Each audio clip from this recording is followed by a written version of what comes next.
kurudi mashinani na tuweze kuangazia mambo yetu ya usalama na hasa jambo hili la madawa ya kulevya. Na tangu hizi wiki karibu 3 zimepita, Your Excellency, tukiangalia vile tunafanya, tumeona operation ikiendelea mzuri sana. Hata sikuwa najua Mheshimiwa Naibu wa Rais kwamba tuko na pombe kiasi hiki kwa mangroves. Hizi timu zimetoa viatu na zimeanza kuingia katika maeneo hayo. Lakini ninaamini kwamba tunapoendelea na vile tulikubaliana tarehe 7, Mheshimiwa Naibu wa Rais, ninaamini kwamba region hii ya Pwani, kulingana na ile mikakati tuliweka siku hiyo, tutafanya vyema zaidi kwa upande wa usalama, kwa sababu hilo ndio jambo linatuhusu sana, na pia kwa upande wa dawa za kulevya. Kwa hivyo tunaendelea na tutazidi kuhakikisha kwamba eneo hili linaendelea kuwa salama, na sio salama tu kwa upande wa security, salama pia kwa mambo ya madawa ya kulevya, kwa sababu hata zile gangs ndogo ndogo, Mheshimiwa Naibu wa Rais, tuko nazo na tulikuwa nazo sana, ambazo zimeenda chini kidogo, ni kwa sababu ya jambo hili. Kwa hivyo tutaendelea kupigana na hili, na tunakuhakikishia kama timu Pwani tutaendelea kuweka nguvu. Kwa hayo machache, ningependa sasa tuweze kusimama na tumkaribishe Naibu wa Rais aweze kunena nazi. Wacha niende ile ya zamani moja. Karibu Mheshimiwa Naibu wa Rais. Asante sana.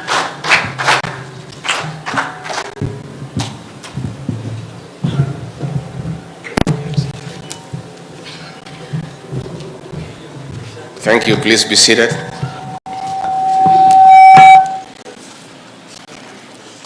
Let me read my official remarks, then I can add a few other things, and then we can get the meeting underway.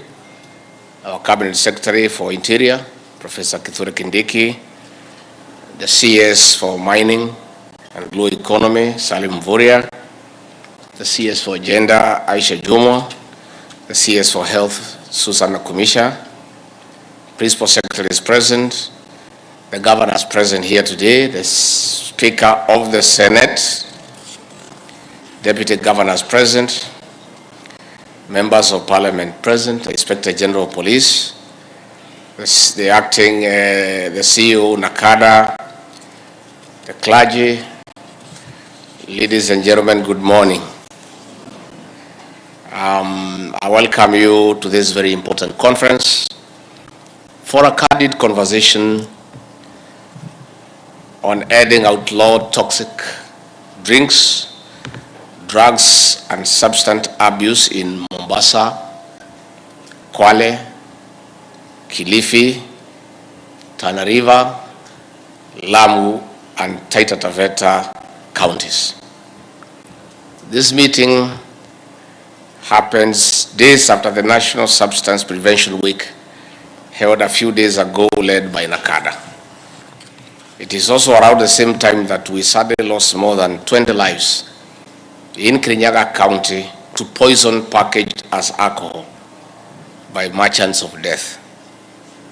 We are here because the coast region is strategic to our economy, and so are the people of this region.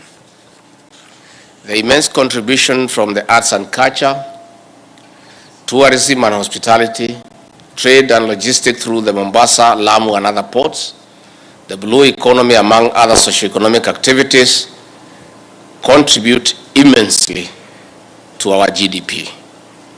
That is why the Ruto administration is working with partners in expanding the investment portfolio for this region to reach its full potential. We therefore cannot afford to leave the people of this region behind as we transform Kenya. We must transform Kenya together. But they cannot do so with the high crime rates, little to no education, minimum to no skills and expertise, diseases, especially HIV and AIDS, and tuberculosis, among other challenges. Officers of government, ladies and gentlemen, most of these challenges are directly linked to high rates of consumption of alcohol, drugs, and substance abuse. The youth, the hope of this region and our nation, Kenya, are sinking in illicit brews, drugs, and substance abuse. Against a perception that the region is mainly affected by drugs, alcohol consumption stands at 13.9% against a national average of 11.9%. The youth between 15 and 35 years are the most affected. Cases of children aged 11 years and even below abusing alcohol and drugs have been reported in this region. Of deep concern is that illicit brews are also thriving in this region.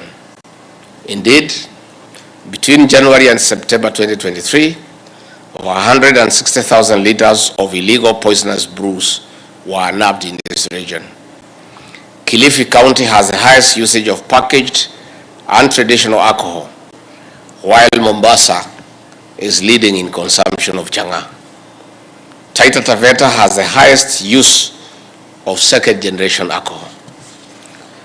Officers of government, ladies and gentlemen, while Mombasa and indeed the coast region was mainly a transit of illegal drugs and substances, it has now become a profitable destination with a thriving market.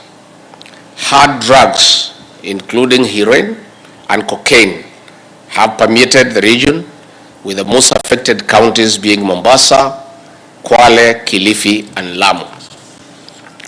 Nationally, about 26,000 people inject themselves with heroin, cocaine, and other hard drugs, and of these, 89% are youthful men. Mombasa, Kwale, and Kilifi are among the top 5 counties in the country, accounting to 43% of people who inject themselves with drugs. The other 2 counties are Nairobi and Kiambu. Latest reports show that Coast now hosts up to 18,000 users of injectable drugs, and mainly our young population. One of the biggest negative impacts of injections is the spread of HIV/AIDS. In Kenya, the prevalence of HIV/AIDS among people injecting drugs is 18.7% against 4.3% among the general population. This is about 4 to 5 times risk of contracting the virus through sharing of needles and syringes. Besides HIV, they are exposed to hepatitis B and C. Because of rejection from families and stigma from society, most drug abusers stay together in dens and dungeons. This increases the risk of contracting tuberculosis and other communicable diseases. Officers of government, ladies and gentlemen, crime rate is also very high at the coast, particularly in Mombasa County. Juveniles and youths trapped in drugs engage in lethal crimes to finance their abuse of hard drugs. As you may bear witness, the deadly gangs armed with crude weapons terrorize people in Likoni, Kisauni, the Old Town, among other areas. At family level, domestic violence has been linked to alcohol, drugs, and substance abuse. For instance, a study on the negative impact at the coast and central Kenya placed intimate violence at 33.3%, economic violence at 16.7%, physical violence at 15.1%, and sexual violence at 7.1%. Ladies and gentlemen, with about 18,000 injectable drug abusers in this region, we cannot sit back and watch as our young people are driven to extinction. It is for this reason that the government has convened this conference of diverse stakeholders to dissect this matter and come up with a joint strategy of saving our young people and our country. Officers of government, ladies and gentlemen, our porous borders and the open seas are under sharp focus. Rogue security and officers of other security agents, state agencies, have been compromised in corruption by merchants of death for far too long. Brewers of poisonous alcohol, drug peddlers, and barons belong to jail. State officers abetting this illegal trade have no room under this administration. Your time is up. You have two choices: to work or simply just walk away. Life in Kirinyaga County, where police officers had the mindless courage to steal and sell toxic alcohol exhibits with sheer impunity, is shocking. And we are ready to send people to jail, including those who work for government. If you still want to serve this government, you must map out all official and unofficial entry points. Officers of government, ladies and gentlemen, in the 6 counties, we only have 2 public rehabilitation centers. Miritini Treatment and Rehabilitation Center in Mombasa, which is run by Nakada, and the Kwale County Government Rehabilitation Center in Kombani. This is against 14 private facilities, charging from 90,000 Kenya shillings or more for a 3-month program.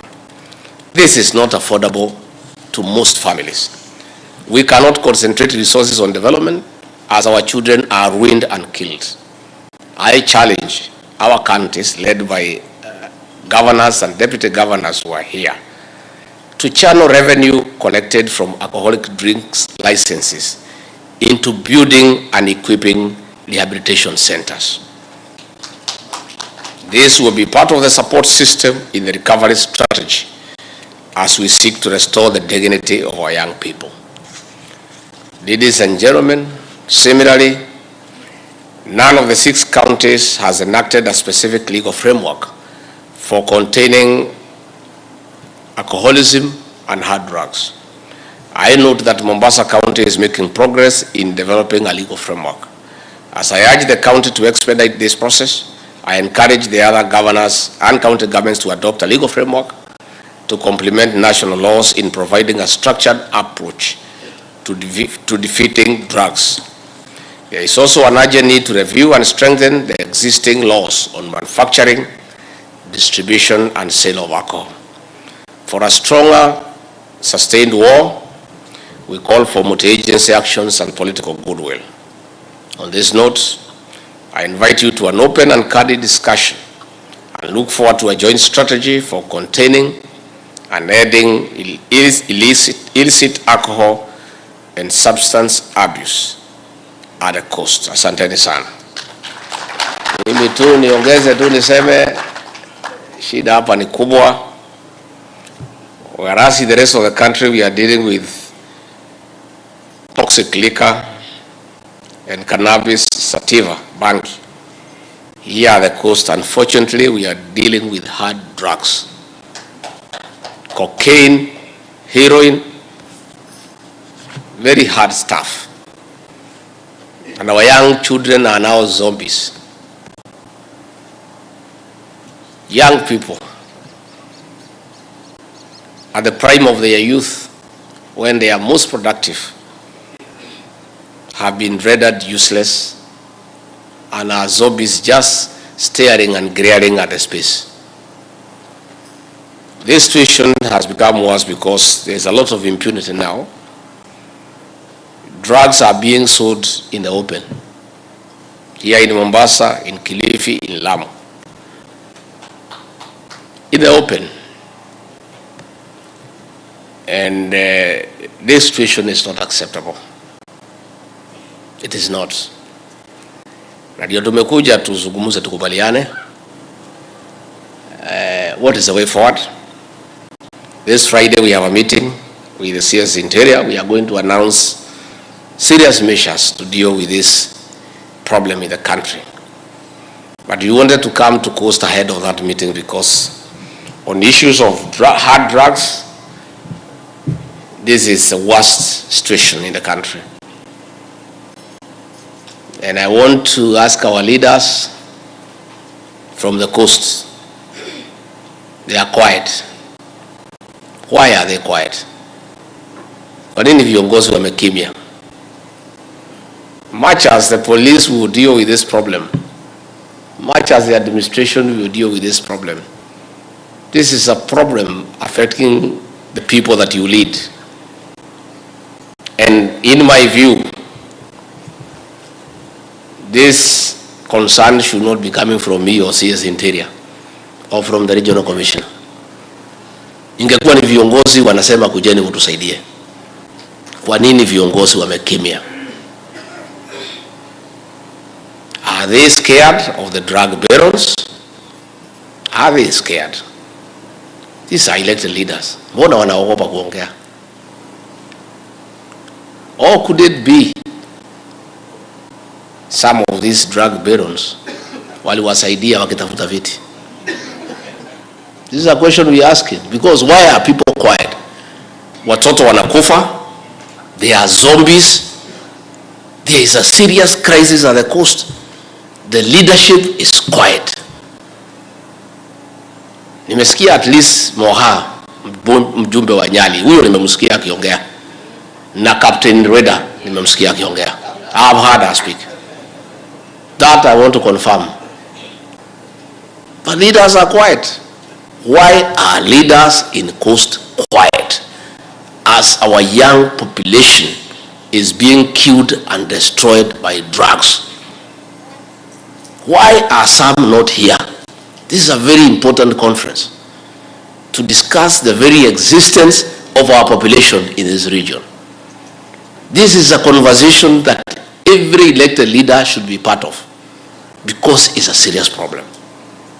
So that is a question I want to pose to our elected leaders. We want to hear you more. Tunataka tusikie mkiongea. Because leaders are very important, because they represent the people. Unless the leaders are telling us there is no problem. Nyinyi mkituambia hakuna shida, mimi na profesa tu kuna kazi mingi sana ya kufanya. Kama hakuna shida kwa sababu mmenyamaza, mbona sisi tuna insist iko shida na wenye hapo wanakimya kama hakuna shida? Sio kama iko shida. Why are the leaders quiet? Why? It is very worrisome. Then we are concerned as a government. Why? The rest of the country, the leaders are up in arms. Tulikuwa Rift Valley, kila kiongozi alikuwa pale akilalamika, serikali tunataka mfanye hii, iko shida hii, iko hii. Viongozi ya huko ndio wanatupigia simu kusema usiesi ya pahali fulani ndio analida hii watu, mtuondolee, police station fulani imeharibika. Other than Moha and Captain Reda, nobody has called us to say hapa iko shida. Iko nini pwani? I want to be very candid, kwa sababu mimi ni mtu ya kusema ukweli. Na mimi kama mnaogopa hao drug barons, mimi siwaogopi. Hata huyu profesa wangu hawaogopi, hata huyu IG hawaogopi. Hatusikii nyinyi. We don't hear you. Why don't you help us in oversighting our security agencies and tell us where there is a gap? Mukinyamaza, tutajuaje pahali iko shida? So I'm calling upon leaders from today, tafadhalini mtuambie ile maneno tumekubaliana hapa na maofisa ya serikali kama inafanyika, kama shida inapungua ama inaongezeka. You know, I was in Nandi on Sunday, and the leaders there were telling me, Deputy President, since you are here, there is 70% improvement, lakini imebaki 30% area fulani. Leader after leader, they are telling us they are doing an audit because they are concerned about the lives and the health of their people. Kwani watu ya pwani wanakilishwa na nani? Watoto wanakufa, watu wamenyamaza. Tumeitana hapa mkutano, tuongee shida iko hapa Mombasa. Wengine hawako. Wengine wako. Nani atazungumzia hii watu? Elected leaders represent the people. So that your role of representation, you tell us what our people require. Again, oversight, you tell us we have a weakness in that or this police station. We have a problem in courts. Siku tumeenda Kirinyaga, viongozi wenyewe ndio wanatuambia hii mtu alishikwa tarehe hii akawachiliwa, alishikwa tarehe hii akawachiliwa. Shida iko kotini, viongozi ndio wanasema. Hapa tumekimya, and there are two conclusions. Either hamuna haja na watu wamechagua nyinyi, ama wengine are part of the problem. Those are the two conclusions, because there is no other way of explaining it. Kama vile mnaongeaga mambo ya mashamba, the squatter problem, because hiyo mnazungumza sana na tunamsikia, and we are addressing it because you talk about it. Muongee mambo ya mihadarati with the same passion, with the same commitment, so that we know where the problem is, tusaidie. Sisi tuko tayari kusaidia, but we cannot win this war without leaders. So I'm calling upon the leadership of Coast Region to be part of the solution and to work with the government so that we can deal with this problem, so that we protect the people who elected you and whom you have a responsibility to safeguard and think about their well-being. Our officers, the truth of the matter, we are not doing well. Let us accept. And the beginning of solving a problem is to accept where there is a weakness.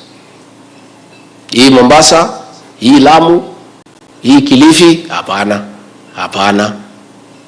Hii madawa inauzwa kila pahali. And the chiefs know who is selling these drugs. Wanajua. OCS at the local police station know who is selling these drugs. The people from the Criminal Investigation Directorate, they know. Yet, things are just going on. Tunashika watu wachache hapa na pale, wengine wanaendelea. I know we have serious challenges with our courts, and we have talked to the registrar of the High Court, tulimuita kwa mkutano, and we have told him to go and communicate our concern as an administration. Walikuwa wanatuambia ati ukipatikana na msukoto moja ya bangi, ati hiyo ni kidogo isipelekwe kotini. Sasa in the law there is nowhere they talk about the quantity. Being in possession of cannabis sativa is a crime, and the courts cannot tell us ati ndio mtu ashitakiwa kuja na misukoto 10 ama 20. And I think we have sent our concern to the judiciary. I trust it will be addressed. So let us have a candid conversation. Lakini upande wetu, from the national government, the CS will speak, will tighten things. And we have agreed, because it's important that I explain, as a government, there's a new policy. We are not going to transfer officers who have failed to perform their work. That we have agreed. And I think it's a good decision, because every county is part of Kenya. So if you fail in Mombasa, what is the wisdom of taking you to Kisumu? There is no wisdom. If you fail in Taita Taveta, what is the wisdom of taking you to Kajiado? It is the same country, it's the same government, it's the same people. We are not going to transfer failure. We are not going to transfer problems. We will deal with failure in the way failure should be dealt with. Kama kazi imekushinda, basi upeane nafasi mwingine akuja afanye. I want to say we will be very firm. We will be very firm. And the president is very clear that we cannot have our country ruined by drugs and alcohol when we have officers in government in uniform. So kila mtu atatoa miguu kwa gunia. The county commissioners are in charge. You chair the county and intelligence committees. The DCCs chair at the sub-county level. Kila mtu mkirudi kwenu mpange kazi yenu, so that when now we start taking action, you don't find yourself in an awkward situation where you are being punished and disciplined for failing to perform your duties, which you know very well and are clearly spelled out in your mandate. So much as we want to listen to the problems that are there, we want to get solutions from you people. On our area, we admit there is a weakness. na tumekubaliana na Professor Kidiki and IG and everybody else, pande yetu sisi tutarekebisha. Ile naomba ni viongozi pia mtusaidie. Msituachie hii vita peke yetu, kwa sababu hawa watu tunajaribu kukinga wasikufe ni watu wenu na ndio walichagua nyinyi. Hata nyinyi mko na jukumu, tusaidiane. Msiseme hii ni kazi yetu, tutafanya hii kazi yote pamoja, kwa sababu bila nyinyi hii kazi itakuwa ngumu. Na kwa hivyo tungetaka mtusaidiane, muongee na mkuwe mkituongelesha. Ningefurahi sana kuona delegation ya viongozi kutoka Pwani imekuja na memorandum, imeandika pahali yote iko shida na who is the problem. I will be very happy. But I have not seen anything like that. But from other regions, I see. It's only Captain Reda who has been telling me, kuja iko shida. Na huyu mwakuja iko shida. Wengine tukikutana, shikamoo, marhaba, shikamoo. Kuja Pwani upumzike. Pale kwa beach iko hoteli mzuri. Wengine wamenyamaza. Sisi iko shida. Kwa sababu sisi ni watu wa hii town, tukija tunatembea hapa. Iko shida. Let us not behave like there's no problem. Unless mnatuambia viongozi hakuna shida, sisi tuvuke virago tuhame. Tuende mahali iko shida Kenya. Because there is a big problem here. And we are staring at a catastrophe.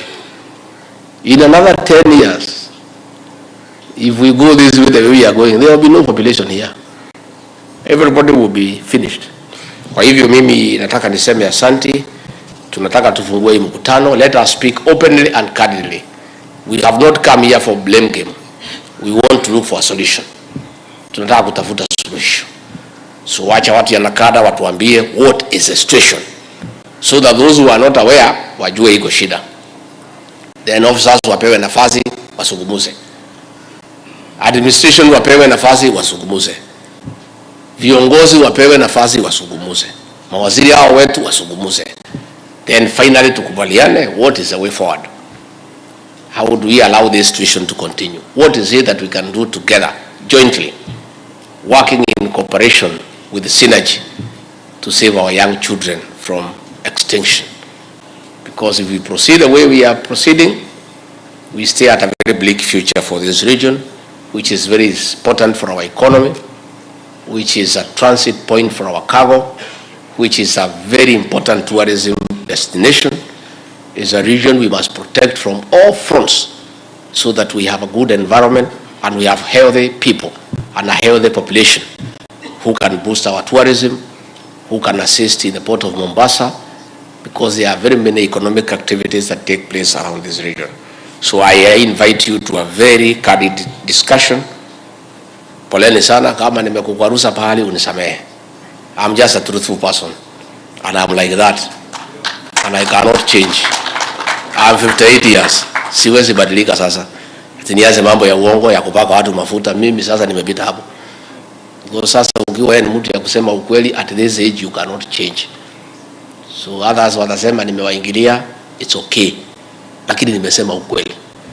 Na hii ukweli hufichiki. Hata ukificha utaonekana. Kikwetu there is a saying, sijui kama iko hapa Pwani. Mimba hata ukificha, hata ukifunga na leso isionekane. Inafika pahali ikifika mwezi 7 lazima ionekane. I don't know whether there is that saying here in the coast. Iko? Sasa kuna pahali kwetu tunasemaga sasa imepoteza nguo. So hii situation ya hii madawa imefika hapo. Imefika hapo. It is clear. Iko pale. So hata mkinyamaza, hata mtaki kuongea, problem iko na imeonekana. We must confront it head on. And the problem of the coast is not like any other. It is hard drugs. Hard drugs. Very serious problem. Very serious problem, even internationally. It's actually an international crime. So tutamulika hii Pwani. Tutamulika vizuri. Kama utapatikana wewe pia, hata kama wewe ni kiongozi na uko hapo, pole. But we are going to focus on it. Because hata nyinyi kama hamuna shida watoto wenu wamalizwe, hii dawa pia inakuja pahali nyingine where Kenyans are concerned. So we must deal with this problem conclusively and in a very ruthless manner, because that situation cannot be allowed to continue. because it's not healthy for the country, it's not healthy for the people of this region, it's not healthy for the people of Kenya. Asanteni sana. I look forward to a very healthy discussion. Asante.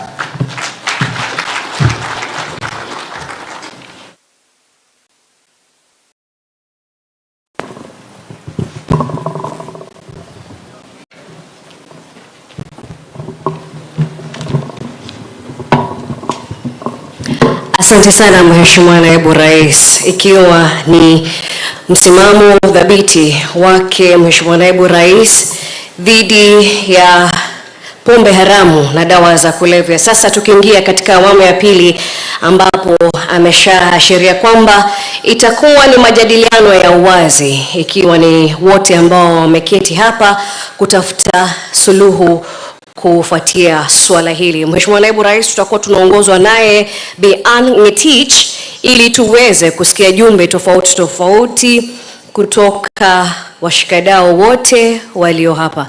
Karibu Bi Ngetich ambaye ni katibu wa utendakazi katika Wizara ya Usalama.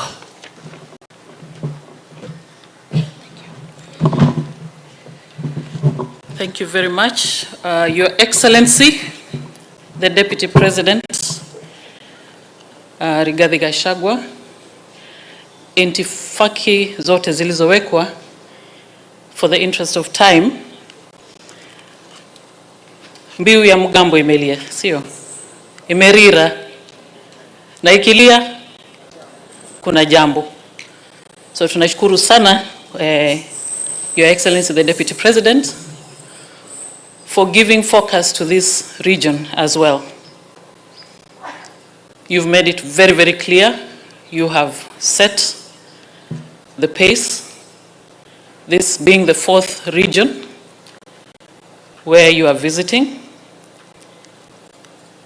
And I think the clearest message, colleagues,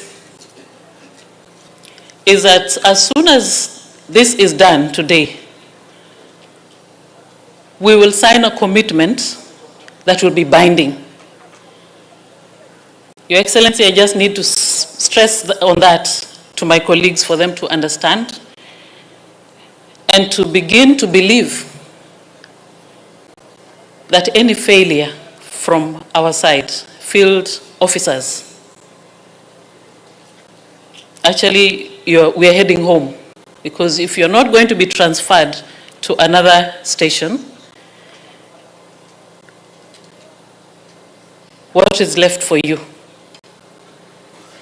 Very little string still left between you and your job.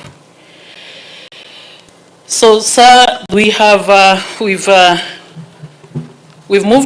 reached that critical stage where we want to clarify. We want to know the exact facts. I know, Your Excellency, you asked if leaders here have no problem. But we've come with facts to show the gravity of the problem. And we will spend about 1.5 hours to paint the true picture in this region. And so right away, we'll start with the lead agency. We'll also be able to hear from other agencies who are concerned with these issues, drugs and illicit drugs, brews, and substance. These are facts. Facts do not lie. Figures do not lie. So I urge all of us, the conference here, to pay maximum attention so that those of us who will have an opportunity to make their input, you do that alongside the facts that are about to be unveiled to us. So quickly, we are going to ask to hear from NACADA, just remarks from the CEO first, and then you move on straight to make your presentation on the status of illicit brew, alcohol, drugs, and substance abuse in Coast Region. CEO NACADA, please come over straight away.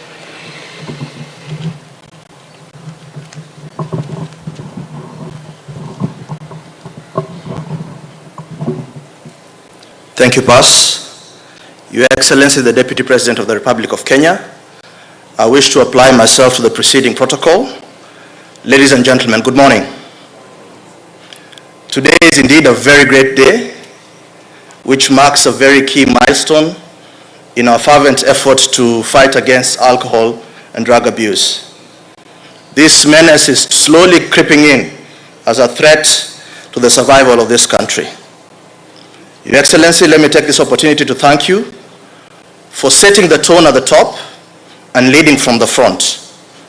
For us, your lieutenants, all we can do is make sure that this is a success and totally obliterate this menace of alcohol and drug abuse.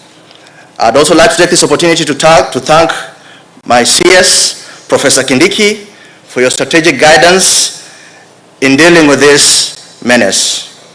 I'd like to recognize the PS for hand-holding the multi-agency team in terms of facilitation and leadership. Your Excellency, I didn't walk alone. I'd like to acknowledge with your indulgence the presence of my board members. I'd like to recognize the presence of Reverend Dr. Stephen Mairori, the Chairman Board of NACADA. I'd like to recognize the presence of Vice Chair Ann Mathu, NACADA. I'd like to recognize the presence of board members Alhaji Olenado, Ali Swale, and Dr. Mare. I also came with the management team that made this function a success.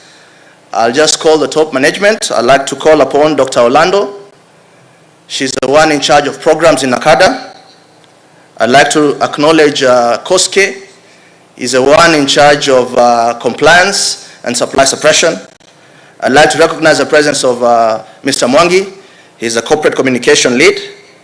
And lastly, and very importantly, I'd like to recognize the presence of George Karisa, who will take us through the outlook of alcohol and drug abuse in the country. George, karibu.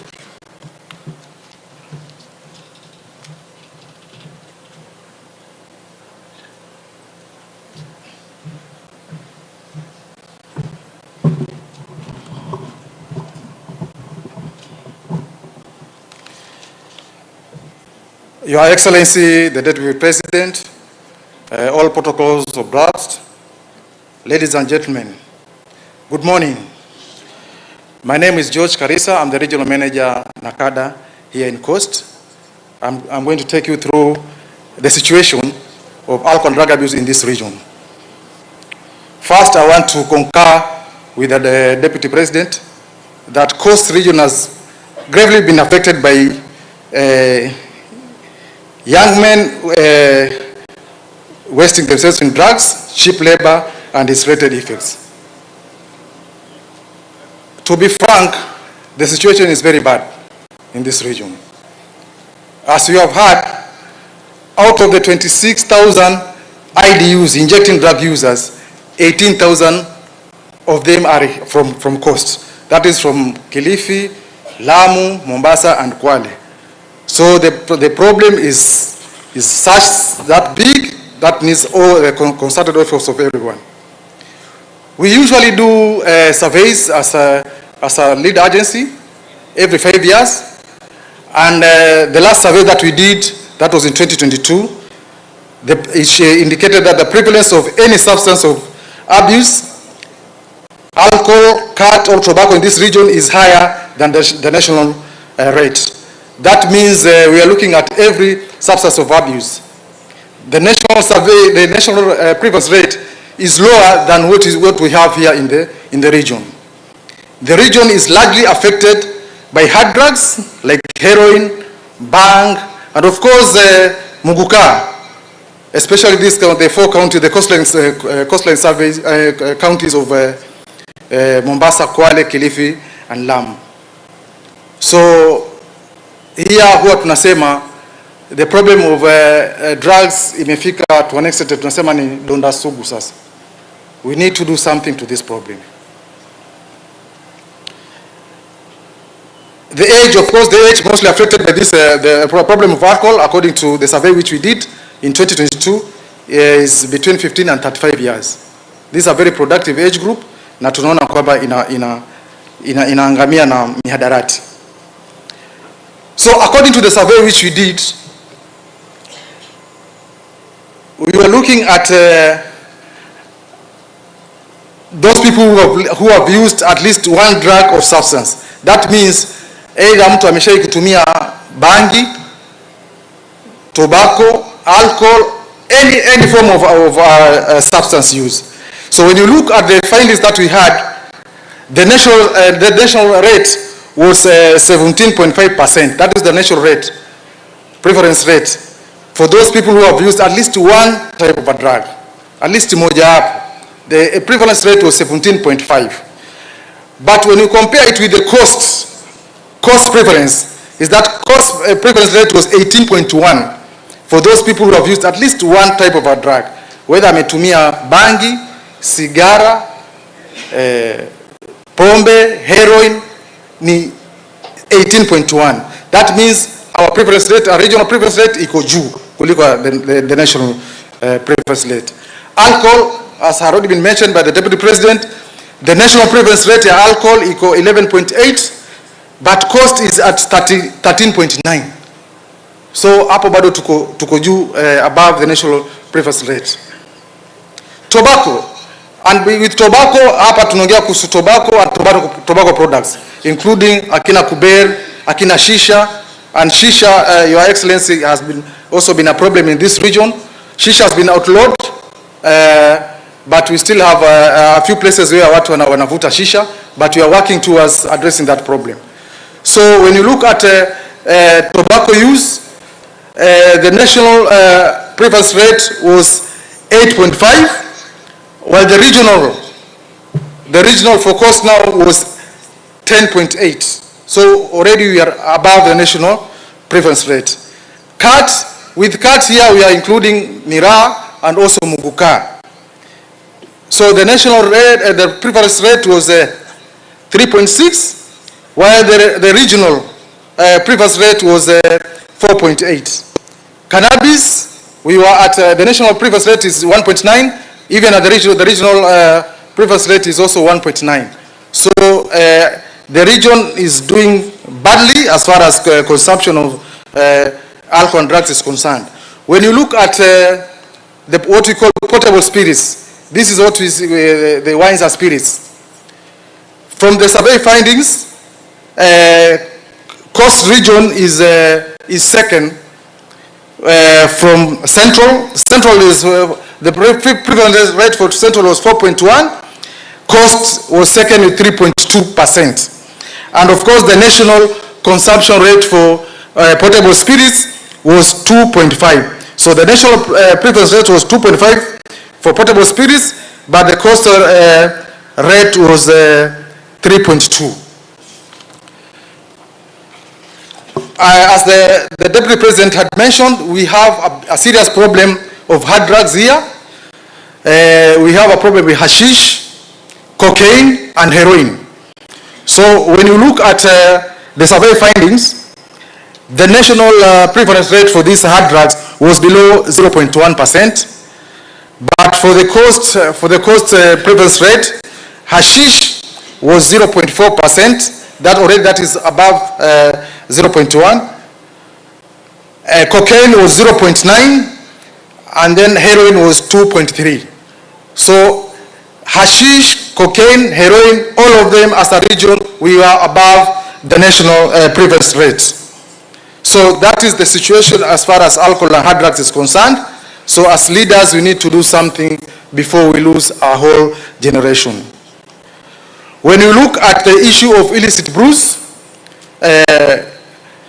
I'm also going to mention about the hotspots for illicit brews and other drugs. We have worked very closely with the National Government Administration and other government agencies like KRA, KEBS, and the Counterfeit Agency, and of course even the county government.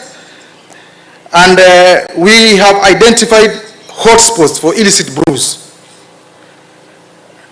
And I'm going to mention these hotspots as per county, starting with Tana River County.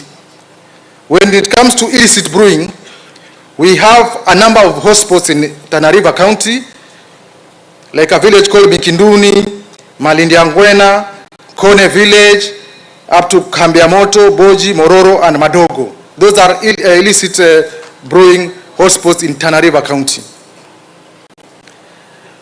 In Mombasa County, we have illicit brewing hotspots, that is in Chuda, Moroto. For those who come from Mombasa, they understand this. Kachonjo, Kiziwi, Mtopanga, Bakaren, Mlaleo, Kashani, Junda, all the way to Bokole, Magongo, Bangladesh, and even Alidina in those sides of Miritini. In Lamu, we also have illicit brews hotspots. That is at Wioni, Manda, Maweni, Mararani, and Buziwengi. In Taita Taveta, we have a number of illicit brews hotspots from Mkuki, Kumtanga, Soko ya Zamani, Maweni, up to Wichichu village, in Choke sublocation. And in Kwale, the hotspots are Bombani village, Barabarani, Mivumoni, Mwabungo, up to Kasemeni. Those are the illicit illicit brews hotspot. We also have bank hotspots in these counties. Starting with Kwale, we have Lukore Center as a hotspot for bank consumption. Manyata still in Kwale, Sererani up to Horohoro border. In Taita Taveta,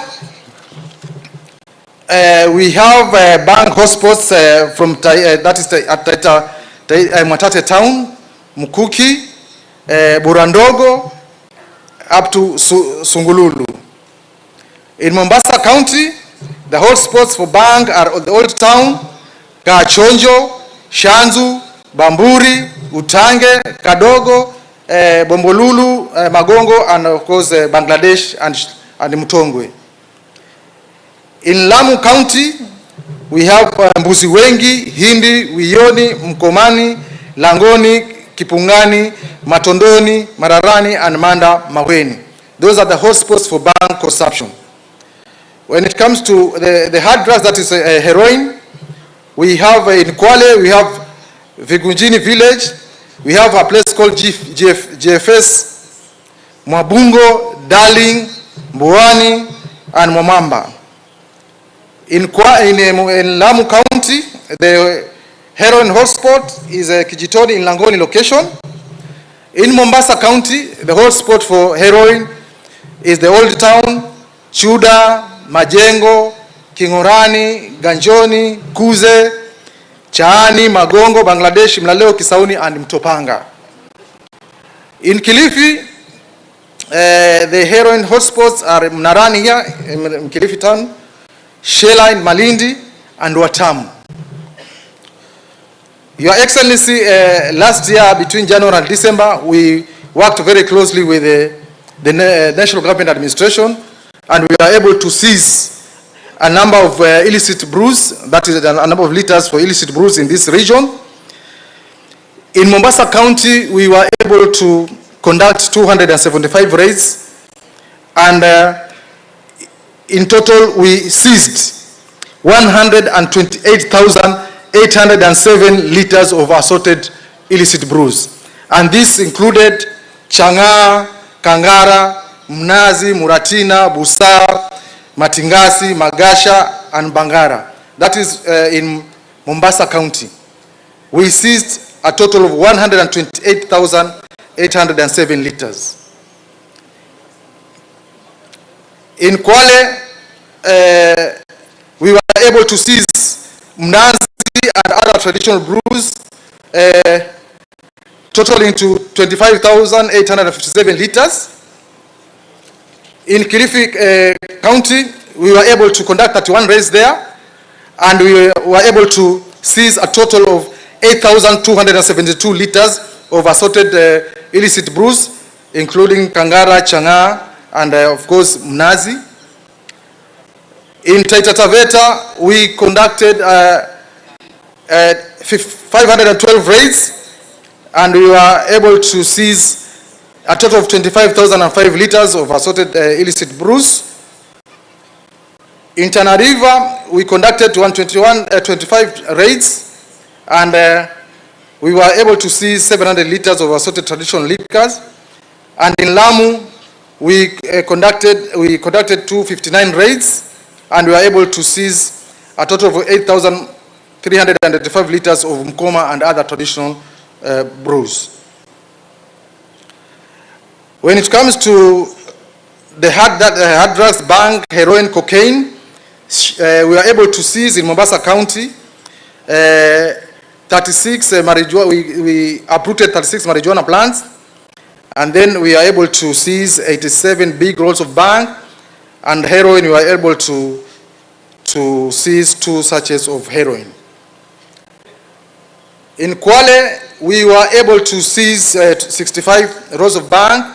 In Kilifi, that's where we had the largest seizure of hard drugs, where we were able to seize 504 rolls of bang.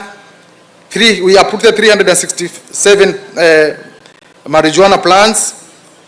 We were able to seize 838 kilograms of bang and 1,113 sticks of bang. We are also able to seize 96 sachets of heroin and 1 kilogram of heroin plus another sachet of 50 grams. In Taita Taveta, we were able to seize 295 rolls of bang. In Lamu, we were able to seize 31 rolls and uprooted 797 cannabis plants. Cocaine, we were able to seize 26 sachets, and then we were able to seize 30 grams of heroin and 10 grams of cocaine. On ethanol seizure, in collaboration with KRA, we had 2 seizures. That is one during the month of May, where 10 drums of ethanol were seized at Kibanda Asara along the Taveta border. And another one was seized in October, where 36 drums of ethanol were also seized, and the suspects were apprehended and taken to court. We also, in collaboration with the National Government Authority Administration and the other government agencies, that is KRA, KEBS, and counterfeit agencies, we were able to conduct a crackdown on liquor selling outlets, that is the inspection of liquor selling outlets, and a total number of 272 outlets were inspected. The total number of alcohol selling outlets closed due to non-conformity was 103. Non-conformity, maybe this could be they were operating without valid licenses. Others were operating in residential areas. Others were operating near learning institution. That is the 300-meter rule. So there are several parameters which you are looking. And I want to thank all the multi-agency teams that we work together in conducting these crackdowns. Your Excellency, as we are fighting this menace, we have been encountering a lot of challenges, and it is important that I highlight some of the challenges that we have been encountering. And one of the challenges is corruption. Your Excellency, some law enforcement officers are abusing alcohol and drugs, and some dishonest law enforcement officers also collect protection money from illicit brewers and drug peddlers. This is a challenge which needs to be addressed. And of course, we have cases where there are some officers engaging in licit or illicit trade of alcohol, especially via proxy, whereby an officer operates a bar using a spouse. So enforcing the law sometimes becomes a challenge when the bar owner is related to the law enforcement officer. We also have a challenge of lack of community ownership in the fight against alcohol and drug abuse in this region. There is a lot of information relay and leakage. There is lack of information sharing by the community for fear of victimization. That one is also contributing to making our campaign a challenge. And of course, we also have, sometimes we get threats from some dealers who are violent and dangerous, posing a threat to enforcement officers. We also have another challenge where there is proliferation of defense forces canteen organization products in the public markets, especially alcohol products that are a preserve of the disciplined forces in respective canteens and mess. This is where we have alcoholic beverage or products being sold, but they are from the military, especially places like Mariakani, where when you are doing our inspection, our normal inspection or crackdowns, we found some outlets are selling beers ambazo zimetoka from the barracks, and this has posed a challenge when it comes to enforcement. We also have another challenge of advancement in distribution methods, where there's transportation of drugs using high-end vehicles, and some illicit alcoholic products are packaged and distributed in unconventional ways, forms such as stuffing of boxes in sacks, sale using jerry cans, affixing caps with stamps from licensed manufacturers. The other challenge is the issue of inadequate resources, Your Excellency. There is inadequate equipment, materials, and expertise. For example, a lack of sniffer dogs to enable officers manning roadblocks detect drugs hidden in the vehicles. The other problem, the other challenge that we are facing, Your Excellency, is a topographical terrain, where the terrain of the land, which makes it impossible to stage unnoticed operation, and in most cases, officers are spotted from far by the peddlers and users. We also have the problem of porous borders, all out from Kwale to Lamu. Along the coastline, we have a problem there. The porous maritime border, where drugs come in through the coastline, there are many unmanned and official mini harbors and fish landing sites along coastline where drugs can be dropped without notice. Kwa hivyo hapo tumeona kwamba there is a very big challenge, because manning the whole the coastline all the way from Vanga to Kiunga has really been a problem. So these guys take advantage ya kuingia through the panya routes along the coastline to kuleta drugs into the region. There's also the problem of weak licensing and enforcement. Licensing of the outlets by the county government without, this is one of the problems where, because liquor license is now devolved, is now being done by the county governments. But there are situations where we find alcoholic selling outlets operating even without an inspection being conducted, but they have been issued with license by the county governments. This is a problem which I've been facing here in Mombasa, in Kilifi, and also in Kilifi County, where we get outlets without even an inspection. They have been issued with a liquor licensing. There's also mushrooming of alcoholic outlets, including wines and spirits shops in undesignated areas. And of course, we have bars operating without valid licenses, while others operate beyond stipulated hours. This is a problem specifically here in Mombasa County, in those areas of Bamburi, and of course in Kilifi County, in Mtwapa and Malindi town. Guys are operating beyond the stipulated operating hours. There's also sale of substandard alcohol and in unhealthy conditions, because in most places the public health departments have not given a go ahead for these premises to be given a license. But at the end of the day, we just find these guys have been issued with licenses. So there's a big problem when it comes to licenses of these premises. And of course, lack of involvement of administrative and law enforcement officers by the liquor boards to enhance enforcement. We also have a problem with the judiciary, where there's a long judicial processes. For example, taking exhibits to government chemists takes a long time for the outcome to be received. And in some cases, There is political interference in licensing and bailout of offenders. And of course, we also have the problem of inadequate rehabilitation facilities. As Your Excellency, you had mentioned, we only have 2 public rehabilitation centers here in the region, one in Miritini and the other one in Kombani. And the number of people who have been addicted is very high, so the 2 facilities cannot cope with that number. So we need to work very closely with the county government so that they can now also come up with rehabilitation facilities. Because the existing ones, most of them are privately owned and they are very expensive. And once again, I commend Kwale County for operationalization of the Kombani Rehabilitation Center. So those are the challenges, Your Excellency, as far as dealing with alcohol and drug abuse in this region.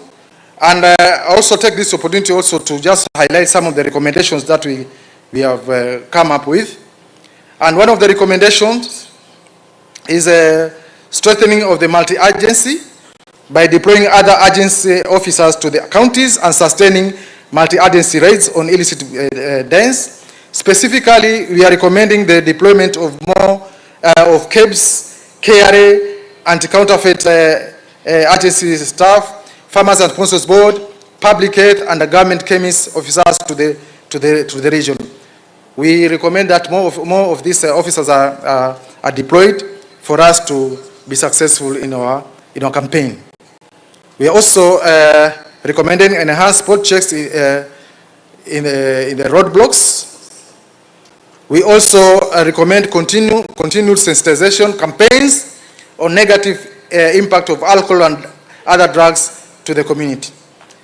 We also recommending strengthening of the judicial and prosecution processes, and also the other problem which we have highlighted, the problem of corruption.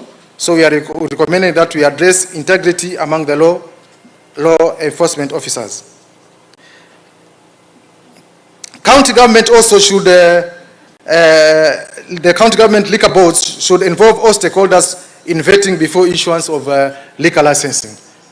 This is something which it's a problem which we have been facing. So we are recommending that before these outlets are issued with the liquor licenses, during the vetting process, we are recommending that all stakeholders, specifically the national government officers, be involved in the vetting.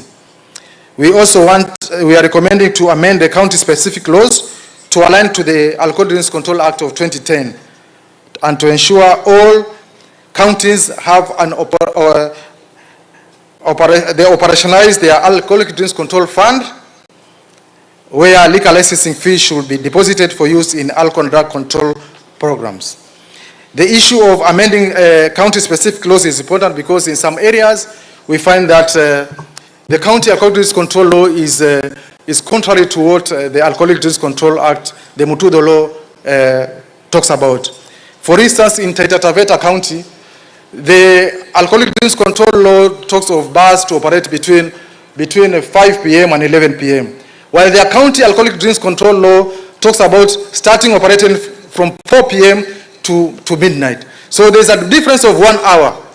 So that contradiction of the county and the national act is really giving us a problem when it comes to enforcement.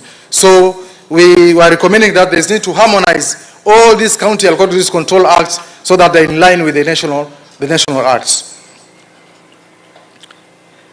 We are also recommending to embrace the Nyumba Kumi households policing units to enhance vigilance, and also we are recommending provision of additional resources like more police vehicles to cater for ease movements in apprehending drug peddlers. So, Your Excellency, those are the recommendations. And as I had mentioned earlier, is that in this campaign, we have been working very closely with the key government agencies, including the National Government Administration Offices, KRA, KEBS, the National Police Service, the county governments, other state departments, like the Youth Enterprise Fund, the State Department of Youth Affairs, and religious, civil society organization, and religious organization. So basically, that is the situation of alcohol and drug abuse in this region. But basically, the situation is not good, because when you look at the national prevalence rate, the region prevalence rate is higher than what we have at the national level. Thank you very much.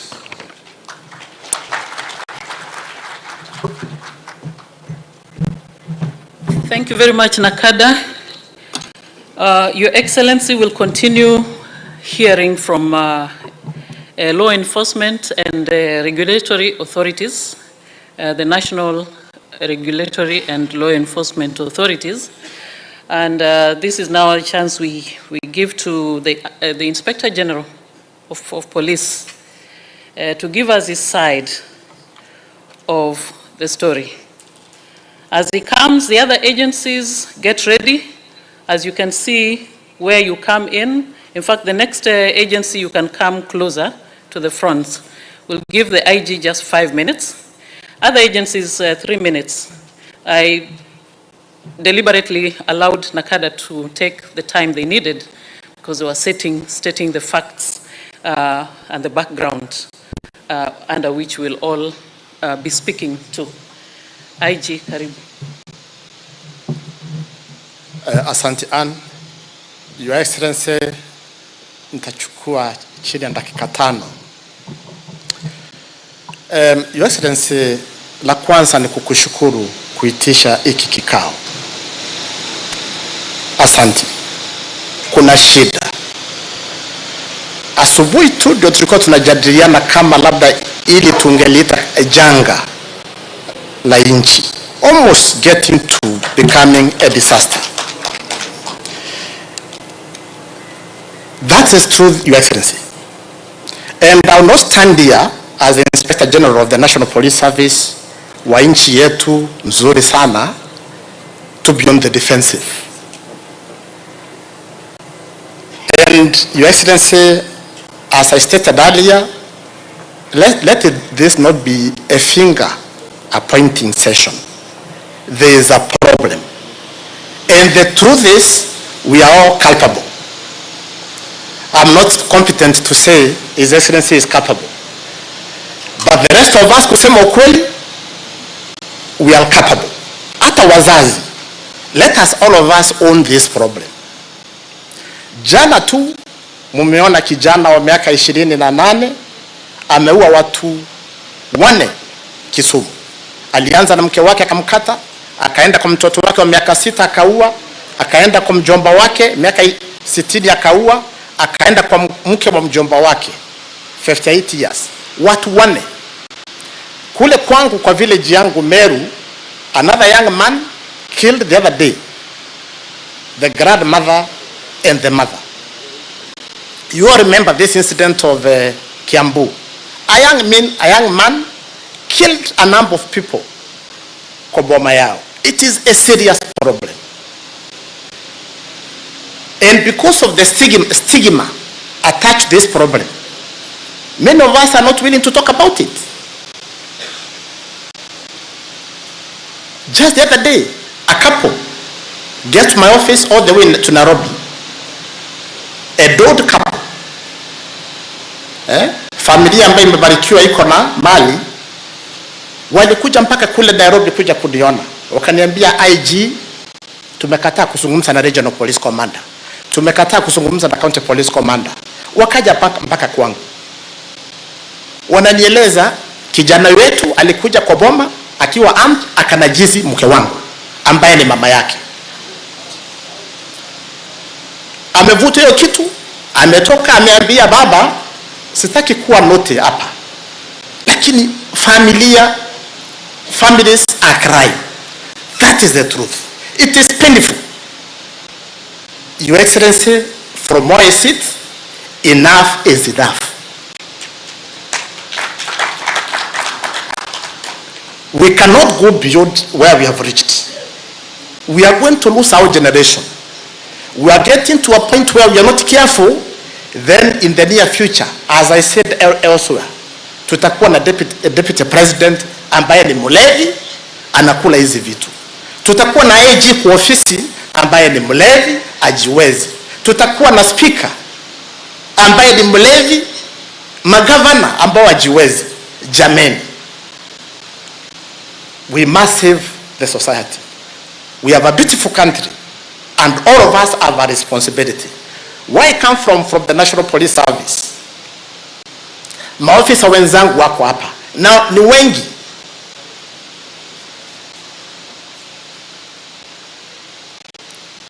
We must change. We have no option. Na Kanda amejaribu kuwatetea akisema tereni mbaya. Tereni mbaya wapi?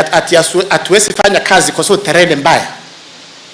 Your Excellency, tumeleta hapa a new regional police commander and I've signed a performance contract with me. He has no option. He has come from Northeastern. I don't think the terrain here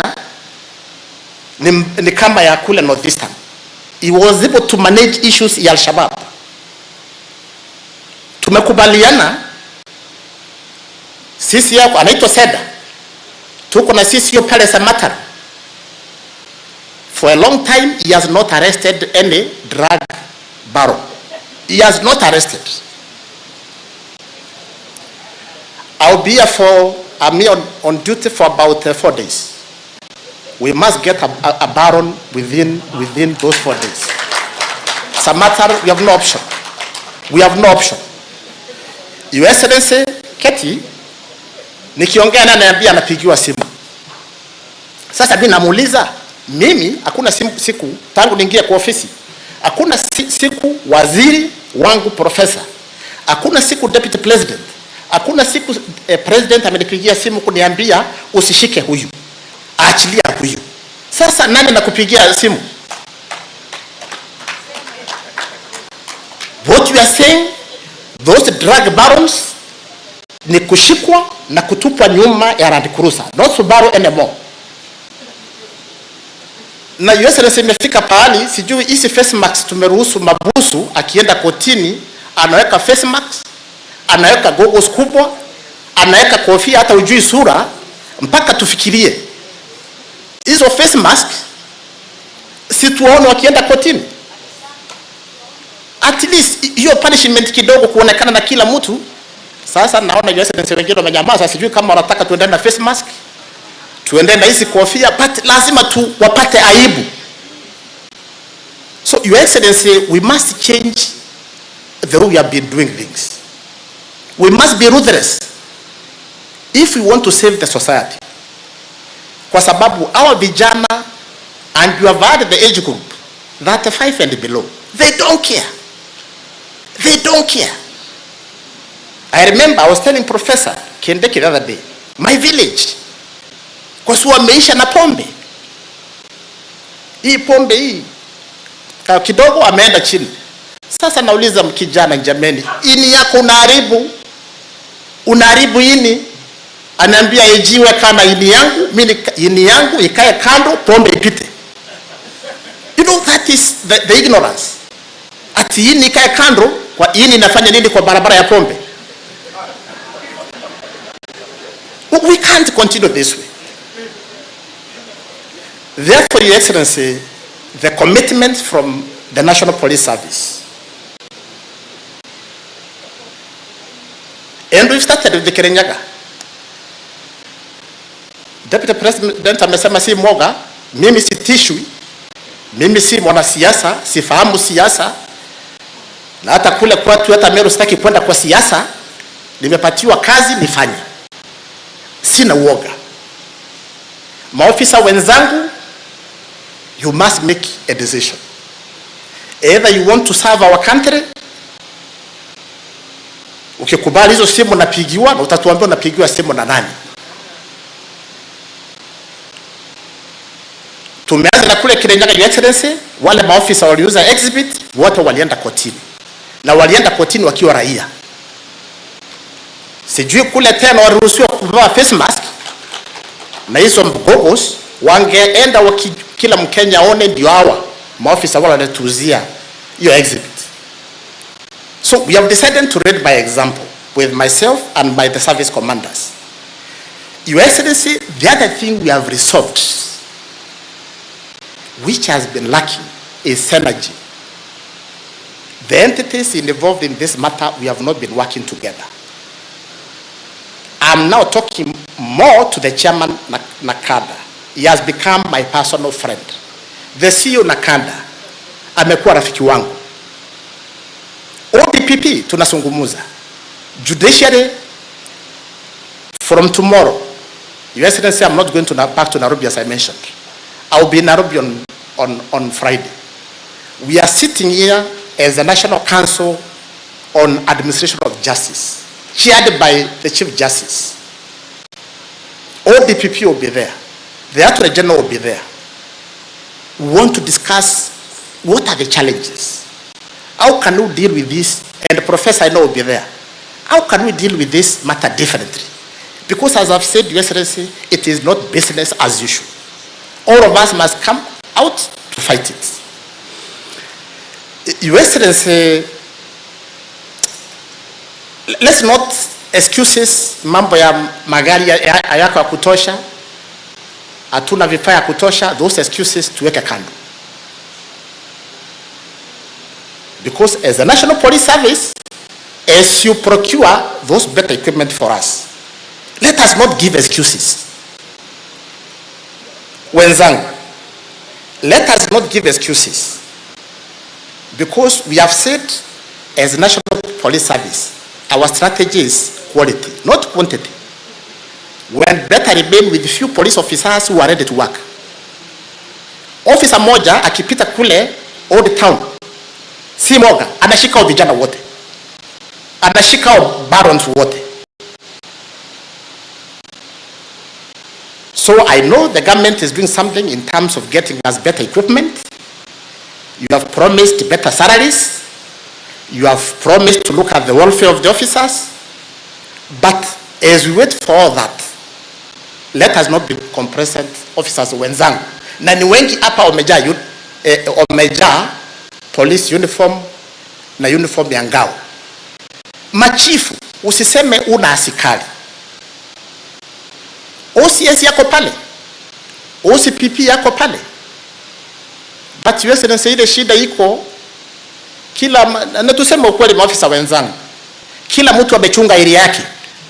Unapata OCS anasema mimi nakula hapa, hapa ni kwangu. Ngao chief usije, DO usije. What you've said, at the quarter level, we are working as a team under the leadership of Waziri, Professor. We work as a team. I cannot see why a DO, na OCS, OCPD, na DCC can't work together. So either you choose to work together, or the two of you, na niko tayari, na najua waziri atakubali mkae hapo. Na tuko nafasi ya kutosha pale headquarter kwangu, nitapatia ka ofisi hapo, tukae na wewe. Tupatie wengine command responsibility. I'm not intimidating any officer, but that is the truth. Many want this uniform, to put on this uniform. We are discharging a noble duty, being in police uniform.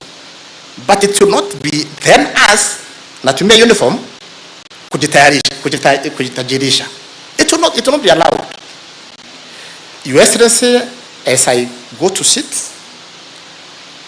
tafadhali, magavana wako hapa watanichukia, lakini unajua kuwa IG wa nchi hii is not a populist contest.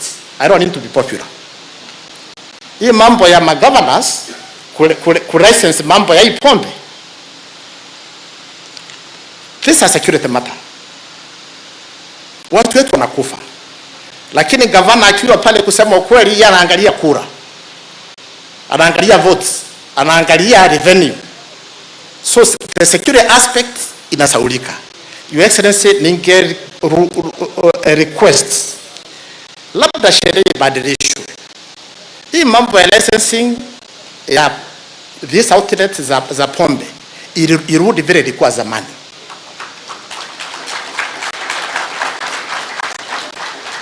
Mangavana ni ukweli, hii tumefanya ni siasa. Mtuachie. Otherwise,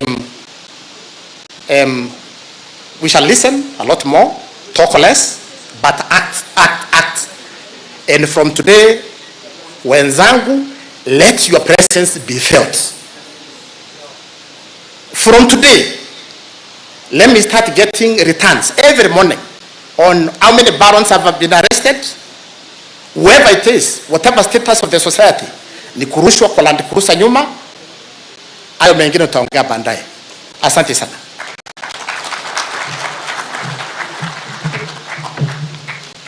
Thank you, IG, especially for addressing the synergy. The synergy.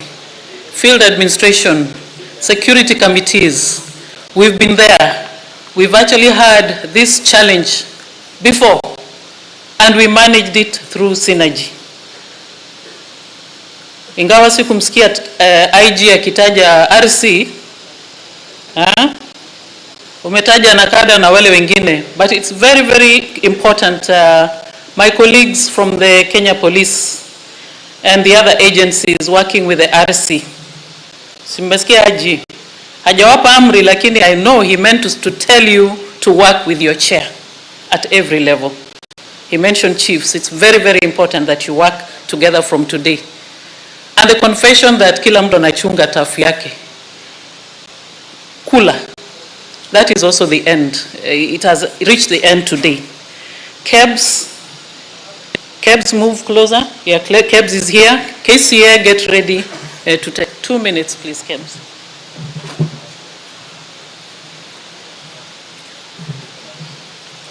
Okay, thank you very much, Your Excellency. All protocols observed. I am Dr. Geoffrey Muriera, representing Managing Director, Kenya Bureau of Standards. And I want to speak about the 5 aspects briefly that can enhance the synergy that I've seen here. The first thing is about the standards. In Kenya, we have 25 standards covering various brews, but they are not well applied. So if all the agencies represented here understands those standards, I am sure we will not have substandard and toxic products in the market. Point number 2 is about product certification. In this region,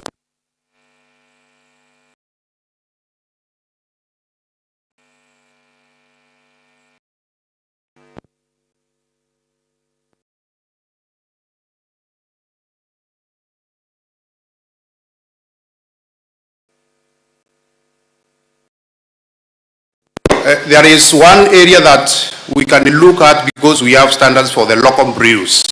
We can certify those local brews because we have standards for changa, we have standards for menace, and then we have in those hotspots areas where they can be produced, and this ethanol can also be used for industry, not for human consumption.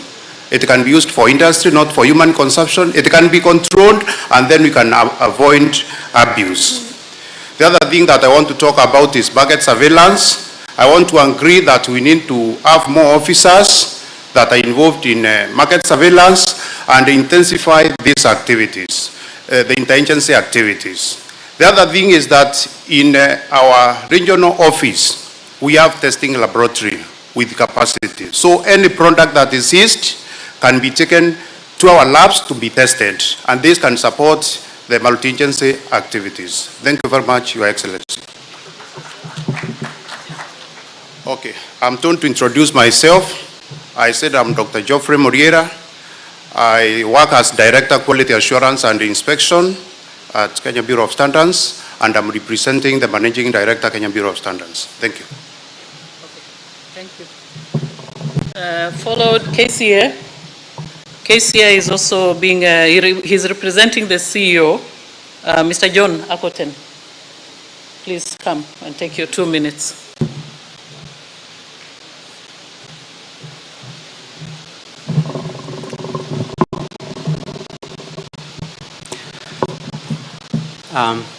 The Deputy President of the Republic of Kenya, all protocols observed. Good morning. I'm John Akoten, Director for Research Awareness and Quality Assurance at the Anti-Counterfeit Authority. I'm here standing in for the CEO, Dr. Robbie Mbugua, who was not able to join us this morning. Now, as ACA, we are part and parcel of the multi-agency team that was started some time back in 2018, where ACA spearheaded the formation of a multi-agency framework under Gazette Notice number 7250 of 2018.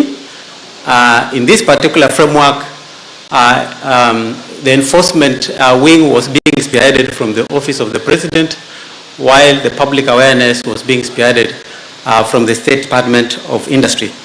Now, as ACA, we've been able to work under the multi-agency framework where we seized around 20 million Kenya shillings worth of illicit brews just last year. And last month, out of that, a quarter of that volume actually came from here in Mombasa. And last month, we were able to seize illicit brews worth 1.2 million Kenya shillings here in Mombasa. And this one has risen to 115 cases, where some of those cases we've been able to resolve them through what's called the ADR process, where the culprits have been fined and their goods were destroyed.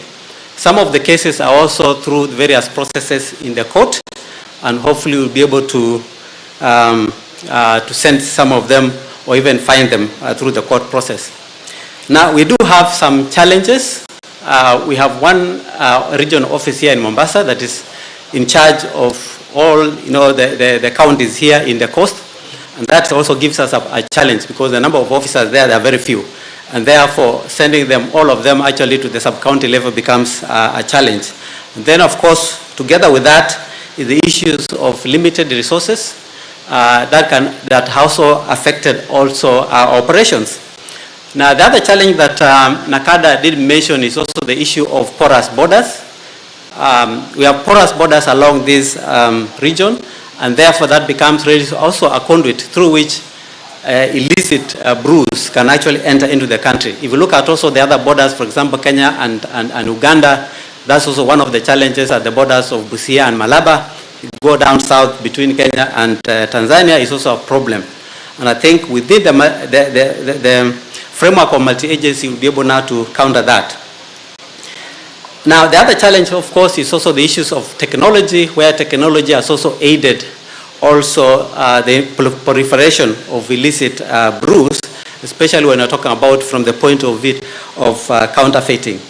Then we have a few recommendations. One of the recommendations is to enhance joint awareness as well as advocacy, because when we educate the public on the dangers of illicit brews, then they are most likely to change their behavior as well as also their mindset, and therefore move away from these illicit brews. The other recommendation that we want to make is to enhance interagency collaborations on enforcement.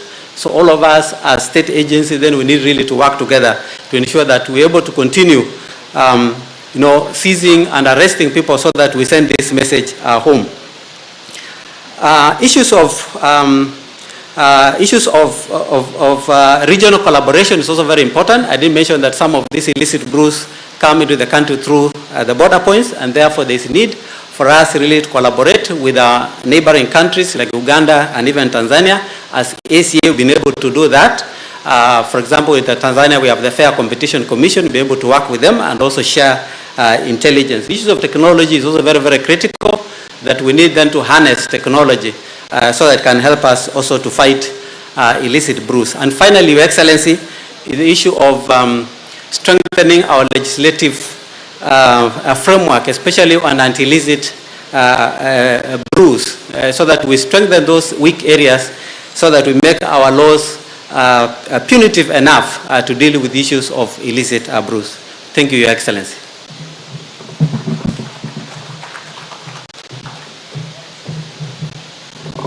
Thank you very much, ACA. We'll hear from KRA, followed by KVB, that is a veterinary board.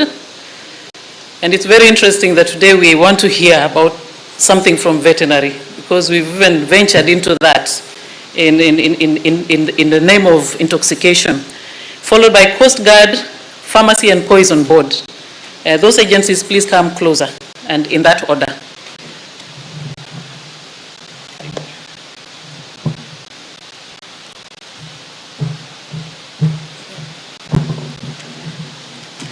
Your Excellency, the Deputy President, Ministers and PSAs and all leaders here, all protocols observed.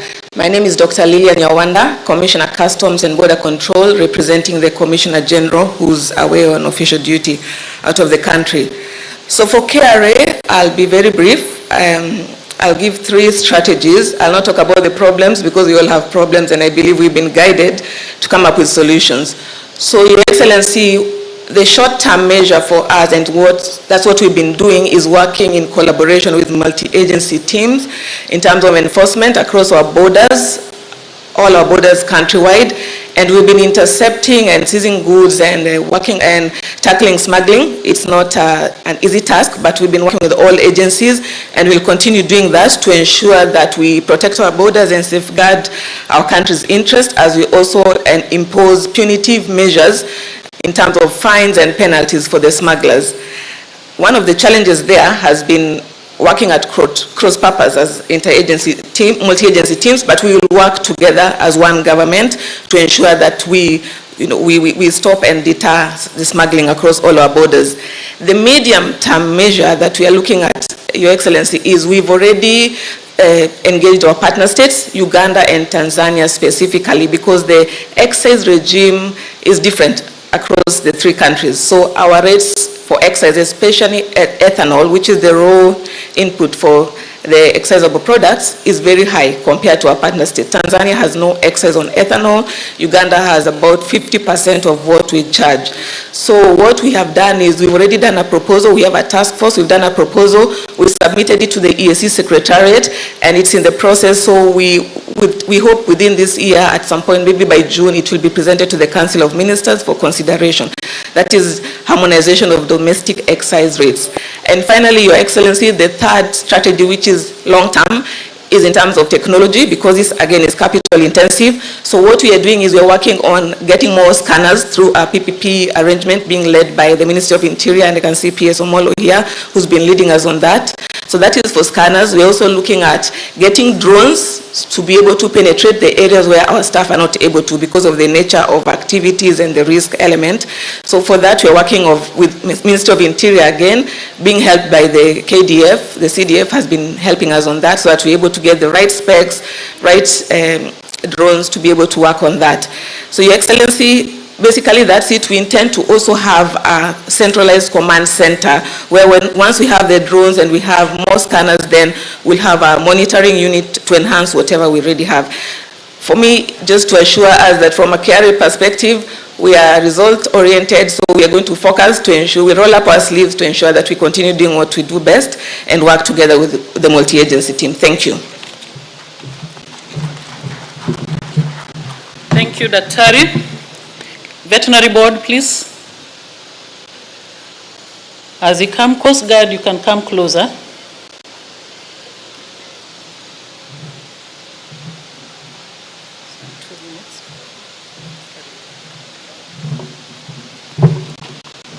His Excellency, the Deputy President, my name is Dr. Mary Teresa Agutu, CEO, Kenya Veterinary Board.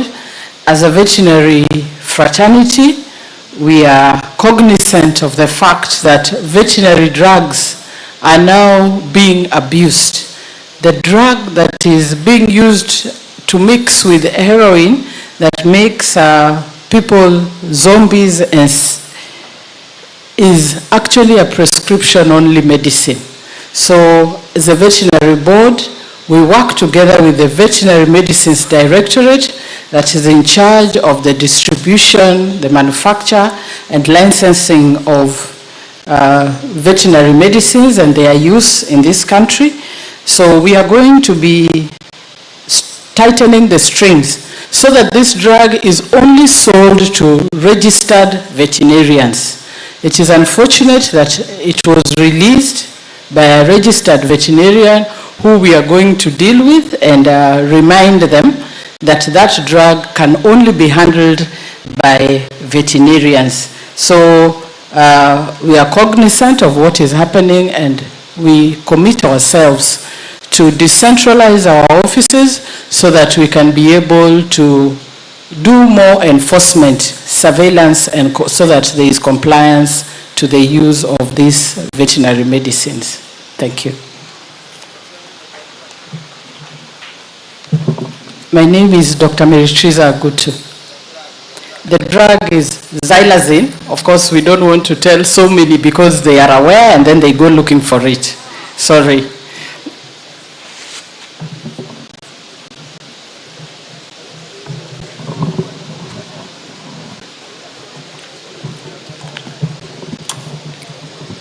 His Excellency the President, His Excellency Deputy President, all protocols observed.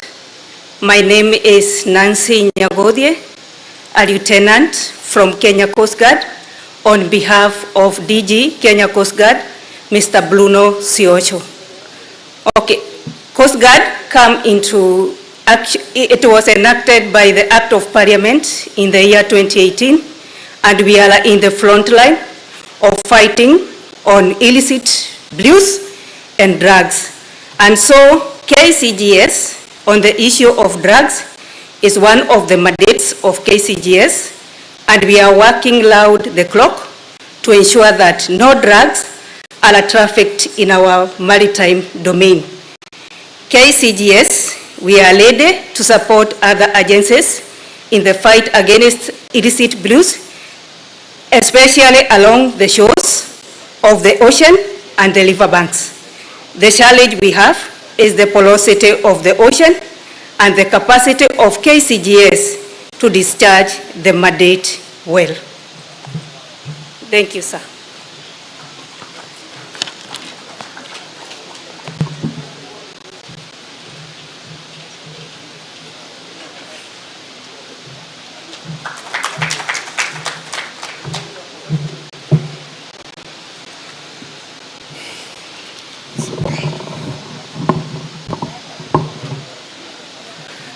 Your Excellency, the Deputy President, all protocols observed. I am Dr. Fred Sioi. I'm the CEO of Pharmacy and Poisons Board. I feel greatly honored to be here for this meeting. And I want to say that I think speaking last is always hard, because what I wanted to say has mostly been said by others. But let me echo what my colleagues have said, that as a state agents, we are committed to fighting this menace. Our mandate is usually to regulate the profession of pharmacy, and two, to regulate the trade in drugs. And we look at three things: the quality, safety, and efficacy. So we mostly don't talk about what goes out of the supply chain. But remember, drugs can also be misused. Some are using Piriton, they say, akitaka kwenda kulala, anataka Piriton. But that's not what it's meant for. We have had challenges, and I think the best is to educate people on the benefits and the disadvantages of or abuse of those medicines. As an agency, we are committed. We have a president, a deputy president. We have challenges, as which the others have said, but we are very committed, with the help of our minister and our peers, to make sure we discharge our mandate. And I think today I'm more encouraged because the regional commissioners and the provincial administration is here. Some of the challenges we get is because there's no cooperation right from the level of the village. You can imagine if we had Manyumba Kumi giving us information, and then the chiefs acting on those premises that we think are illegal. We had a case in Nyandarua. I think the RC those days mapped all the legal and illegal chemists in Nyandarua County. And it became easy for us to target. But he also went ahead, if it had no license, he did not wait, he closed them. And we had a lot of sanity in Nyandarua. So I'm pleading to all governors, regional commissioners present, that please, let's work together. We give you whoever is licensed. Those who are not licensed, let them not say they know who and who. Just close them if they don't have a license. You don't need further reference. With those few remarks, I want to say thank you very much. Thank you very much.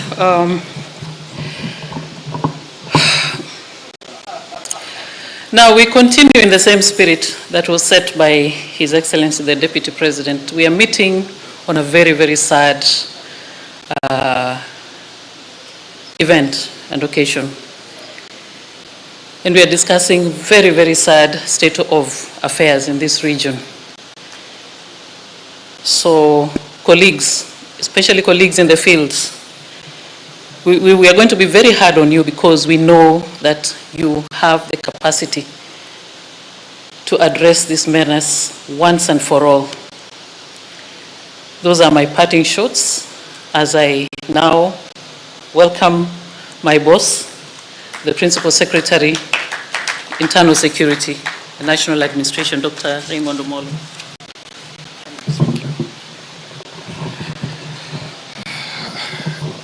Your Excellency, the Deputy President, first let me convey my apologies for coming into your meeting late when you're seated. I got stuck in Nairobi. Now, I want to ride on the protocol that has already been established so that we save on time. And the session that is currently going on, we had agreed or had allocated it to 1.5 hours. And already we are past the 1 hour mark, meaning we have barely half an hour to finish the session so that then we can make justice for why we are here. Now, I have a few speakers whom I will invite before I hand over the program to my CS, the Honorable Professor Kindiki, who then will speak, and then subsequent to that we will have the open plenary session. So allow me to invite the office of the DPP, and we try and be on point. And I think the truth, looking at the various sessions we've had across the country, we are pretty much clear on what the major issues are. And what I believe we all want to hear is how do we progress this conversation for the benefit of Kenyans who are most affected. Karibu. Your Excellency, the Deputy President of the Republic of Kenya, all protocol observed. I'm Victor Mule, Deputy Director of Public Prosecutions in the Office of the Director of Public Prosecutions, and I represent the Director of Public Prosecutions. And to start off, the Office of the DPP, throughout the country, all officers are committed to support all initiatives by the national government to eradicate the menace of drugs and alcohol abuse and other substances. And just to prove and demonstrate this, Your Excellency, we had a meeting in Nairobi on Thursday, and on Friday we had another meeting as a follow-up of that meeting with all the heads of the Office of the DPP in the 47 counties, and we stressed three things. And the first one was, if an offense has been committed, it is an offense. The quantity will not matter. A charge should ensue. Prosecution should ensue. So, IG, you urged us. You also talked about the nature of communication. You said an officer was replied badly. We addressed that on Friday as a follow-up of the Thursday meeting. The second thing, Your Excellency, and this gathering which we agreed was on auxiliary orders. Your Excellency, auxiliary orders, in addition to prosecution, an application can be meant for auxiliary orders, and we stressed an auxiliary order for destruction of the substance. And because you require this substance as an exhibit during the trial, we stressed that our prosecutors use officers from the National Police Service. They are called scenes of crime. Let them take photographs, let them weigh, even in the presence of the suspect, and let them be destroyed. This will take care of loss or even theft, or even change of the quantity, or even change of the chemical compound of the substance, because they change, some of them change with time. So we stressed auxiliary orders. The other auxiliary order we stressed was confiscation of the vessel or the motor vehicle or the instrument used to transport or ferry. Confiscate. This will be discourage the drug barons or the dealers from engaging in future. We also talked about confiscation of where it is stored. Imagine somebody's house being confiscated to the state, and the law allows all this. We are not talking of something which is not in the law. It is in the law is there, confiscate. And that we will discourage, will be a demotivating factor. And the third thing we talked about was cooperation, participation in COCs. We are going to participate fully, raise these issues of drug and substance abuse in court users committees, and we shall participate fully for purposes of synergy. So in short, the ODPP is going to play its role in its objective of prosecution as a deterrence. So we urge cooperation from our investigating agencies. Sometimes we appreciate, and we talked about it during the meeting, we appreciate you might not have something like the government report, chemist report, because like those who were arrested yesterday, you cannot have the report today. So we said, just come with the exhibit memo form to demonstrate that you have taken a step. And here in Mombasa, Your Excellency, we have been told it takes only 4 days. So if there is an exhibit memo form to prove that the exhibit has been taken to the government chemist, within 4 days, if the court requires the report, it will be ready, because we have a government chemist here at the coast. So we also ask for police officers to attend court, testify, swear affidavits for these auxiliary orders we are talking about, because it is important. As a recommendation, we shall be recommending law reform for expert reports to be produced without necessarily calling the expert, because these experts are required in different courts throughout the country. They are not very many, and if we have to insist on them coming to testify in court, it takes time and delays. So, Your Excellency, and this gathering, the Office of the DPP is committed, and we are going to support and all initiatives, and any resolution from this meeting will be passed on to the prosecutors on the ground, and there will be nothing toward the IG, who on Friday I thought was very worried. Thank you very much.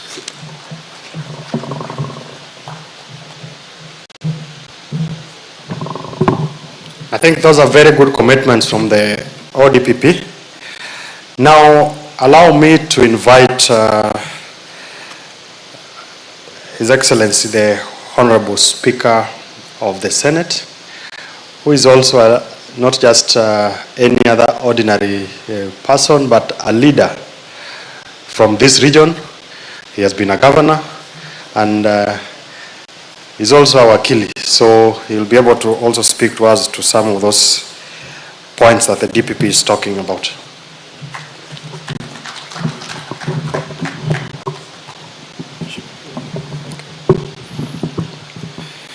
Your Excellency, the Deputy President of the Republic of Kenya, allow me also to go by the protocols that have already been established to save on time. Your Excellency, umezungumza na ukasema kwamba hapa lazima tuzungumze ukweli, ukweli mtupu. Na kwa sababu nataka nifuate nyayo zako, pia mimi ngoja nizungumze ukweli na ukweli mtupu kuhusu hili swala. Na kabla sijazungumza, Naona walanguzi wachache hapa madawa ya kulevya. Tafadhali, kabla sija kutaja jina, manake nitataja. Una dakika 2, usimame utuache, manake hatuwezi kupanga ukiwa hapa, utatutatiza.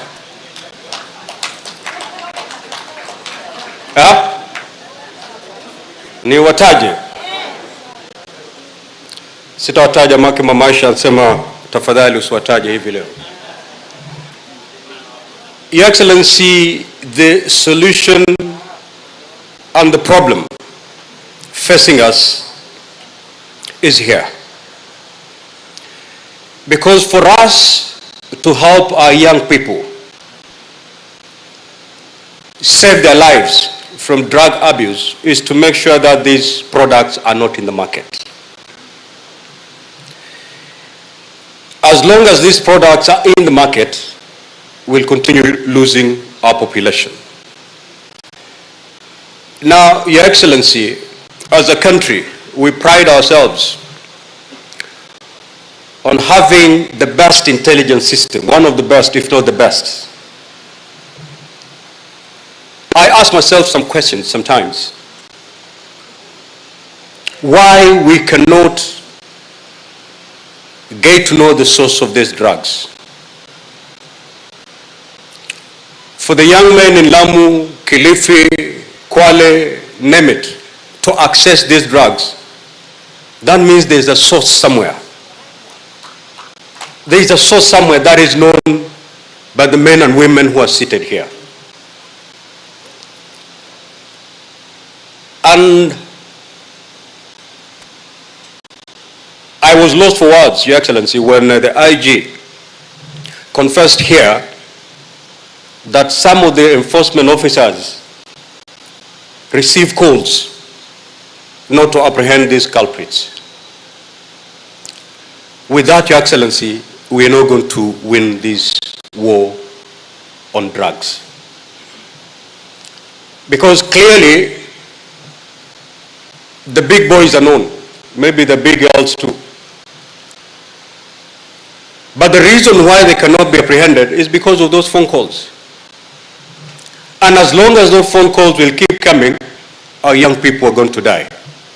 Whether as leaders we'll scream, whether as leaders we will cry, as long as those phone calls will keep coming, we are going to lose this war. So going forward, Your Excellency, the kind of assurance that you've given and the kind of commitment that you've given to the enforcement officers, because, Your Excellency, there's nothing new that we've been told today. Hii shida tunajua. But the biggest weakness that has been there towards eradicating this menace is at the enforcement level. If you know these drug dealers, how comes they've not been apprehended? Today, if you go to the law courts, you'll see quite a number of young men and women who are being arraigned in court for being in possession of just one roll of bang. While the guy who has kilos, sacks and sacks of marijuana is seated pretty somewhere because he's untouched. We are targeting the wrong category. If we can be able to make sure that these products are no longer in the market, then we'll be saving our young people. And to do so, Your Excellency, we need to go to the source. And with our intelligence system, we know who these drug barons are.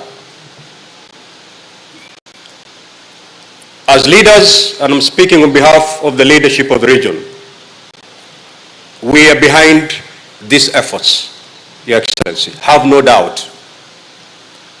And I can speak here without any fear or contradiction that none of us were elected pursuant to funds, using funds from drug dealers. None of us benefited or has benefited from that kind of dirty funds. And therefore, on this war, you have partners in the leadership of this region. We are not just speaking because we're in this conference, but we mean it. And whatever recommendations that will be adopted from this particular conference, Your Excellency, have us as your partners in this war. But again, as I end my remarks, haya yote nimezungumza ni 9, 10 na la muhimu. We need those big boys behind bars if you're to make any meaningful progress in this war. How many of our boys in their thousands will be arraigned in court? Wakitolewa, wengine wanaletwa. How many rehabilitation centers will our governors build to, take in the thousands of our young people who are hooked to drugs? But Your Excellency, if you are able to nab the supplier, there'll be no child being arraigned in court because he's been found with a sachet of heroin. And that is where we ought to start. That is where we need to put all our efforts. How I wish the IG disclose this powerful person who can call his office na anatetemeka. Who is this who can call the IG's office? And they're let scot-free. They're out there feeding our young people with all the poison they can feed them on. So again, IG, mkubwa amesema, I know hiyo simu haikutoka kwa Rigathi. That I'm very sure. I know that phone call never came from His Excellency, the President of this country. Who is this? Who can call your office and because of that call, they cannot be arrested? If you're to win this, we need to have the will and the commitment, more particularly from our enforcement unit. But otherwise, Your Excellency, count the leadership of the region as a partner in this war. Thank you.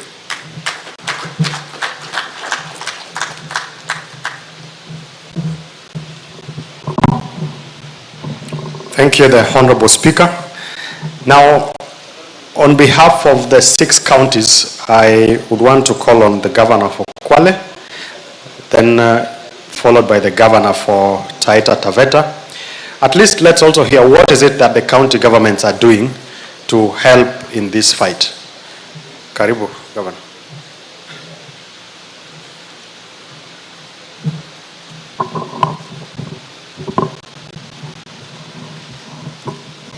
Thank you very much, Your Excellency, the Deputy President of the Republic of Kenya, all protocol observed. Pengine mimi sitoenda mbali sana. I want to appreciate this meeting, Your Excellency. Now, on behalf of governors and the people of Kwale, let me speak on behalf of people of Kwale. Your Excellency, pengine ni kutoe wasiwasi. Tumekuwa tupigi makelele, lakini kazi inafanyika Kwale. And that is why we have a rehabilitation center in Kwale.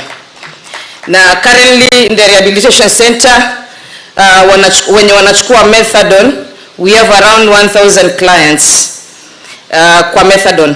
Na katika rehab, we have inpatient 25 na around 60 ambao ni outpatients. Lakini katika vita dhidi ya mihadarati and drug abuse, nafikiri IG amegusa pale ambapo panafaa patibiwe, ambayo ni enforcement officers. For as much as we have a rehabilitation center, for as much as tutapeana methadone, lakini wakati dawa zinaendeleza kusambazwa na enforcement officers are not taking action, bado tutakuwa tunafanya zero work. So, na viongozi, kama viongozi tumechaguliwa, na in fact devolution imekuja ili ilete unafuu kule ground. And my government, tumejaribu, tumetengeneza rehabilitation center, na mbali na hiyo, wale vijana ambao wamekuwa wakichukua madawa, tumehakikisha zile polytechnics tunaendelea kuzijenga vizuri na kuziweka equipment so that after wakichukua dawa na wanaenda kuwa trained, wanakuwa equipped na skills. Wakipata skills wanapata opportunity ya kufanya makazi. And I want to appreciate Madam Dorcas Gachagua came to my county. Na all these issues ambazo tuko nazo tulizungumza na yeye. Na pia ni washukuru wabunge from my county. Kila mtu amejaribu kwa uwezo wake. Hii holiday karibu kila constituency vijana wamekuwa engaged kupitia zile michezo za mpira na michezo zingine zote. Na vile vile pia ili our youths wasiengage katika masuala ya miadarati, ni lazima tuhakikishe wako mashule. County government of Kwale imeweka 500 million ya kusomesha mtoto. That is why kila mwanafunzi arudi shule. Lakini sasa hivi mbali na vita za miadarati, kuna hawa juvenile. Kuna hizi sasa cases ambazo zimetoka Mombasa zimeingia Kwale. Unfortunately, hatujaona cases hizi zikiwa prosecuted. Mbali na kuwa sasa hivi zimekuwa tisho, sasa hizi hata kufanya maharusi in some areas inakuwa problem. So IG, it's not about licensing. Hii kupeana licenses ni kazi ndogo, lakini let enforcement officers do their work. Where nimejenga rehabilitation center some meters away, wameka deni hapo ya Mangwe. Enforcement officers wako hapo Kombani, but they can't do anything. Kama watawaacha wawe hivyo, wanakula wanachukua methadone, wanarudi wanaingia tena kukula bangi. In fact, we lost a client juzi last week because anachukua dawa na bado anarudi kwa miadarati. Lakini enforcement officers wako wapi? So IG, in my county, major problem ni enforcement officers. Wakifanya kazi yao na sisi kama viongozi tufanye kazi yetu, hii kazi itakuwa rahisi sana. And because they know the hotspots, I would think enforcement officers wako katika zile hotspots. And Nakada, for as much as you've mentioned about the hotspots, sidhani kama you've captured the right hotspots. So Nakada pia tusikule tu mshahara na kusema Nakada we are there. Come to the ground. See what is happening on the ground. Si ile tu kuja na kusema sijui Lukore, hata nimemwangalia mheshimiwa Tandaza akawa surprised because some of the areas ambazo zimetajwa hapa they're not the real areas ambazo ziko na issues. So even for Nakada, I want you to calm down. See what is happening, the real issues. Tusiandike kwa karatasi tukazungumza kwa conferences ili hali the major problems are there. So mimi tu mheshimiwa naibu rais nataka nikuhakikishie kama governor wa jimbo la Kwale tuko imara. Tunapigana vita, pengine sisi si watu wa kupiga kelele sana plus my MPs and all the leaders, but we work very closely kupigana vita na miadarati. Sijasema police officers hawafanyi kazi yao, lakini wazidishe nguvu zaidi ili tuangamize janga hili. Thank you very much.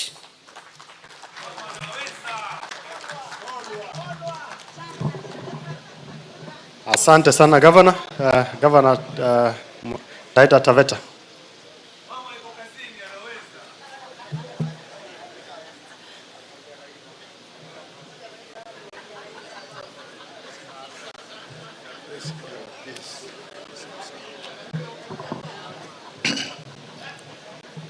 Your Excellency, Deputy President of Kenya, I recognize the protocol earlier on recognized. Your Excellency, your candid talk and IG, your candid talk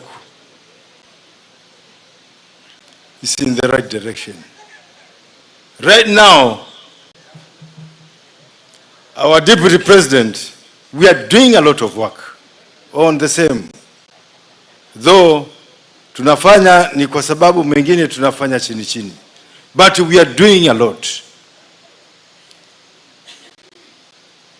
as I'm talking right now, in my sub-county hospital vessel, we are trying to do rehabilitation.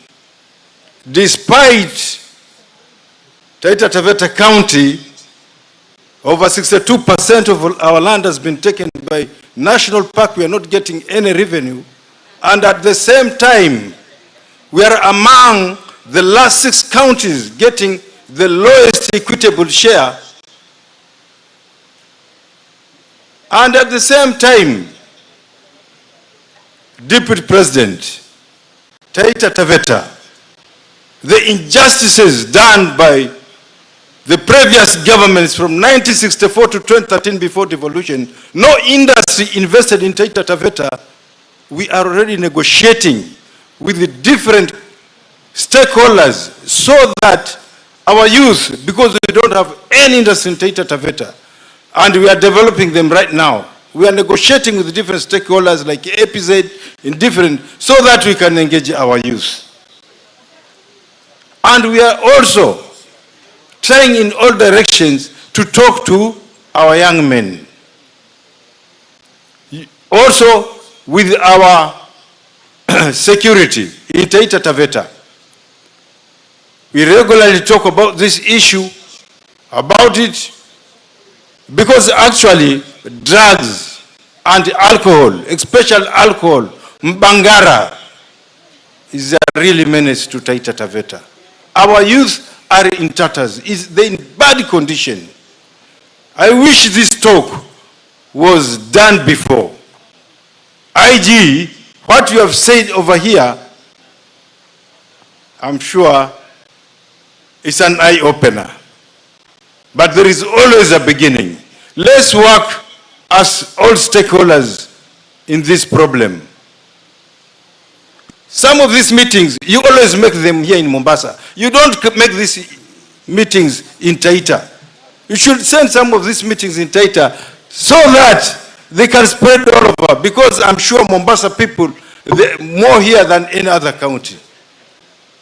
We should bring them to Taita so that we can also spread the message properly, because some counties, you know, as if I don't know what happened, we don't see some of you, our Deputy President. In fact, I'm welcoming you to Taita Taveta. I will hide, because the talk you have said over here, for sure, Mheshimiwa Deputy President, umeongea vizuri sana. Na tunaongea sana haya maswala ya pombe, maswala ya drugs, kwa sababu even right now, you go to our nurseries, it's serious. You'll find a school just 3 years back, it used to have about 40 students. Like right now, unakuta wako watoto wawili, watatu, wanne. Even we feel threatened.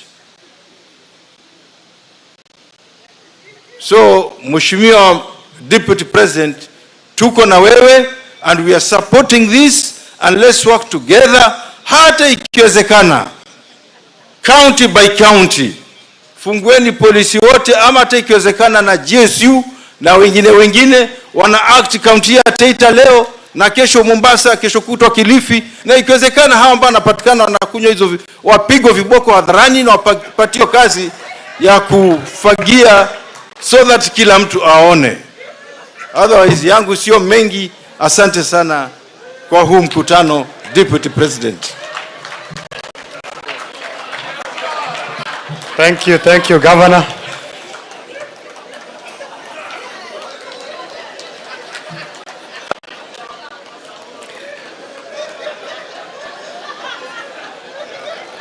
Watu wachapwe viboko. Now, allow me to invite my Cabinet Secretary, the Honorable Professor Kindiki, to take over from there.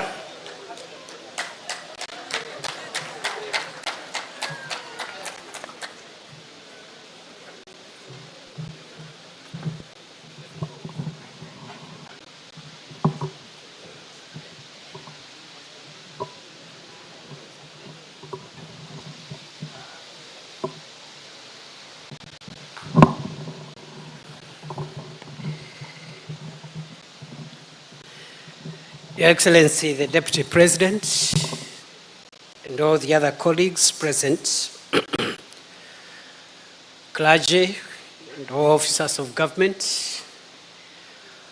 I'll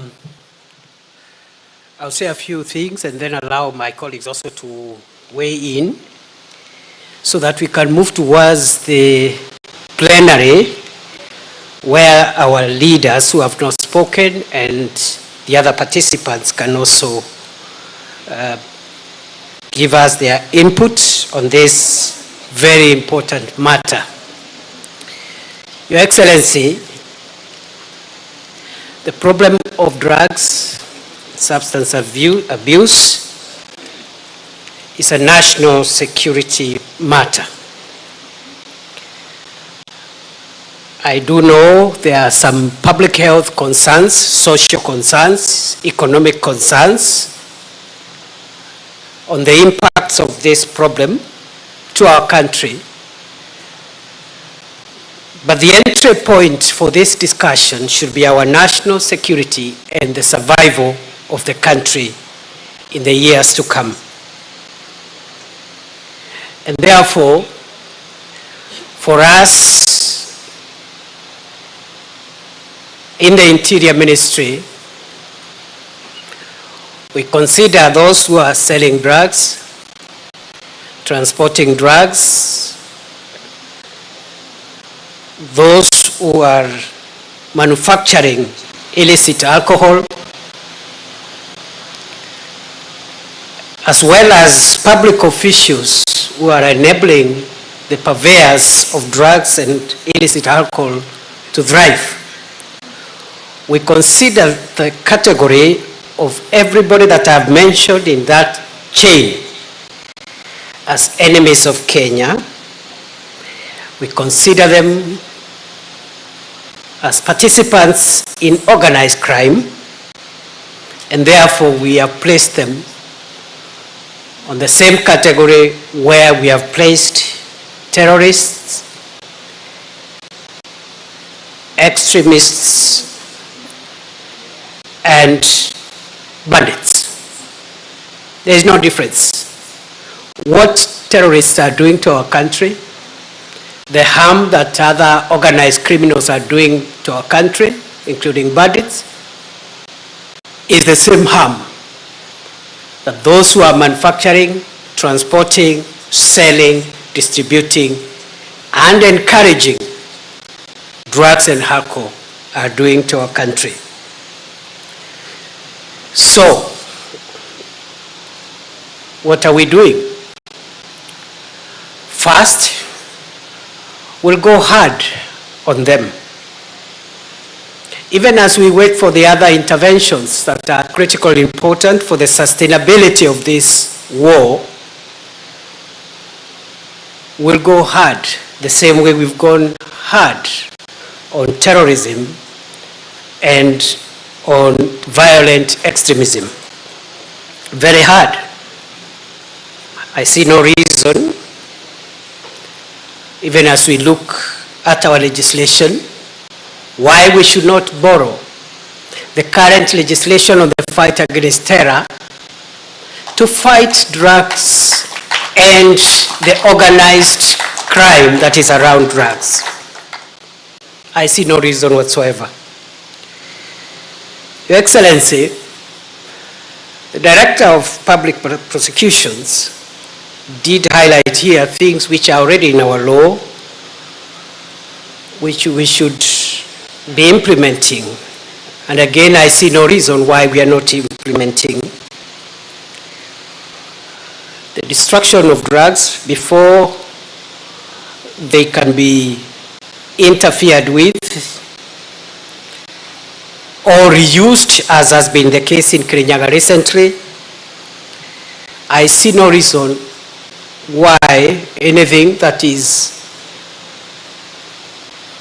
a motor vehicle which has been used to transport drugs should not be forfeited. I see no reason why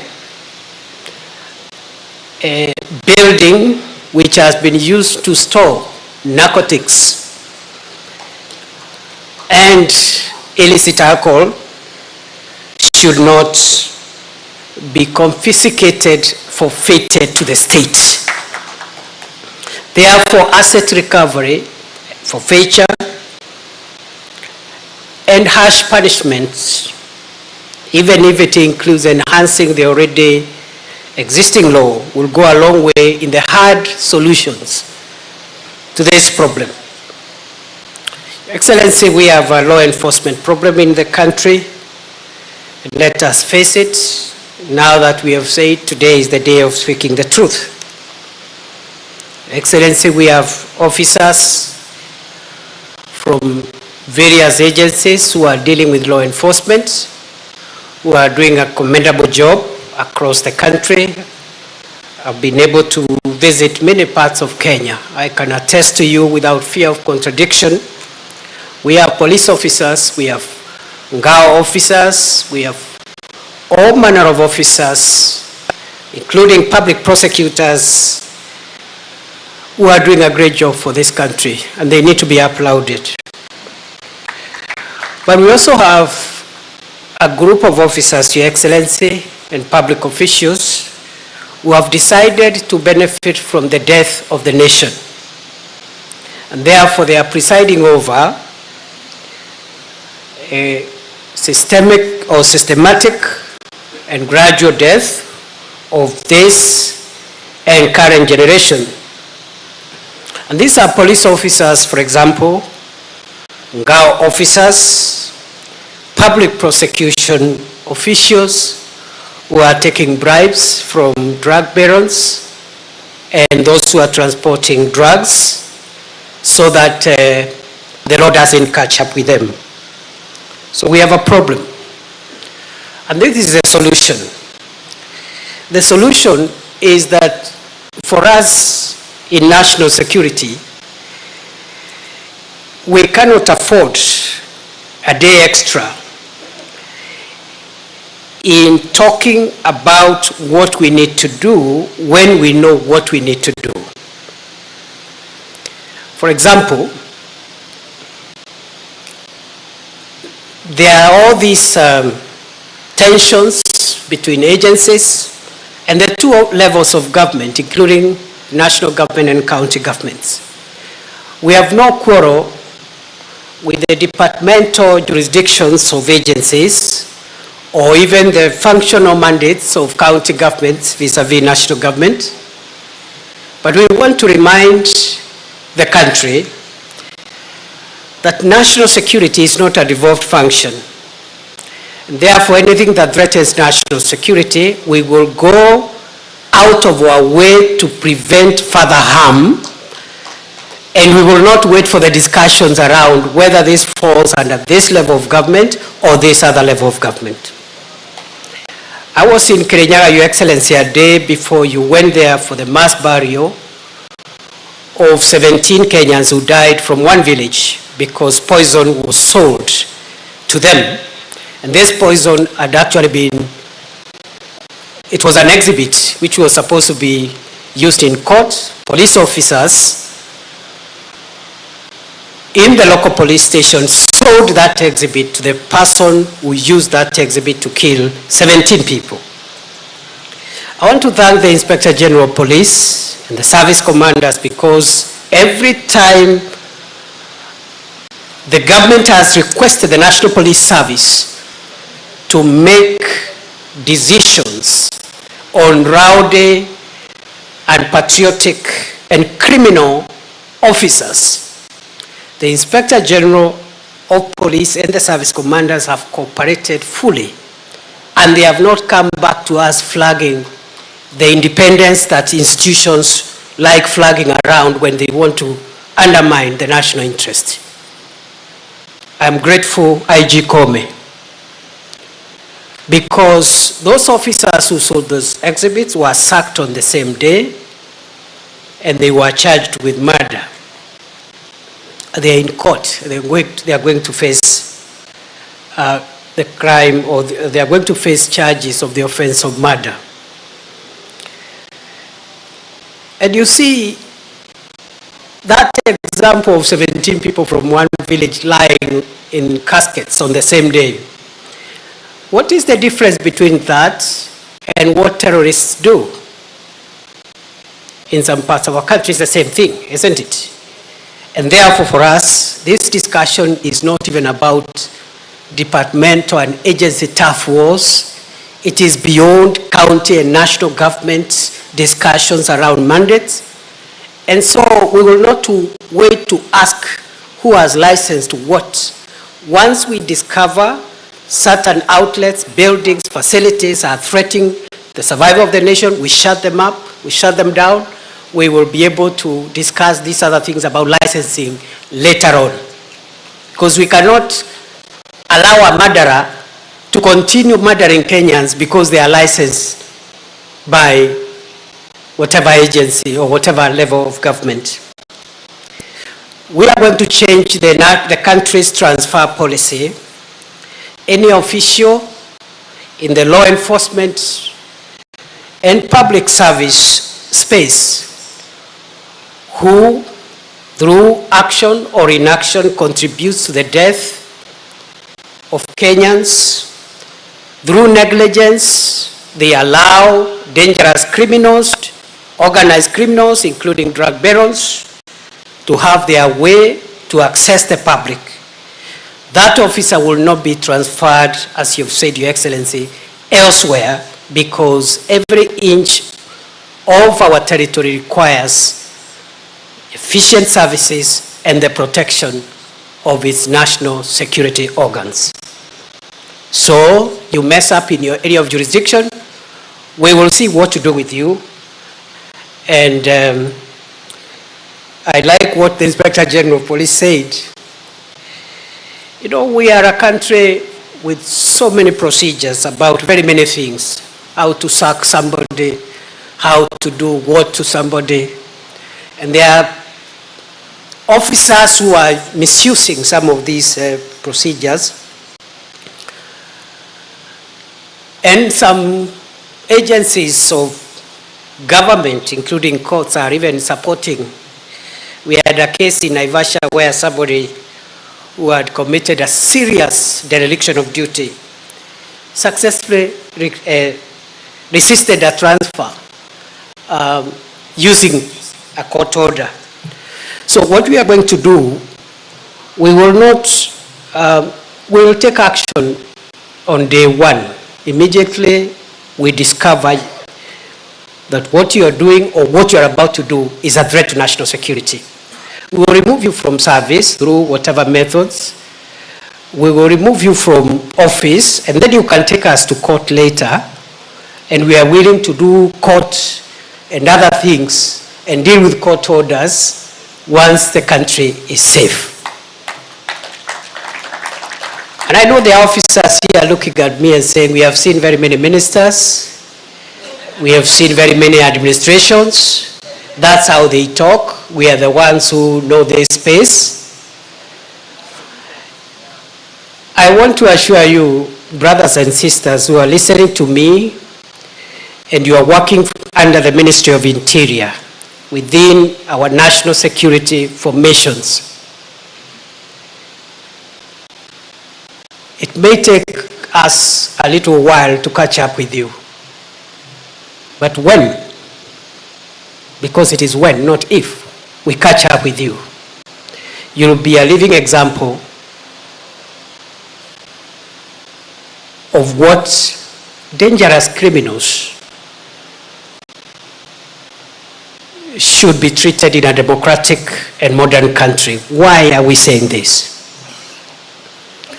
If you're a police commander, you take a bribe from someone who is transporting illegal ethanol or methanol or some other drug that is being used to mix with the heroin and make these hard drugs even more dangerous. If you are a police commander or you are a criminal investigations officer in the county, in the region, and this happens under your watch, or you receive money to look the other way, why should we keep you in that role even for an hour? And I want to assure you, in the name of God and in the name of the Constitution of our country, we will get hold of you. We will neutralize those efforts before you destroy the country. We will sack you. Let me put it that way. We will sack you by whatever method possible. And we don't fear court. We don't fear you, I don't know, using which other route. We will not even return you to service. Because a threat to national security is a threat to the nation. So, you may have heard this before, but you didn't hear it from me before. Your Excellency, the soft remedies are important as the hard remedies, because as we suppress the supply, we must also suppress the demand. We totally support rehabilitation programs. You've heard already we have a rehabilitation center here in Miritini. We've put in money, even in this financial year, to expand that rehabilitation center. Our target, in partnership with other partners, including county governments, is that every county in the Republic of Kenya should have a publicly funded rehabilitation center. Because the private rehabilitation centers are very costly and many of our people cannot afford. We'll also be very hard with the victims of this crime. I'm afraid sometimes we are very sympathetic to victims of crime. But on this one, just like other sophisticated international crime and organized crimes, we'll also be very harsh with the victims of crime. Because we cannot have you, we cannot look kindly as you waste yourself and as you destroy yourself. Your Excellency, I agree county governments should use the fees that they collect from licensing alcoholic outlets to mitigate against addiction and to rehabilitate and reintegrate those that are affected. There is no reason collecting that kind of money, that kind of revenue, and using it to build roads. It doesn't work very well because you are trying to sanitize that revenue which you get from the control of trade in alcoholic substances. Please, let's use it for rehabilitation and reintegration. Therefore, going forward, between the National Police Service and the Director of Public Prosecutions, we must find ways of enforcing the auxiliary orders of destruction of drugs and substances, forfeiture of vehicles, and the confiscation of and forfeiture of buildings where drugs and illicit alcohol is stored. And so, Your Excellency, I don't want to belabor so much. This is a national crisis. Just like terrorism and other serious crimes, we must act and act fast. We will not wait for the law to be amended. We'll apply what is there now. And all the other discussions about legality, legitimacy, we can have them when we have saved the nation. I now want to end there and request my colleagues to weigh in a sentence or two on the aspects that touch on their mandates. And then we can go to the last part, which is the plenary, and we close this meeting in good time. In no particular order, I want to ask my sister, the Cabinet Secretary for Health, to make a few remarks. And so that I don't come back here, she'll be followed by the Cabinet Secretary for Education, 2 minutes. The Cabinet Secretary for Gender and Affirmative Action, 2 minutes. The Cabinet Secretary for Mining and the Blue Economy, 2 minutes. And after that, PS, you will organize the plenary. Thank you very much, and God bless our country.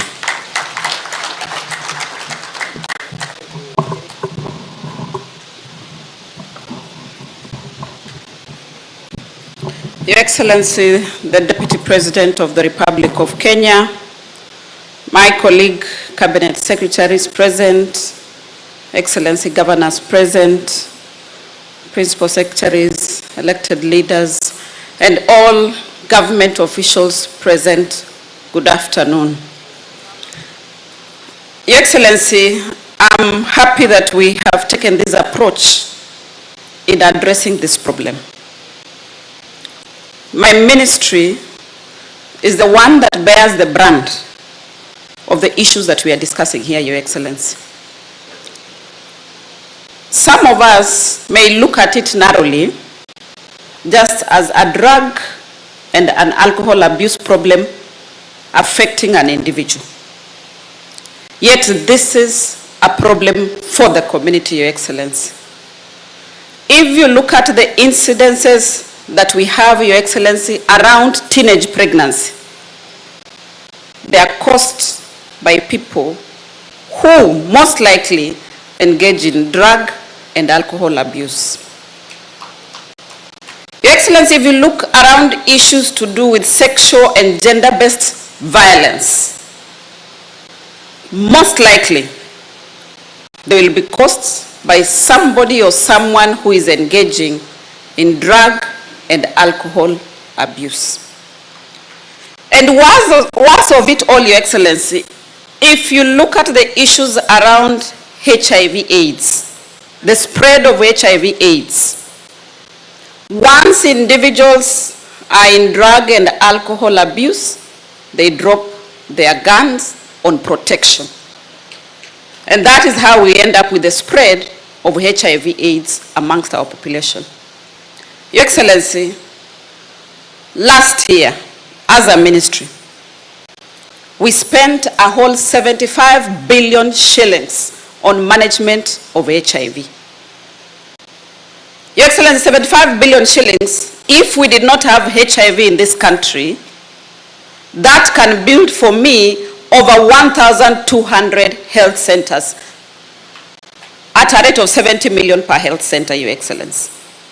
Those 1,200, if we spread them across the counties, it means that each county will at least get 22 health centers to take care of the health needs of our citizens, Your Excellency. So this issue is bigger than just that individual who is taking alcohol or abusing drugs. By the way, Your Excellency, we rank number 11 in the world on HIV/AIDS. So anytime we go to global meetings to discuss HIV and AIDS, I discuss with my face looking downwards because we rank very highly. So we must do something about alcohol and drug abuse. As a ministry, do we have a solution? Yes, we have some solution. One, Your Excellency, we have to support our regulatory institution, starting with Pharmacy and Poisons Board. That the law enforcement officers that we have must work closely with Pharmacy and Poisons Board. That once they close a facility, it remains closed without being reopened by anyone. If that support is there, I'm sure we'll play a big role. Your Excellency, we have a second solution, and is in the new community health promoters that we commissioned. 107,000 the whole country, Your Excellency. There is no village that does not have a community health promoter. These people, we have given them smartphones, Your Excellency. One, we want them to use those smartphones to also identify these people within the community who are using alcohol and drug abuse, so that then our solutions can be targeted to specific numbers.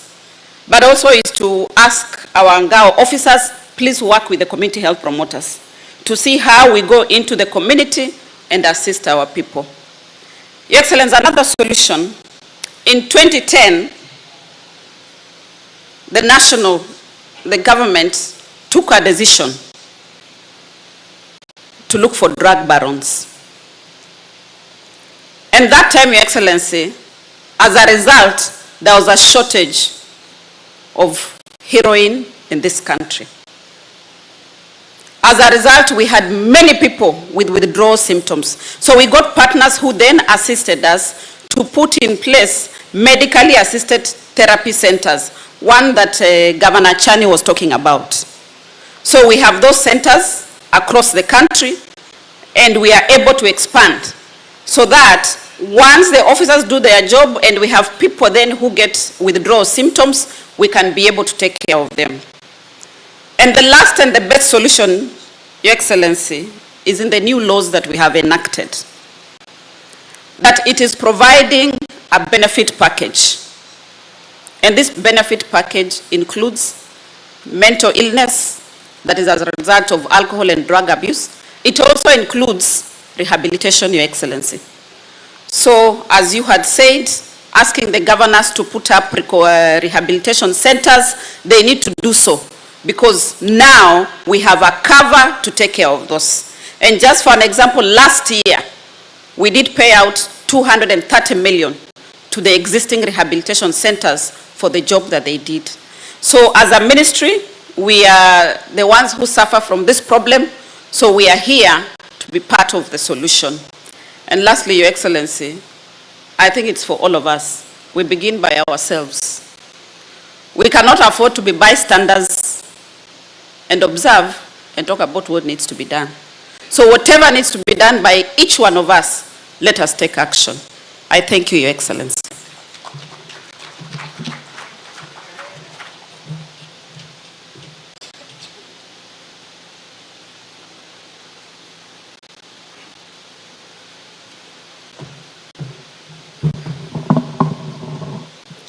Yeah, thank you, Your Excellency, the Deputy President of the Republic of Kenya, my colleagues, the Cabinet Secretaries, Your Excellencies, the Governors, and all of us, watu wa Bwana mjambo. Your Excellency, in education, one, we thank you for providing this opportunity in order for us to look at the root causes, the extent, the impact, and more importantly, to look at sustainable solutions. In education, Your Excellency, when we look at the source of this great menace in our schools, we identify the nearest bars, which these days you find so many near our schools, the kiosks around, the shops, and also we have traffickers who are also sometimes students and even people working within the school community, that is the school workers. Again, Your Excellency, when you look at the effect, the impact in our schools is so dire, so serious, because one, attendance and retention in our schools and even performance is affected by this. And indeed, in the coast here, I can be able to give an example of the sub-count of Ganse. Last year on, the year 2023, we had school unrest. And when we did investigate the major cause of that particular unrest in those particular 7 schools, it was associated with illicit brew and abuse of these substances. So, Your Excellency, the performance of our schools right from primary, secondary, all the way to tertiary and the universities is affected by this. And the age, because the young ones start being initiated in this menace when they are as young as 11 years up to 15 years. It is something which is so serious, Your Excellency. Your Excellency, I am going to offer some kind of solution. I would deviate a little bit because I have been in this space for quite some time. When we were making our Constitution 2010, there before, there was agitation that we do away with the provincial administration, that we do away with the chiefs and assistant chiefs and the entire system. Some of us, the 6 of us, if Brother Kindiki can be able to go into his library, he will find a write-up that we did saying that if we do away with the provincial administration, particularly at this lower level, it is going to have very serious repercussions for this country, particularly as far as governance and security issues are concerned at that lower level. And that's why, Your Excellency, of course, the Constitution came, and we thank God that we have provincial administration with us here. But there are aspects which were done by the 2010 Constitution which totally weakened that particular system at that particular level, because I remember the chiefs, the assistant chiefs, they had administration police. Today, Your Excellency, the chiefs, assistant chiefs, what they have is community policing, and the village elders. You cannot be able to counter, you cannot be able to take the kind of action required to be taken as far as these guys are concerned if we don't really give them some kind of policemen so that they can be able to take the necessary remedial action. So mine is to request that as far as we know what the provisions of the Constitution of this country is, we have an administrative arrangement where we must have chiefs, even district officers, because really the way the situation is, we interact with these guys. Each and every time a chief or an assistant chief going to announce that there is such and such a program in an area, so provide the required security personnel, sometimes it doesn't work. That is one of the solutions which I think is necessary for us.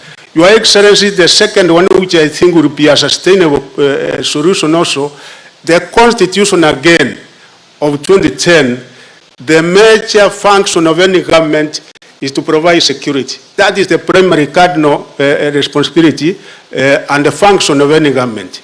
And in this particular one, I think there was a problem somewhere, because if you look at what was happening ever since independence until 2010, trade licenses used to be issued by what we used to have to call trade officers, district trade officers, municipal councils, county councils, but licensing for RICA, licensing for all these things were done by national government.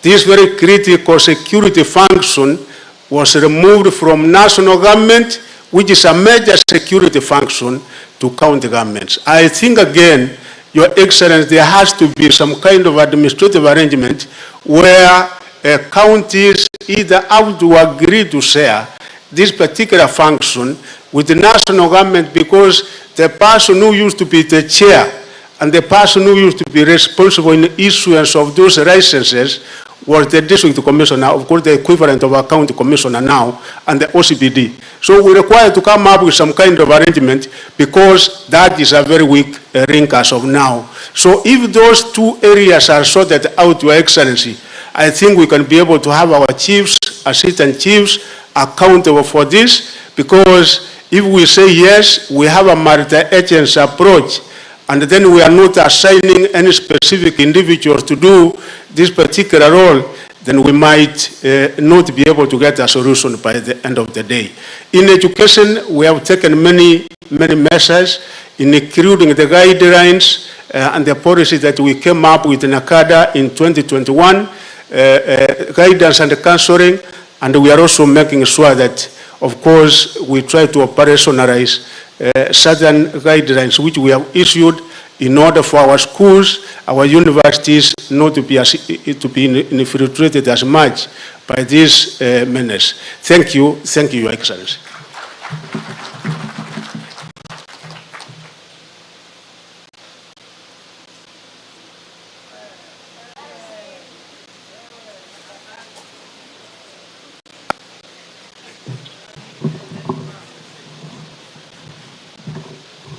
Asante sana.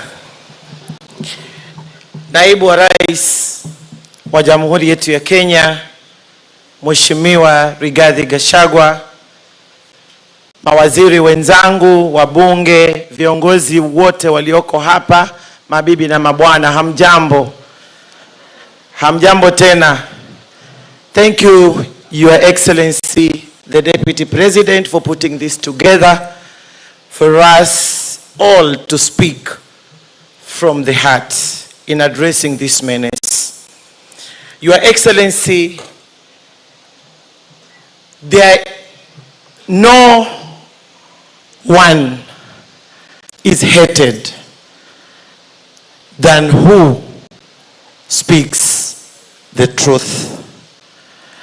Your Excellency, these are not my words, but words by Plato. Your Excellency, you will be hated. With this business, you will be hated. With this business, you will be victimized. With this business, Your Excellency, you will be a punching bag. But I want to encourage you. We are solidly behind you. More particularly, the leadership of this region.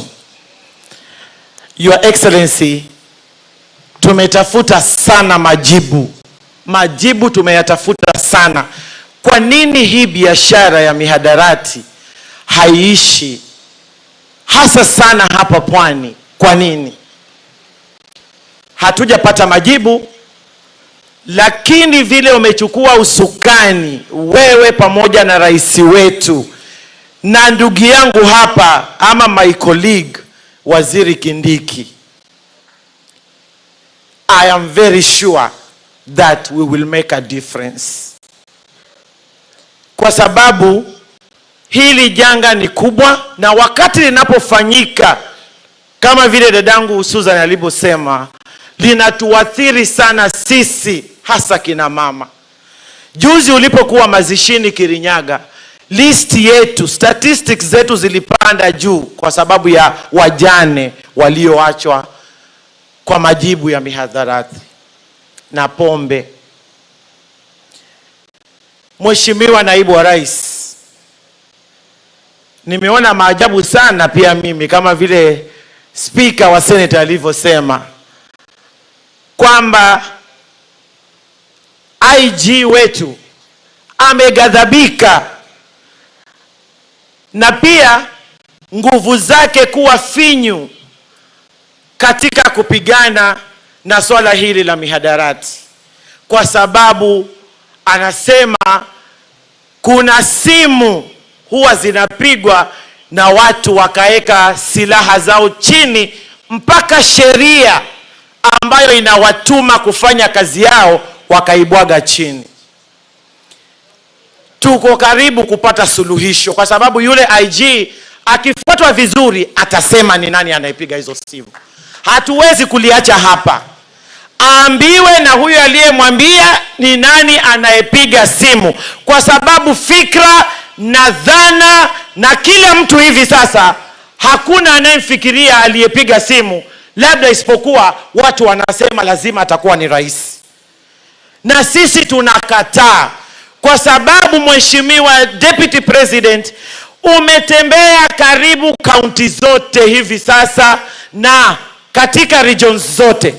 Wewe ukiwa naibu wa rais, bila shaka rais ako juu na ako mbele kuhakikisha ya kwamba hili janga limepata suluhisho.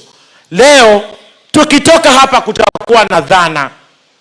Kwa hivyo IG yeye hakusema amepigiwa simu, na amesema hajawahi pigiwa simu. Anafanya kazi yake kwa mujibu wa sheria na katiba.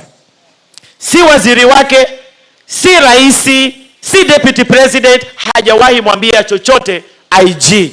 Lakini IG ameambiwa kwamba kuna order zinatoka wapi, ama sijui ni simu zinatoka wapi, zinatoka juu. Tunataka kujua ni mbinguni ama ni juu ya mnazi. Hayo lazima tuyajue kwanza, ili we want to clear the air. Hata kama si hapa, mkikutana kule mnakokutana muambizane, kwa sababu tunalingoja hilo jibu. Ndio lisiharibu sifa za serikali yetu. tukiongozwa na Mheshimiwa Rais na Naibu wa Rais. Mheshimiwa Naibu wa Rais, hakuna mtu aliye juu ya sheria. Tuseme tu ni watu kuzembea kazini. Na huo msemo ambao ameusema Mheshimiwa Kindiki waziri hapa ni kweli. Wanasema wako hapa wanahesabu masiku waende. Tunataka tuambie tuko miaka 10. Na majibu ya hii shughuli yatapatikana. Kwa sababu Mheshimiwa Naibu wa Rais, tukiongozwa sisi wote na Rais, tumeyavalia njuga na tutapata majibu.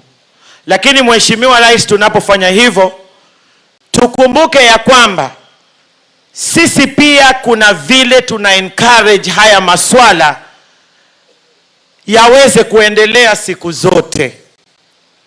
Kwa mfano, ukitembea hapa, umepanda gari yako, uko na watoto, vijana wanatembea barabarani, lakini billboards, yale matangazo ambayo yameandikwa kwa mabillboards, yameandikwa karibu kila county, yote yanaonesha kwamba utumiaji wa pombe ni starehe. Nani asiyetaka starehe hapa? Kila mtu anataka starehe. Kwa hivyo kama sisi tunapigana na masuala ya pombe na mihadarati, basi yale mabango kama ni lazima yaekwe katika hali ya kutisha. Yasiwe na maneno ambayo yanatia moyo vijana ama yoyote yule, kwa sababu stress zinatupeleka katika masuala hayo. Kwa hivyo hata yale mabango, zile advertisement tunafanya must be regulated and minimized, kwa sababu yanachangia wengine kuona kulewa ni starehe na yameekwa kila mahali. Sasa sijui Mheshimiwa Kindiki na pia na county government, hayo maneno tuyaangalie vizuri katika masuala ya matangazo. Lengine, Naibu wa Rais na Mheshimiwa Waziri Kindiki, tumezungumza vizuri kuhusu hawa maofisas wetu hawa, na hatio kwamba hati tunawanyoshea vidole, lakini anayefanya kazi vizuri atuzwe, na yule ambaye hafanyi kazi vizuri kama vile mlivyosema, hatuta transfer shida mahali kwengine. Lakini mimi nataka kusema hivi, tunajua ni routine ya waofisas wetu kukuwa transferred, lakini wale ambao wanafanya kazi nzuri haina haja muwaondoe, muache tu waendelee kuwafanyia wananchi vizuri. Majibu mazuri Kilifi kwa mfano, sisemi kwamba yule aliyeletwa baada ya yule mwingine kuondoka, na sitaki kumtaja jina lake, alikuwa anafanya kazi nzuri sana. Lakini saa hizi tembea hapa, anaitwa hapa Mtwapa hapa, mwana mahali wanapaita maeneo, hata saa hii ukifika cocaine inauzwa hadharani. Mtipesa, panaitwa Mtipesa. Na wale askari wetu wanapita. Nimesema ukisema ukweli utakuwa na maadui. Lakini mimi na naibu wangu wa rais nafikiri tushazoea. Tumepangwa katika hali hizo, tumetajwa, tumesemwa, lakini maadamu hatubambuki ngozi tutaendelea kusema. Kwa hivyo kuna haja ya wale ambao wanafanya vyema katika yale maeneo ambao wanakuwa posted ama zile stations zao, tuwavumilie waendelee kufanya kazi mzuri na watupee majibu. Kwa hivyo hii issue ya transfer sana sana pia tuiangalie. Na sana sana hata hawa viongozi wetu hawa waliochaguliwa na watu, hakuna mtu ambaye anaunga mkono swala hilo, kwa sababu wanategemea watu kuwapigia kura. Na kama hawa watu wameisha, sidhani kama hata wao watakuwa wana watu wa kuwapigia kura. Kwa hivyo kila mtu anapiga vita mihadarati. Masuala ya rehabilitation centers nafikiri ni jambo la muhimu sana, kwa sababu tuko na kama 2 ama 3 owned by the government. Na hizi nyingine zote kama tulivyosema, na nikasikiza speech ya naibu wa rais, ni kwamba 90,000 Kenya shillings ndio mtoto apelekwe pale mahali ili aende akakuwe rehabilitated. Ni jambo ambalo ni gumu na haliwezekani. Kwa hivyo Mheshimiwa Kindiki, mimi nakushukuru kwa sababu umeshatoa mwongozo ya kwamba serikali iko na mipango ya kuexpand zile ambazo ziko na kuzijenga zingine mpya tukishirikiana na county governments. Lakini sana sana Mheshimiwa Naibu wa Rais, madhara makubwa ya pombe haramu na mihadarati inashuka kwa kina mama na watoto. Wazee wamezembea kutoka kulisha mpaka so sisi tunaathirika. Naibu wa Rais, tuonee huruma hawa watu wetu hawa ambao wamevaa crowns leo, blue, grey, mtu angalie kwa macho ya huruma. Kina mama tunakosa huduma, tunakosa zile haki za kibinadamu kwa sababu ya mihadarati na ulevi. Mwanamume akija kwa nyumba amekuja kama chapati iliyomwagiwa maji, na babangu amekula pesa kwa sababu ya kuangalia maslahi ya mwanawe. Si haki na hatutaki tufanye demonstration. Tunajua tuko na waziri ambaye akisema sisi wote tuna tafadhali. Wewe najua wewe ni he for she. Tuhurumie hawa jamaa zako hawa wafanye kazi vilivyo. Kwa hivyo mimi sitaki kuzungumza mengi, lakini nataka nikupongeze Naibu wa Rais na Rais wa Jamhuri yetu ya Kenya kwa sababu huu ni mwanzo mpya ambao sisi wote tulikuwa tunautamani ufike, watu wakuje pamoja wazungumze kwa sauti moja. Na hivi sasa tunaamini mazao na majibu yatapatikana na janga la mihadarati na dawa za kulevya litapata suluhu. Ni ajabu kwamba nchi yetu katika mipaka yote, nchi kavu, anga, bahari, zote tuko na walinda usalama. Inakuwaje hizi vitu zinaingia zifike Mtwapa? Kivipi? Kivipi? Na kila mahali kuna cartels. Kwa hivyo kama tunapigana cartels za mashamba, tupigane na cartels za mihadarati. Hata sisi mkitufuata vizuri tutawaambia. Kwa sababu hapa ukitaja hapa unaweza ukosa kulala. Lakini tukifuatwa vizuri tutasema fuateni huyu atawaelekeza, fuateni huyu atawaelekeza. Kwa sababu wanajulikana, hii biashara haijaanza leo. Ni vile tu Naibu wa Rais amechukua kipaumbele kupambana na hili jambo. Na kwa sababu yeye is a truthful man, basi tuna imani ya kwamba tutapata jibu. Kwa hayo mengi machache, asanteni sana. Karibu Mheshimiwa Mvurya.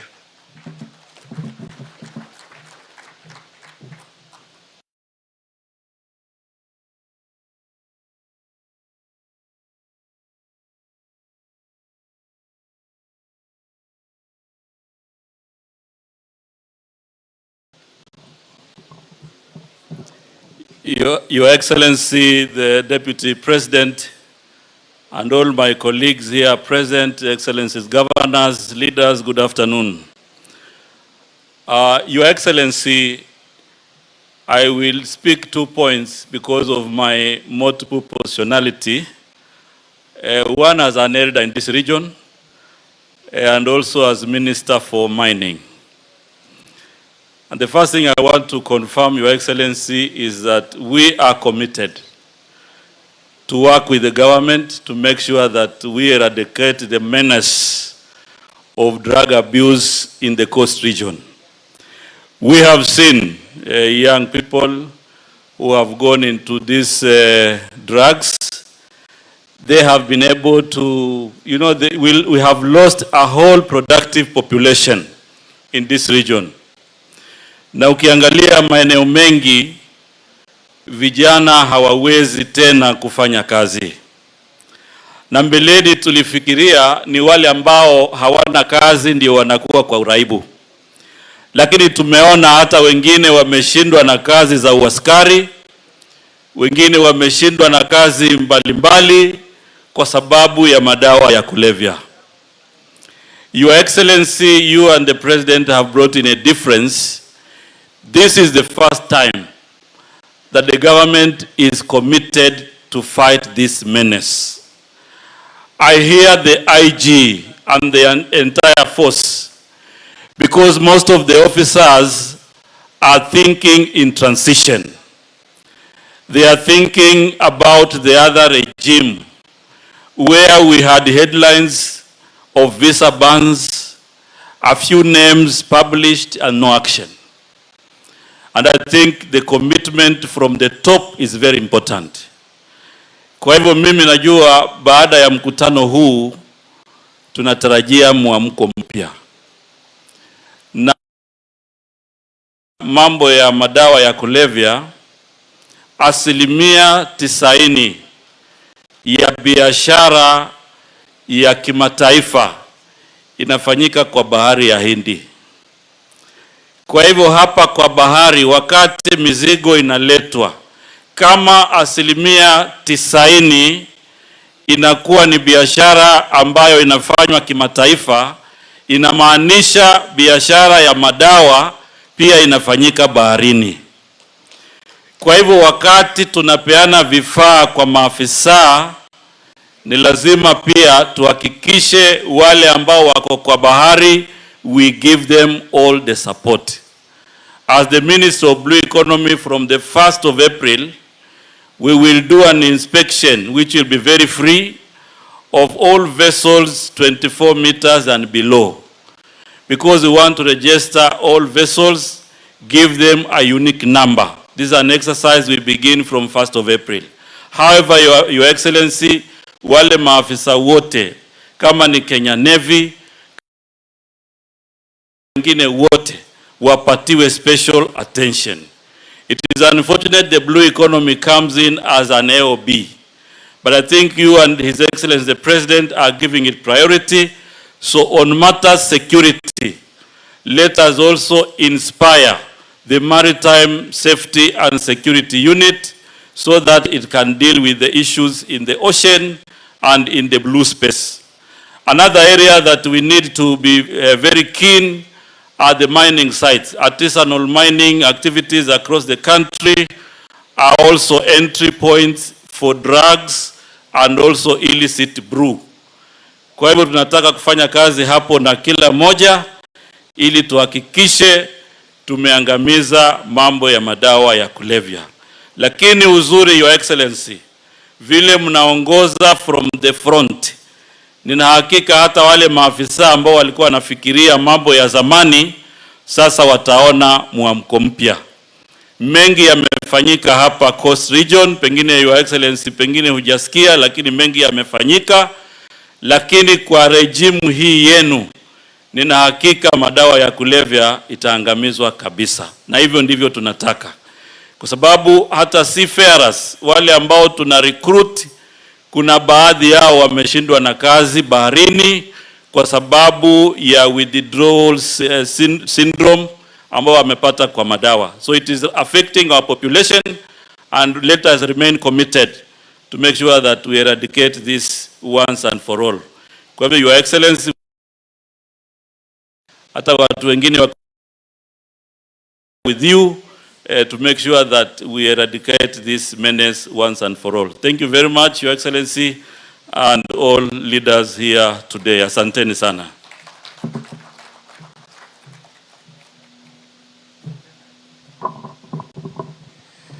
Thank you, Waziri. Now we are going into the last session, which is a plenary session. And as we get into that session, allow me to acknowledge the presence of my PS colleagues. There is PS in charge of devolution, PS Mbaika. I saw the PS in charge of transport, Mohamed Dagar. And I'm told there's PS health. Feel welcome. Now, because I want us to do this in the next half an hour, nataka niombe msamaha, because it means that for all of us to speak in the next 30 minutes, it will be practically impossible. But at least we need to pick up what may have been missed from all the speeches that we've had, beginning from the guidance that was given by His Excellency, the Deputy President. And if our speech would be confined to things that would help us get solutions to the challenges that we are facing, because we fully appreciate what the problem is. Now, I would want to invite the Honorable MP for Nyali to come and help me with that, with this session. And we have microphones around which will be moving. So we try and be brief to the point, and if an issue has already been raised, please let's not re-raise it unless it's for purposes of emphasis. So, Mheshimiwa Ali, your work is cut out. I don't want to take the flak from your colleague leaders. Karibu. Thank you very much. Your Excellency, the Deputy President of the Republic of Kenya, Rigathi Gachagua, all protocols observed, ladies and gentlemen, hamujambo. I'll be very brief before I allow my colleagues to contribute and say something on the drugs issue. Your Excellency, I've been in the forefront fighting drugs in my other career when I was a journalist, and I have been highlighting a lot of issues. I'm very happy because this is the first time that we are having such an event in Mombasa County, and I believe we are going to achieve and get the results out of this meeting. Your Excellency, Mombasa City is a unique city. It is a city with 3 main roads. One from here to Lamu, the other one from here to Lunga Lunga, and the other one from here to Nairobi. Apart from the entry point, the port entry of Moi International Airport, the port itself, and at some other small ports where these drugs are being sneaked off. But Your Excellency, I keep on wondering, a city with 3 main roads is becoming difficult to handle because there is no willingness at the port of entry. If you look at Lunga Lunga, those who are manning that point, they don't have the facilities. The sniffer dogs, you cannot detect drugs without a machine. At the port itself, I remember I did a story on the 6.4 billion cocaine that was seized in Malindi. They used to go with a speedboat inside the ocean and pick it there from the ships and then come and distribute all over.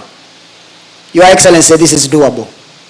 And I'm happy because my good friend Waziri is here. The beauty with the two, the PS and Waziri Internal Security, they are quiet men. They don't talk, but they walk, they talk. And we have seen what they have done all over the country. And Your Excellency, it is easy to win this war if we connect the dots of intelligence by listening and acting. Amongst ourselves are good officers. In every market, Waswahili wanasema, kila soko haikosi mwenda wazimu. We might have small officers, a few numbers, who are not willing to play along and make sure that we protect this country. Look at Singapore and Malaysia. I am a member of parliament, but there's a day I went there for benchmarking. And I started shaking 10 minutes to the landing because of the document that they give it to you and tell you that if you are arrested with even 1 roll of marijuana, it's life imprisonment. In other countries, you will be hanged. I will quote Malcolm X. This is for you, Professor. Malcolm X said, sometimes we have to pick up the gun to put the gun down. In this case, we have to pick up the gun to put the drugs down. And we are not going to complain. Whether they will be killed, whether they will be hanged, we want this generation, the coming generation, to enjoy their lives. Today, Your Excellency, you will be visiting Nyali constituency. Of course, you are in Nyali constituency, but you will be going to another ward called Freer Ward. It is clean. It is the base and hub of those addicts. But today it is clean because you are coming. If you leave today in the evening, more than 1,000 will be there. Nakada should pull up their socks. I've heard you saying about some areas in Mombasa. That is your own opinion, Paul. You need to ask us, the leaders, and we will tell you where the problem is. You haven't mentioned Nyali, Mkomani, Shauri Yako, Majengo Mapya. You haven't mentioned where I have problem. And now we had a problem of hard drugs.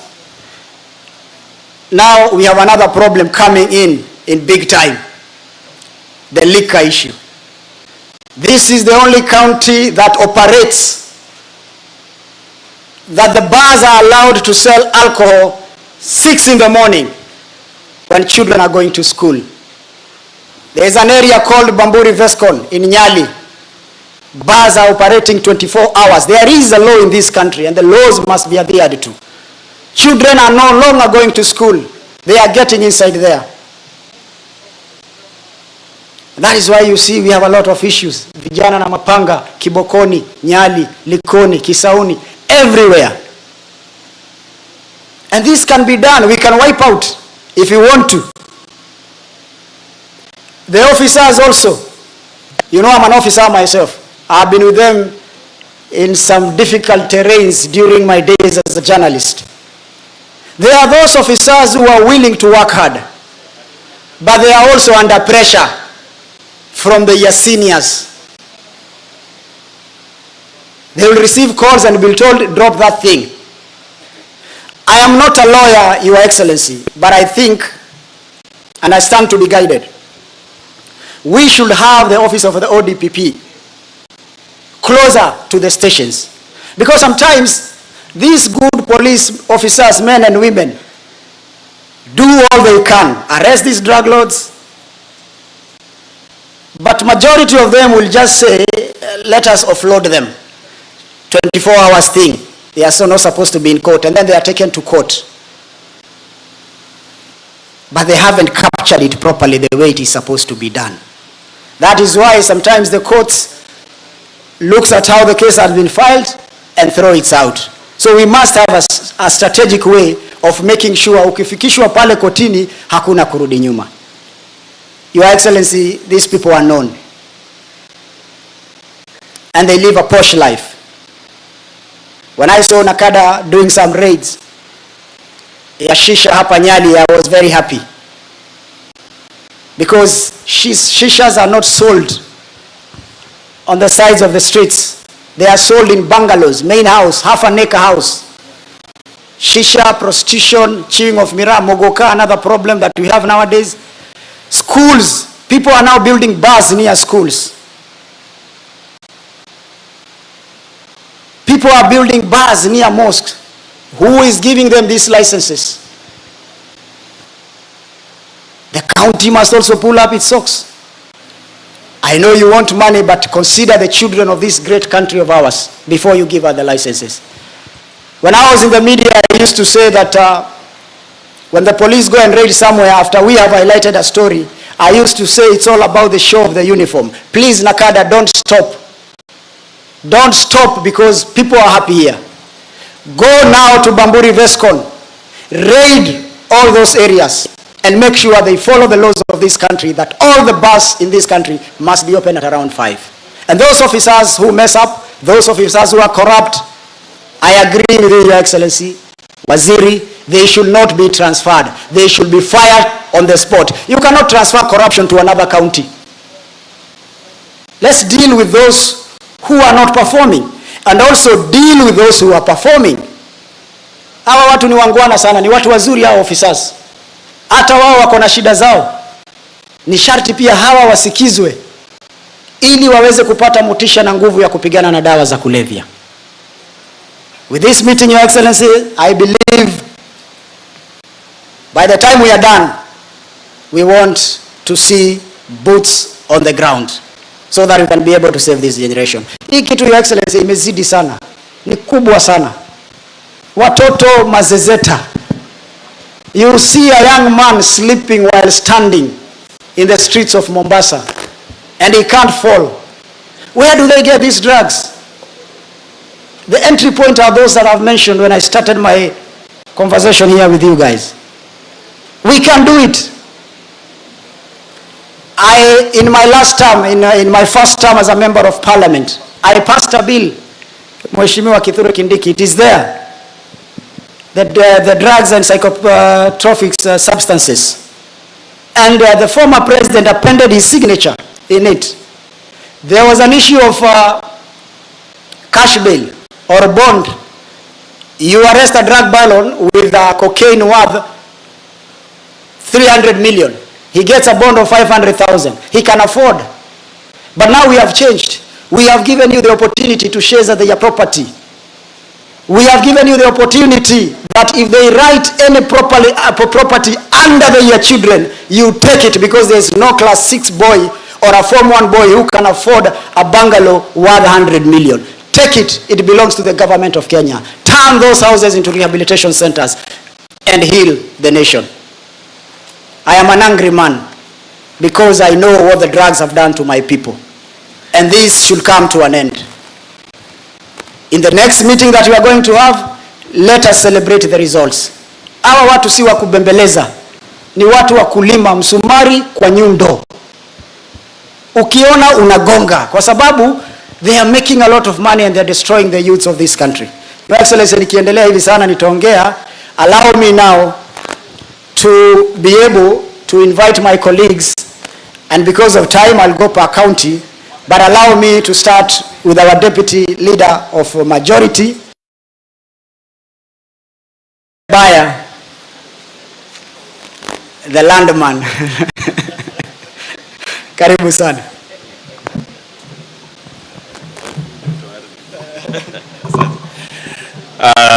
Our Deputy President, and I would like to recognize the protocols established.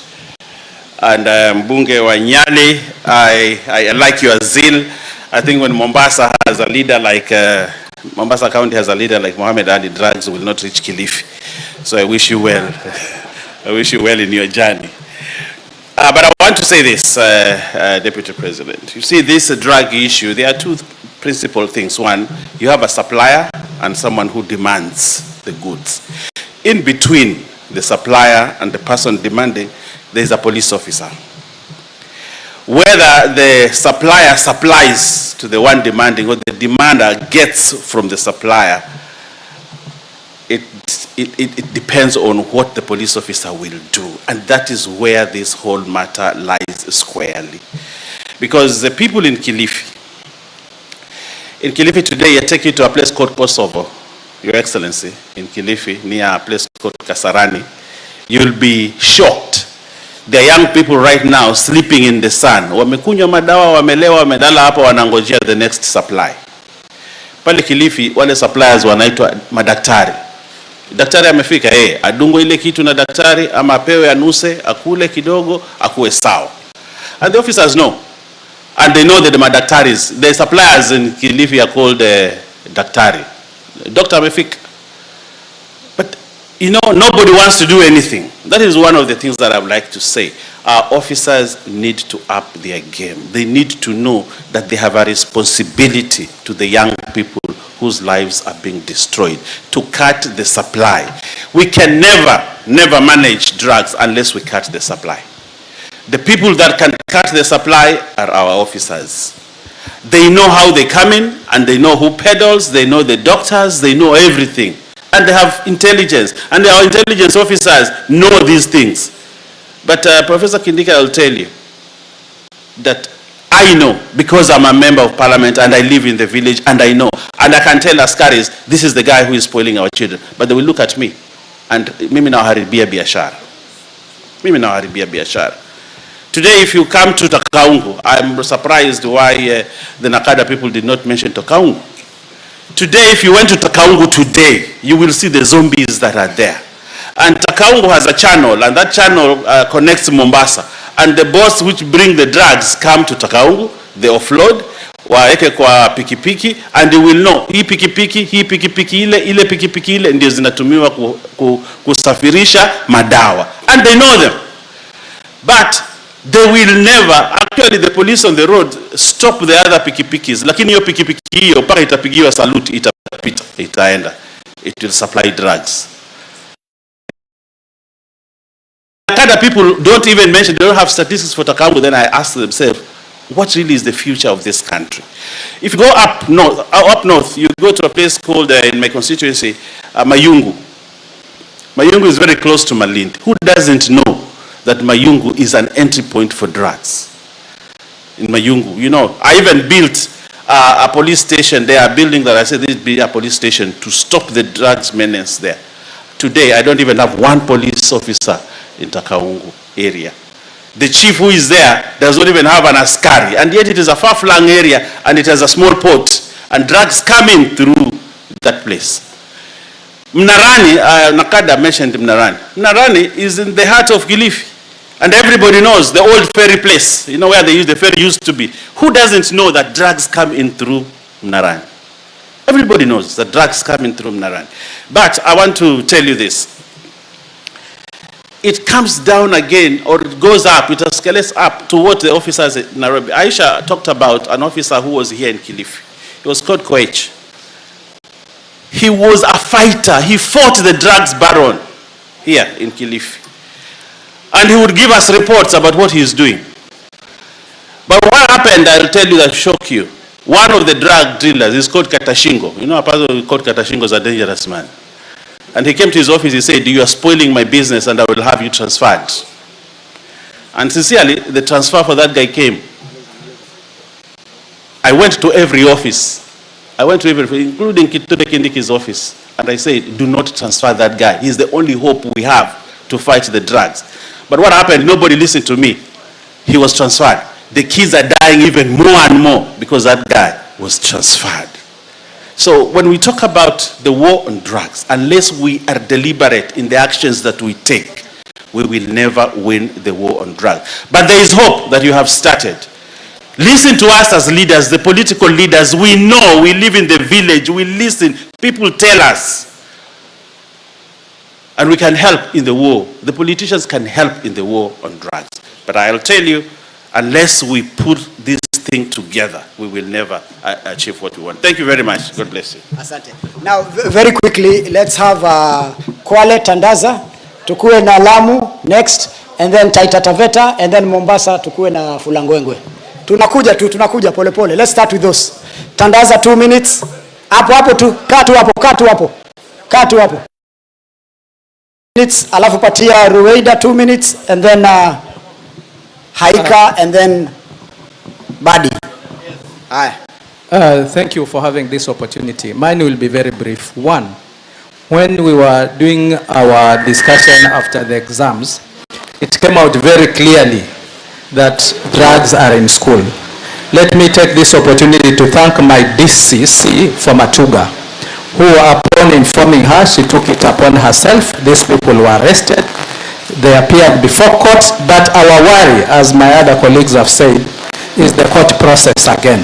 How much I wish Your Excellency the Deputy President, in our next engagements, you also get somebody from the judiciary so that he can get it straight from us that they are also frustrating the efforts against drug abuse.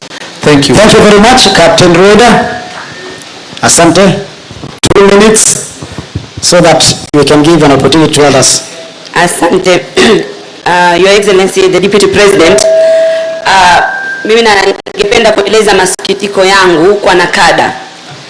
Nakada kama wanafanya kazi basi wanafanya Mombasa. Lamu East hata katika statistics zao hakuna pahali wametaja kuna drugs. Kwa sababu statistics yote yamezungumzia bangi na hizo zingine hard drugs zote wamezungumza Lamu West. Hakuna pahali hata moja kwa ile alozungumza sahihi wangeleta printout uone hakuna pahali alitaja Lamu East. It means Lamu East hakuna drugs. Na drugs zimebobea, watoto wangu wanaisha. Kwa hivyo masikitiko ni kwamba Lamu East wanahesabu iko mbali.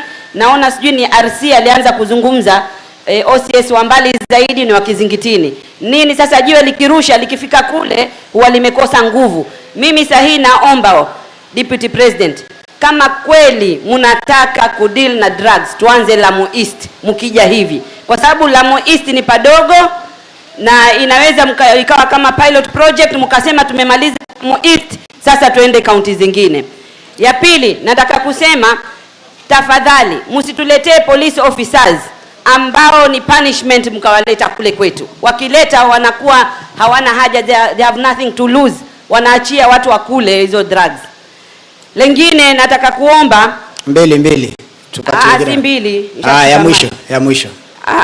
Sasa kuna ingine mjue kule Lamu East hakuna biashara yote ambayo inaweza fanya. Na hawa police officer mjue sisi tukisema pia tuna ndugu zetu on your side upande huo wenu.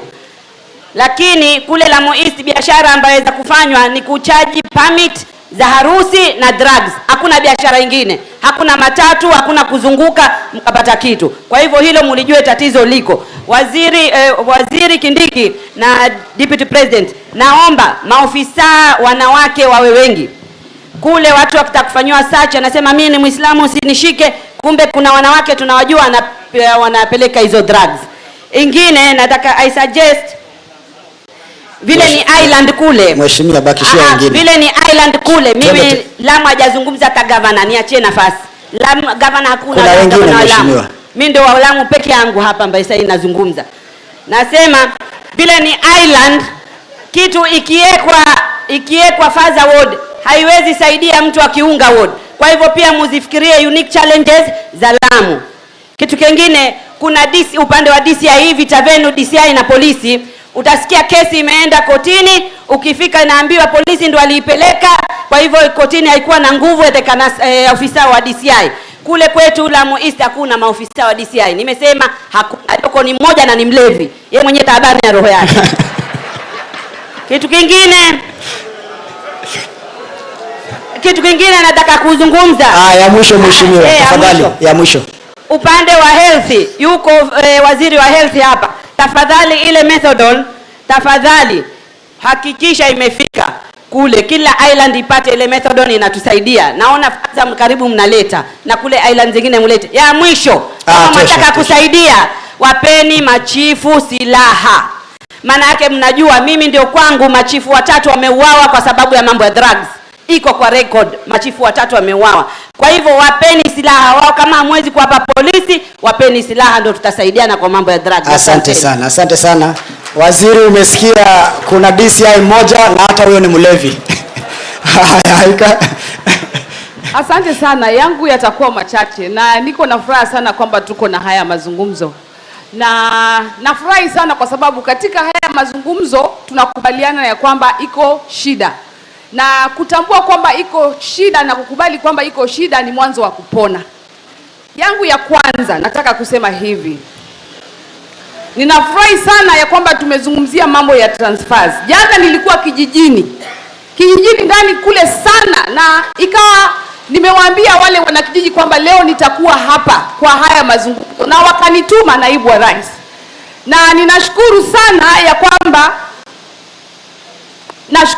ya kwamba yale maswala walinituma naona yakishughulikiwa. Waliniambia polisi wasikue transferred kwa sababu hawa maskari wanajua nyumba zote za pombe, na wakati wanaenda transfer wanafanya handing over kwa wale wanakuja.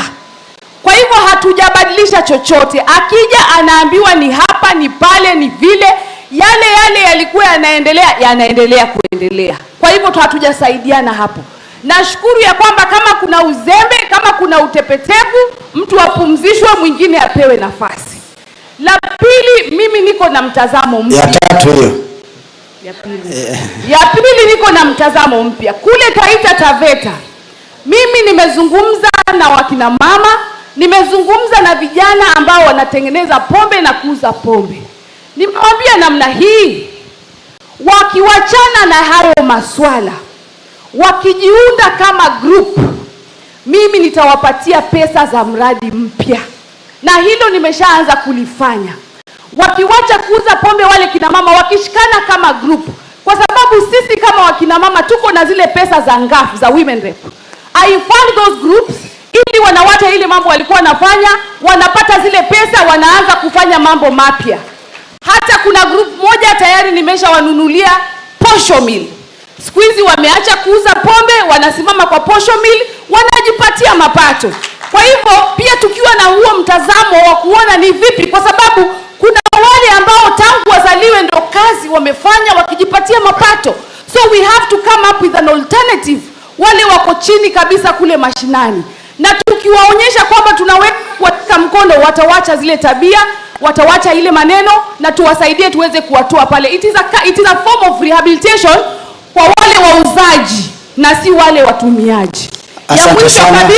Asante sana. Ya mwisho kabisa nikipatiana kipaza sauti. Haya, mpe fulani. Nataka kusema hivi. Pia Taita Taveta, mimi kama mama county kwa miaka 5 nilizochaguliwa, nimekuwa nikiweka pesa kidogo kidogo ili kujenga rescue camp rehabilitation center.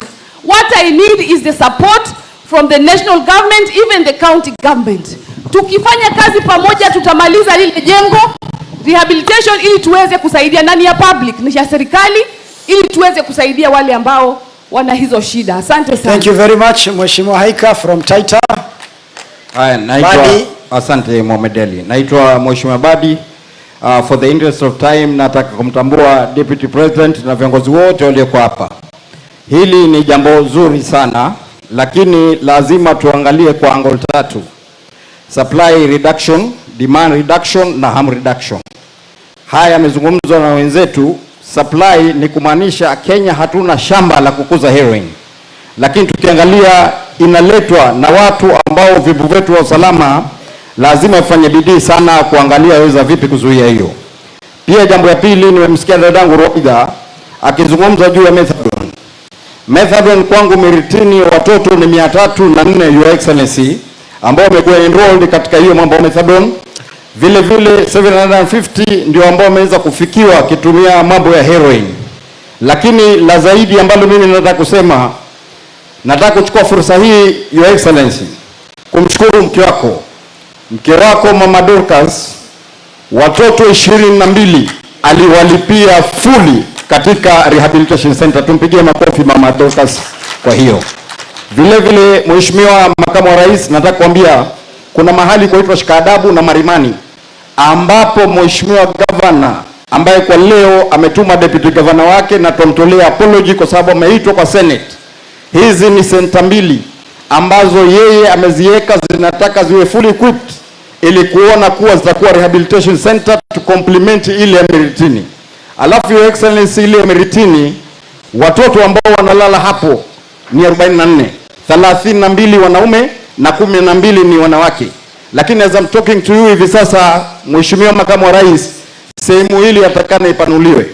Mheshimiwa Kindiki amesema tumeweka budget, lakini mimi nikiwa mbunge wa hapo nataka kusema jambo hili maadamu umelivalia njuga, kitambo budget ifike, watoto wetu wanaumia. Wewe kama Makamu wa Rais, katika kiti ya ofisi yako tuangalie namna gani tutaweza kuongeza ili kuenua katika ile rehabilitation center ya pale Miritini. Pia nataka kuripotia leo, amekuja hapa mtu anaitwa Karisa ambaye yuko pale, ameeleza zile sports ambazo ameeleza pia mimi sikubaliani nazo, akisema kuwa kuna sehemu kama Lina na sehemu nyingine ambazo wamezitaja ni sehemu ambazo haziingia kilini, kwa kweli zinafanyiwa mambo hayo ya madawa. Pia vile vile nataka kuripotia kwa mwezi 1.5 hakuna maji katika hiyo rehabilitation center ya Miritini, na amekuja hapa kusema. Kwa hivyo hivi sasa Coast Water ndio ambao wamelipwa pesa last week na Mombasa Water, lakini deliberately sijui ni kwa sababu gani hawaiki maji katika hiyo sehemu ambayo iko hapo. Asante sana. Your Excellency, nataka kuelezea Karisa hakusema kuelekea kwa hiyo the only rehabilitation center Miritini katika kuifanya kazi wa rais. Mimi pia nilifanya juhudi, niliweka kabro kufikia hapo, barabara nimeifanya imekuwa nadhifu. Kwa hivyo walivyosema Madam Mheshimiwa Governor Fatuma Achani, walivyosema na Mheshimiwa Kingi, Mheshimiwa Makamu wa Rais, si kwa kuwa mambo haya hujayasikia, tuyafanya chini, tuwasaidie watu wetu. Ni kwa sababu tu moja, ambayo labda hajaweza kufikia kwenye masikio yako. Na vile ulivyosema kwa wewe ni msema kweli, hata mimi Fulangenge leo nataka niseme kweli kidogo, kukuambia kuwa mlango wako uweke wazi ili na sisi tuweze kufikia, uweze kuyasikia yale tunayofanya katika sehemu zetu. Kwa hivyo kwa haya, asante sana. Mimi nataka kusema Muhammad ya mwisho kabisa, ya mwisho kabisa, tarehe 26 Juni, Mheshimiwa Gavana wetu Abdulswamad Sharif Nassir alifanya walk ya awareness ambayo iliunganisha viongozi wote hapa Mombasa ili kusema no to drugs. Kwa hivyo jambo hili ambalo tulipajia njuga leo tumeanza kulifanyia kazi, na hivi sasa yeye hayuko, amesema baada ya mkutano wako ndani ya wiki 2 atatuita tena kama viongozi ndani ya Mombasa to see the way forward. Asante, Mwenyezi Mungu akubariki. Asante sana. Sasa nitachukua wengine wanne wa mwisho. Mheshimiwa Mwashako utakuwa wa mwisho kama mwenyekiti wa Coast Parliamentary Group. Wewe utatufungia chapter, si namna hiyo? So nitachukua hapa Senator, nitachukua Dado, nataka kubalance na county. Charlotte tusamee, Mombasa imeongea. Haya kule because kuna madamu wetu hapa Senator, Mheshimiwa Senator, alafu ufunge kazi wewe Msambweni. Tutamalizia hapo. Lamu lishapatiana. So dakika 2. Asante Your Excellency. Sisi kule Tana River taabu kubwa ni muguka. Na hii muguka inakuja kutoka sehemu ya Meru. Muguka pamoja na Miraa, they go through several counties mpaka zifike hapo kwetu. Na hii shida ingine ya a little bit of hard drugs upande wa coastal constituency zinatoka supply chain ni Mombasa. So we have a supply chain from Meru and a supply chain from Mombasa. My suggestion is that ikiwa wale polisi wangekuwa wakifanya random search and also to use sniffer dogs, kwa sniffer dogs ndio wanaweza kupata drugs ambazo zinaletwa. So that's one. Number 2, Your Excellency, tuko na decision. This is my final point. A decision was made in the High Court, and I know Professor Kindiki will relate to this, that Muratina is a traditional brew, and therefore it is not something that should be treated like an illicit drug or an illicit drink. Now here in the coast, Tana River tuko na Mkoma, hapa tuko na Mnazi, kuna huko juu kwetu kwa Wajomba tuko na Mbangara. So the question, I think this goes to the DPP. You need to have a discussion. How should we treat traditional brews? Are they going to be part of us? And if they are part of us, how is KEBS relating to that? Because it is also messing up with our people. Kule kwetu Tana River tunajua ule Mkoma, kuna Mkoma mzuri na ule Mkoma mbaya. So we need to have a decision about that so that we have a proper direction on the issue of traditional brews. Thank you very much. And if you are not agreeing with it, asante. Ngoja nimalize Mheshimiwa. Asante. Huyu ODPP, they need to make an appeal on that judgment so that we have clarity on the direction. Thank you very much. Asante sana. Senator Miraj. Alafu Dado, Ambassador, and then tumemaliza na Msambweni, alafu chairman mwenyewe kijana mtanashati. Assalamu alaikum wa rahmatullahi ta'ala wa barakatuh. Naibu wa Rais, na nikizingatia itifaki zote, tatizo tulilonalo Bwana Naibu wa Rais ni kwamba pale ambapo kuna hivi vituo vya kurekebisha tabia za hawa wagonjwa wetu wa mihadarati, ndio kumekuwa maeneo ya kuuzwa hiyo mihadarati. Ni kumaanisha sisi kama serikali tumewaletea wateja wale walanguzi wa madawa ya kulevya. Hata hapo tunapokwenda ambako Muhammad Ali amekualika mheshimiwa wetu wa Nyali, kando ya skuli mihadarati inauziwa hapo kila siku mchana peupe. Wazazi wanashika watoto wao, Naibu wa Rais, asubuhi badala ya kwenda kazini, inabidi washike watoto wakubwa ambao wanaweza kufika wenyewe ili kuhakikisha hawalaghaiwi kuingia katika masuala ya mihadarati. Bwana Naibu wa Rais, mimi nilikuwa wa kwanza baada ya kuapishwa. Nilienda kituo cha Citizen na nilikuwa tayari kutaja majina ya wale wanauzia watoto wetu ile inaitwa bugizi, dawa ya wenda wazimu, ndio watoto wetu wanakula. Na sababu usisikie viongozi wa pwani wakizungumzia madawa ya kulevya ni kwa sababu walanguzi wametumia mbinu mpya ya kuwapa mapanga vijana, wakati sisi tunaendelea kuzungumza masuala ya mapanga, wao wanaendelea kushamirisha biashara yao ya madawa ya kulevya. Kwa sababu ukiangalia ni kitu gani watoto wanaopigana mapanga kwa sababu yake ni nini, utapata the root cause of the juvenile gangs ni hard drugs. Kwa hivyo Naibu wa Rais, unapoondoka hapa, sisi Waswahili hatuna sherehe. Watoto wetu wa kike hawaendi klabu. Sherehe yetu ni harusi yetu, tukeshe. Ni miaka 10 sasa Waswahili, culture ya pwani, hatuwezi kujidai, hatuwezi kusherekea harusi zetu kwa sababu ya watoto wa mapanga ambao the root cause ni mihadarati. Kwa hivyo Naibu wa Rais, maisha yetu ya pwani yamebadilika. Na mimi nimekuwa nikilia na nitaendelea kulia kama mtoto wa kike, kama mzazi katika mkoa huu wa Pwani. Nimekwenda kwa ofisi ya yule kiongozi aliyesimamishwa, ikasemekana anapigiwa simu. Nikamwambia mimi nimekuwa katika kituo cha televisheni, nimeongea masuala ya dawa ya kulevya, na mimi leo nimeshindwa kulala kwangu. Na niko na barua ya kuhakikisha haya. Na kakangu wallahi billahi aliniambia, Bwana Harsame kama sijakosea yuko hapa, akanambia, dada, tatizo ya mihadarati Pwani haumjui mzuri ni nani na humjui mbaya ni nani. Hatutapata ofisa mwingine kama Nelson Marwa hapa Mombasa.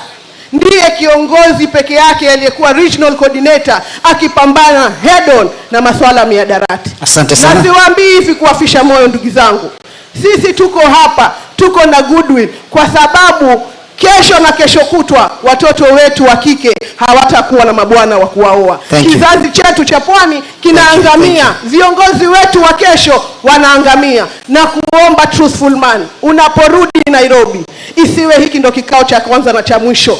Njoo utusaidie, na sisi tuko tayari. Tutatembea na wewe mguu mosi, mguu pili. Kina mama walimwagiwa, na mama Farida Toli leo wako wapi? Hata hawakuhusishwa katika hiki kikao. Na CSOs nyingine nyingi ambazo zinakazana, kina Abdurrahman Taib ambao wamekuwa wakingangana na sisi kurekebisha. Lakini sisi tuwaomba ndugu zetu ambao ni mapolisi, tuwapenda sana, na mkiona muletewi habari ni kwa sababu watu wakitoka wanakuwa enchanted, kwa sababu hatujui ni nani amekwenda kuambia wauzaji fulani ametuletea habari kwamba wewe ndio unapiana madawa ya kulevya. Asante sana. Asante Senator, thank you. Tumpigie makofi. Asante sana. Faisal Msambweni mheshimiwa, alafu sasa tumalize na Dado na CPG chair. Asante sana mheshimiwa Naibu Rais, na itifaki yote nikizingatia. Asante kwa huu mkutano mheshimiwa Naibu wa Rais. Ni mkutano wa muhimu na wa maana sana katika mkoa wetu huu wa Pwani, kuja kuokoa vijana wetu wengi walioathirika na utumizi wa madawa ya kulevya. Mheshimiwa Naibu wa Rais, mimi niko na masikitiko makubwa sana kwa sababu constituency yangu haina port entry, iko katikati. Port entry ni pale Lungalunga na hapa Mombasa. Lakini ya kushangaza, madawa ya kulevya katika Kwale County hub yake ni Msambweni, ikiwa ni Diani. Sasa yani kunishangaza, sisi tumeambiwa tuko na intelligence nzuri sana, kama si ya kwanza, ya pili, ya tatu ulimwenguni. Sasa hii intelligence kazi yake ni nini? It's either mambo ni mawili. Wao wanafanya kazi, wanapeana report. Sasa ile report kufanyiwa kazi, hapo ndio kuna uzembe. Pili, Mheshimiwa Naibu wa Rais, tatizo la officers wetu wa polisi. Watu wakisema officers, yule ambaye anakuwa target ni OCPD na OCS. Sasa pale kwangu Msambweni na particularly Diani Police Station, nimegundua iko tatizo. Tatizo ni overstaying of junior police officers. Kuna junior police officers wamekaa zaidi ya miaka 10 plus. Na in 8 months nimeondolewa OCPDs 2 na wameondolewa OCS 3.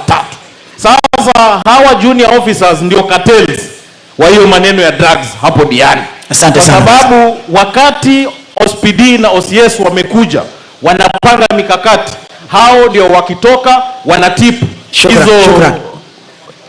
Tulia mwa. Shukran. Hao ndio wanatipu wale wauzaji wa hayo madawa, hao ndio wanatipu wale wenye chang'aa dens na mambo kama hayo. Kwa hiyo unless hawa junior officers pia waangaliwe na watolewe, waletwe fresh men and women officers ambao watashirikiana na hawa OCPDs na OCS. Asante sana Governor Dado, alafu tumalize na mwashako mheshimiwa tuweze kukamilisha. Dakika 2 tafadhali. Your Excellency, I'll put it in very precise points. First, this country should bring back death penalty like Singapore and other countries to deal with drug dealers. Number 2, we introduce the dangers of drugs to our children in the curriculum from primary, secondary. By the time they reach adolescence, they would have known these dangers. Peer pressure will not affect them. Your Excellency, this country is respected so much. I led a delegation of NACADA to United Nations drug whatever agency. They wanted to legalize bangi that day. I was the first voice that rejected that, and so many countries supported us, and we overcame that motion. Why can't we do it at home here? Finally, as we said, an officer who has not performed should not be transferred but should be sacked there, and those who do well should also be promoted on the spot. I have an example of an officer, an excellent officer here in Kisauni. Nitakueleza IG baadaye, who has done a lot of wonders. Thank you very much. And lastly, let us have now the chairman of CPG, the young man, Mwashako mwenyewe kutoka Taita. Thank you, Moha. Naibu wa Rais, Mheshimiwa Rigiji, mawaziri walioko hapa na all protocols observed. Mimi naitwa Dan Mwashako, mbunge wa Undanyi. Mwenzangu Haika aliongea masuala ya Taita Taveta, lakini nataka nichangie tu kwa ujumla kama mwenyekiti wa vuguvugu la wabunge na maseneta wa Pwani. La kwanza, Naibu wa Rais, if there's one thing I would want to support you, it is this business you've started. This is one thing that touches my heart.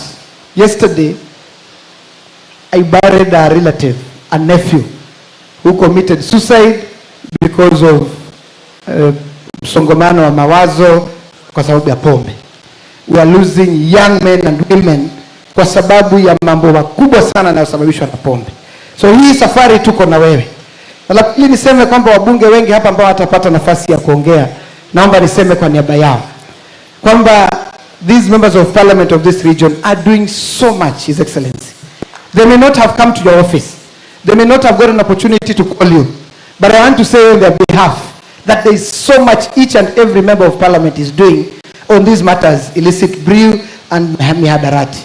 I have cases here, my friend from Lamu West was telling me, he kitu imefanya hapa na kada. It must have been a desktop appraisal. Because wabunge hawa wote hawajui hiyo report. So we are wondering, Nakada, who are you working with if it's not members of parliament? Because even the places that have been mentioned here, even in my constituents, you mentioned Sungululu. Sungululu is just a very big area. It can't be a place where mihadarati na pombe inauzwa. So please just pull up a bit, speak to members of parliament because we know where the problem is. Secondly, I want to appreciate... Lastly, please. I want to appreciate the members of Ngao who have been working very closely with members of parliament, whereby we bring issues to you, and some of them we've acted. But the truth be told, weakest link on these issues are our enforcement agencies. I think it's been said here. Weakest link is enforcement agencies. We give you information, these guys get arrested, but within a week, some of them are released by cash bail, some of them never see the inside of a court. So that is the weakest thing. But lastly, before I sit, His Excellency, last parliament I sponsored a bill on the alcohol control amendment bill that I wanted to regulate the sizes the packaging of spirits. We may talk about hard drugs here, but spirits that I know they are menace in central Kenya, they are also menace in Taita Taveta. There are cartels that are, making that illicit brews, packaging it with certification from KEBS. Yet, these are what you call kill me quick. Pombe ambayo inauzwa rahisi na ni 250 ml. The bill I proposed, which I want to come to your office, maybe renegotiate and see how it can see the light of day, because it was fought left, right, and center, His Excellency. I wanted to increase the packaging of spirits from 250 ml that is easily accessible by young people to minimum 750 ml and make them returnable containers. So that then, first of all, we deal with the spirits that young men take, the boda guys carry, and they drink everywhere. You have, that is one thing I'd like to negotiate. But last one, thank you very much, Mashako. Asante sana. Tumefikia mwisho wa hiyo. Nitawachia sasa katibu wa kudumu, lakini nikisema hivi, tafadhali. Asante sana. Asante sana. Wacha niseme hivi, ninaomba His Excellency, after this event, which is a very good event, a coastal event, I would like us to have the county-specific events. County-specific. And where possible, my governor invited you to Taita. Possibly you can even coordinate and chair the Taita Taveta event. So that when you have county-specific events, these members of parliament will get an opportunity to speak and air their grievances about this issue. Thank you, His Excellency. Hi, asante sana for the men and women in uniform. Thank you very much. God bless you. Na mujisi mko nyumbani. Asanteni sana. Let's give Mheshimiwa Moha another round of applause. Now, as we wind up, I just want us to listen to some of, just 3 officers who also work very hard, and it's good that at least we get to appreciate the work they do despite the difficult circumstances. So I would want us to listen to the DCC from Vita Sub-County, Mr. Mwiwawi. Maybe you can stand up so that we bring the microphone. Where is Mwiwawi? The next would be the OCPD for Msambweni Sub-County, kwa Faisal, Mr. Gashoki. And the last would be the ACC for Masangoni Division from Kilifi County. So just in a minute or two so that we save on time. You can proceed. Yes. Thank you, sir. His Excellency, the Deputy President for the Republic of Kenya, Honorable Rigathi Gachagua, and following the laid protocol, I'm Ronald Mwiwawi, the Deputy County Commissioner for Mombasa, or what we know as Mvita. Ningependa kusema hivi, Mvita tumefanya kazi na lengo kabisa na shabaha ni kuregesha hadhi ya Mombasa vile imekuwa zamani. Ningependa kuona watalii wetu wakizuru mji na wakitembelea ule mji bila wasiwasi. Tatizo hili la madawa ya kulevya tumeliona kwamba wazazi ndio hasa watu tumewalenga zaidi, kwa sababu wazazi wetu katika mji wa Mombasa ni wale wanatetea watoto wao. Ukimkamata mtoto Mombasa utakuta kwamba mzazi anamtetea. Mzazi atashindwa kulipa karo ya shule, lakini kulipa faini ya kotini ama kutoa cash bail anaona ni rahisi. So kile ambacho tumefanya sisi kama kamati ya usalama, tumeamua kuwalenga wale watoto wakiwa shuleni, kwa sababu tunataka kupunguza ile demand. So tumetafuta mentors, tunawazungumzia watoto mashuleni na kuwahimiza kwamba wamebaki mashuleni na kuona kwamba kupitia wale ambao wameenda vyuo vikuu waweze kuona kwamba hapa Mombasa pia tunaweza kutoa watoto ambao wamesoma na wakapata kufaulu katika maisha yao. So tunatumia hiyo mentorship program na tunaona kwamba inaendelea kutusaidia. Na mwisho tu ningependa kusema ni kwamba ukiingia Mombasa utaambiwa kwamba usijaribu, utauawa. Hiyo vitisho, ningependa kwamba maafisa wenzangu kwamba tusiogope vitisho kama vile. Tufanye kazi kwa pamoja na wale wanaotishia kuelezea vizuri. Tuwataje na we put them on the list of shame. Thank you so much, sir. Thank you. OCPD wa Msambweni. Hebu tupeane microphone pale.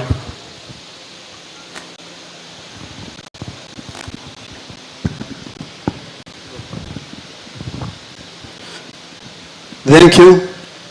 His Excellency, the Deputy President of the Republic of Kenya, all protocols observed, good afternoon.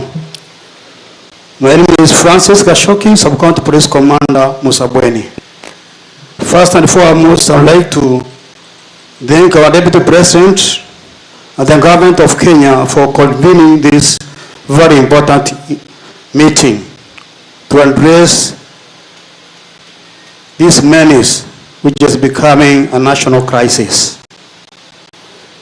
I think this meeting is very important.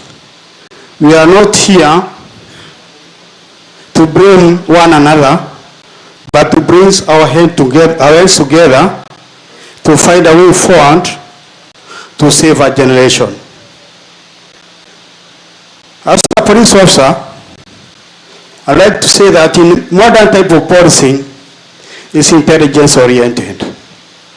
We need each and every stakeholder to come on board and share information with us, because without information we cannot make it. The other thing, we also need political goodwill, and it's so good now that we are seeing our politicians and leaders are coming on board to support police officers, because without you, you cannot make it. One of the challenges we are facing, one is lack of patriotism in our country. We need to love our country and love our people, because we don't love our country, then we are going to lose a generation. The other thing is lack of integrity, and don't see the need of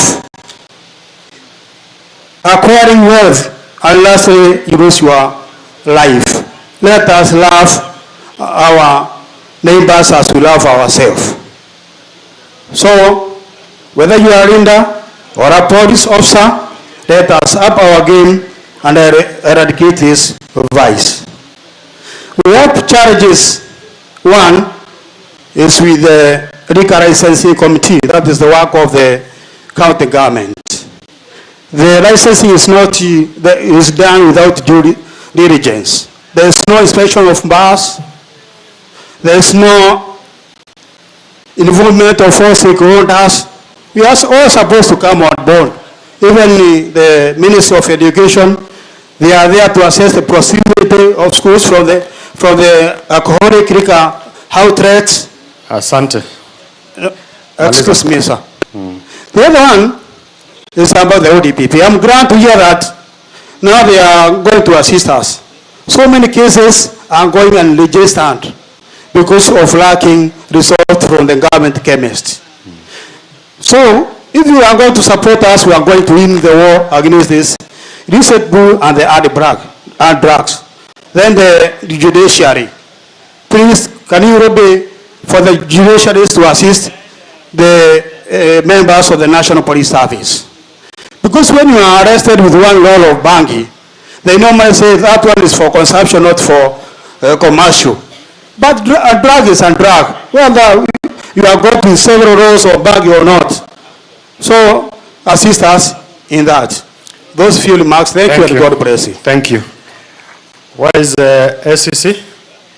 And after the SCC, we'll listen to Mr. Abdallah, the OCS for Jomvu. Your Excellency, the Deputy President, all protocols observed.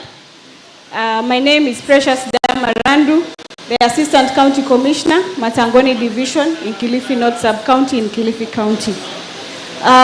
One major challenge that has to be looked with a lot of sobriety of mind is the operation of mangues, which are Nazi dens, popularly known as mangues, the designated places where we have Nazi sale and consumption of Nazi. Nazi is legalized, but most of these operators, they operate with a lot of impunity. There should be a law, or rather the county government should come up with a law to regulate specifically the time of operation, specifically the location of these mango dens, specifically what is to be sold in these mangoes and to whom it's sold. And I'll give an example of where a mangwe, and tumesikia pia kutoka kwa gavana wa Kwale akisema kwamba hapa kuna rehabilitation center, nyuma yake kuna mangwe. It's all over here in Coast, where we have the time of operating these mangoes. Mlevi anakuja kwa boma, mango iko kwa boma ya mahali watu wanaishi. Mlevi anakuja kwa boma, mama alikesha akiuza hii pombe, mtoto wa shule ameamka anaenda shule, lakini anaambiwa wewe serve huyu mlevi alafu uende shule. Akifika shule kuna mango ambayo iko karibu na shule. Mlevi anaimba, mwalimu naye anafundisha. So it's important that the county government, just to complement the national law on liquor, we have a commitment from the county government that regulates these mangoes.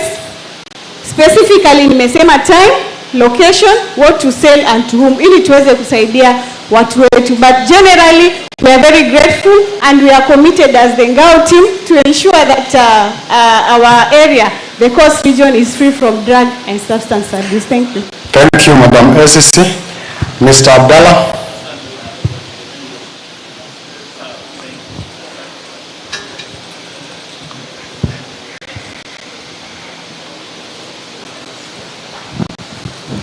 His Excellency the Deputy President, all protocols observed. Good afternoon. Good afternoon. Yes, Lady Abdallah is sorry, I missed that name, yes. But it still being refers to me. Thank you for that. Yeah. First and foremost, I'd like to appreciate our Lord for giving us this auspicious occasion where we have come to discuss an idea whose time has come.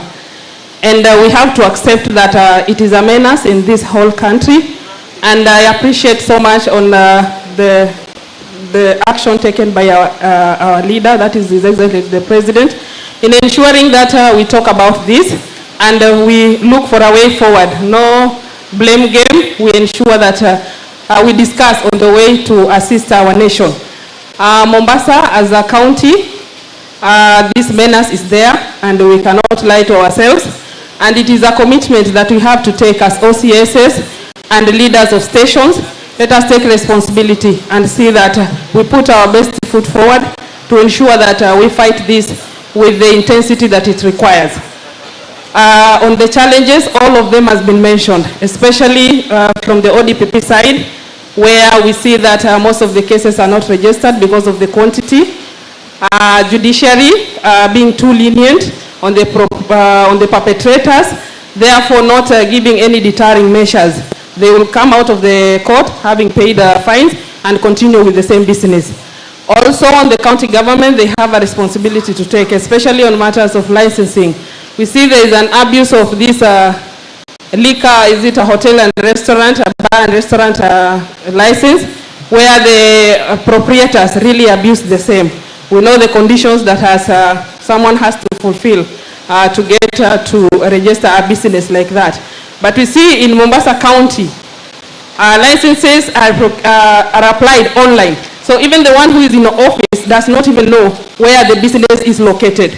So if we can go back to the basics, see that every licensing authority should go down to the ground to know what is going on. Where is this business located? Is it near a school, near a religious institution? Is it posing any security threat to the public who are there? Because we see abuse of these drugs and substance equally is directly proportional to the increase in crime rate in this county. So let us all do this together and we will achieve the best results that we can achieve. And if we talk about multifaceted approach, if we talk about multi-agency approach, let us not do it in offices. Let us not do it in forums. Let us do it on the ground. We will talk about it here, but when we go back to the ground, the donkey work is left to the OCSs. It is us who are going for raids. It is us who are doing all this. We are the ones who are gathering intelligence. It is us who are looking for information. Let us all take responsibility and see that we are moving this nation in the best direction that is possible. Thank you so much, and God bless everyone. Now, on behalf of the religious community, I would want to invite an imam to say something. Is there an imam or a sheikh? Okay, any religious leader wants to say something so that we close this.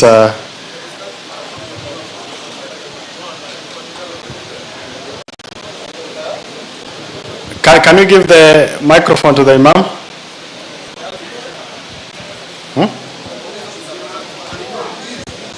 Okay, you can go ahead, please.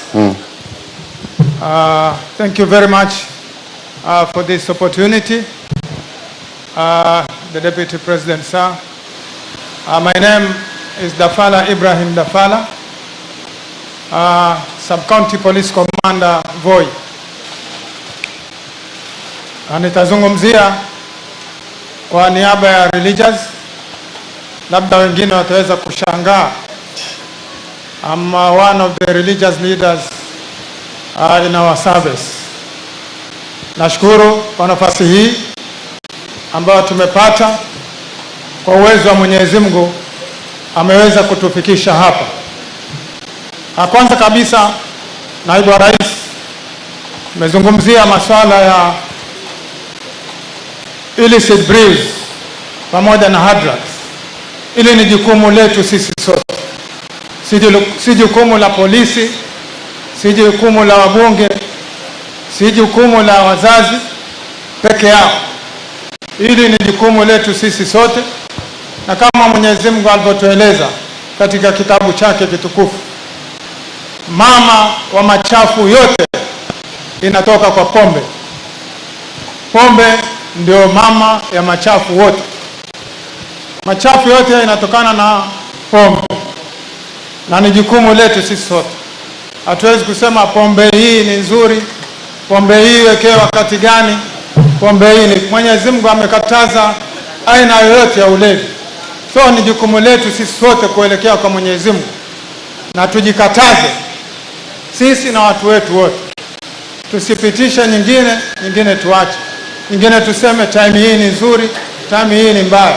Lakini tusimame sisi sote kwa Mwenyezi Mungu, na kusimama sote kwa Mwenyezi Mungu itatuwezesha sisi kwenda na amani na watoto wetu kupata amani, na ili tupate vizazi wa kesho, ili nchi yetu iwe na viongozi ambao watakuwa hawako katika maeneo haya ya hatari ya pombe na madawa ya kulevya. Nikirudi katika madawa ya kulevya, kweli imesemwa inaingia kwa baharini, inaingia kwa njia hizi, lakini nitakana tujue kwamba mimi kama najua, natakana nifikishe wapi ujumbe huu. Nasema polisi ukiwaambia wanaeleza, lakini nataka nieleze kitu kwamba kama uko na habari yoyote ambayo inahusiana na madawa ya kulevya, usiende pale chini kwa askari uende mueleze. Watu wetu wengi wanapenda shortcut. Tuko na Regional Police Commander, nenda kwake, nenda mueleze kama Dafala ndio analeta madawa ya kulevya, na huwezi kusikia hiyo habari kwa mtu mwingine. Kwa sababu gani? Utakuwa umepeleka mahali ile ambayo inatakikana. Nenda kwa County Police Commander, nenda kamueleze hiyo habari, huwezi kuisikia kwa mtu mwingine. Nenda kwa Sub County Police Commander, nenda kamueleze. Hizi ni ofisi ambazo zinajulikana, na wewe utakapoeleza, ukisikia mahali imetajwa, utakuwa unajua ni nani ameeleza, kuliko kwenda huko chini unaenda kueleza askari wadogo, alafu lawama inakuja inaenda mpaka kwa Inspector General, na Inspector General yuko pale juu anaongoza vile ambavyo inatakikana. So hili swala si la kulaumiana, bali tushikane sisi wote kwa pamoja na tuweze kupigana hivi vita pamoja, na Mwenyezi Mungu atatuwezesha. Asante sana. Thank you. Just to close this session, let me invite my colleague PS Mohammed Agar in 2 minutes on behalf of the PSS, and he can speak from, just come. So Mohammed Agar comes from Mombasa County. So whatever we are talking about is well versed with it and he knows the challenges. Asante sana daktari. Mheshimiwa naibu wa rais, heshima zote kwa wakubwa wangu, itifaki zote zikizingatiwa kwa wadogo wangu. Yote ambayo nataka kusema yamesemwa na viongozi wangu waliokuwa hapa. Ukiangalia janga la madawa kulevya liko kila pahali. Ukaenda kwa mheshimiwa Bezimba pale magodoroni utafikiri kuuza magodoro lakini hakuna magodoro. Ukija hapa kwa Moha, kiongozi wetu hapa Mombasa, utaona kuna madawa kulevya katika kila kona. Freetown, Kisumu ndogo, Beach Road Maweni. Ukishuka chini kwa kijana mwepesi Alidina, utaona shida ni hiyo hiyo. Ukivuka kwa mzee wetu Omar Mwinyi, utaona ni same. Na ukimalizia hapa Mombasa, Magwende karibu na Fort Jesus, pale ambapo wengine wetu tunatoka, watu huenda wakasinzia. Mheshimiwa naona Mishi leo hayuko, lakini janga kubwa hapa Mombasa liko Likoni, na sote tutakubaliana kama hapo kuna shida. Lakini Mheshimiwa naibu wa rais, wewe ni kiongozi, wewe ni administrator wetu, you have gone through the ranks. Wewe ni chuma cha zamani kama ulivyosema leo, ni chuma cha reli. We have no doubt that you will lead us to prosperity, to resolve this issue in this region to totality. Kwa hiyo tunakuomba sana Mheshimiwa Rais, huku kwetu tunapiga deki, hatutumii mop. Uanze na tambara la deki kuanzia kule Lamu, kule Kiunga. Ushuke nalo chini kwa Mheshimiwa Ali, nimemwona leo pale Kipini ulikamue. Ushuke nalo kuja nalo hapa Malindi ambapo kuna janga kubwa. Kilifi kwa Mheshimiwa wetu Owen Baya. Ukate kona kidogo uende kwa mwalimu wetu aliyetufundisha, gavana wetu ataita Taveta, uje ulimalizie huku chini kwetu Mombasa.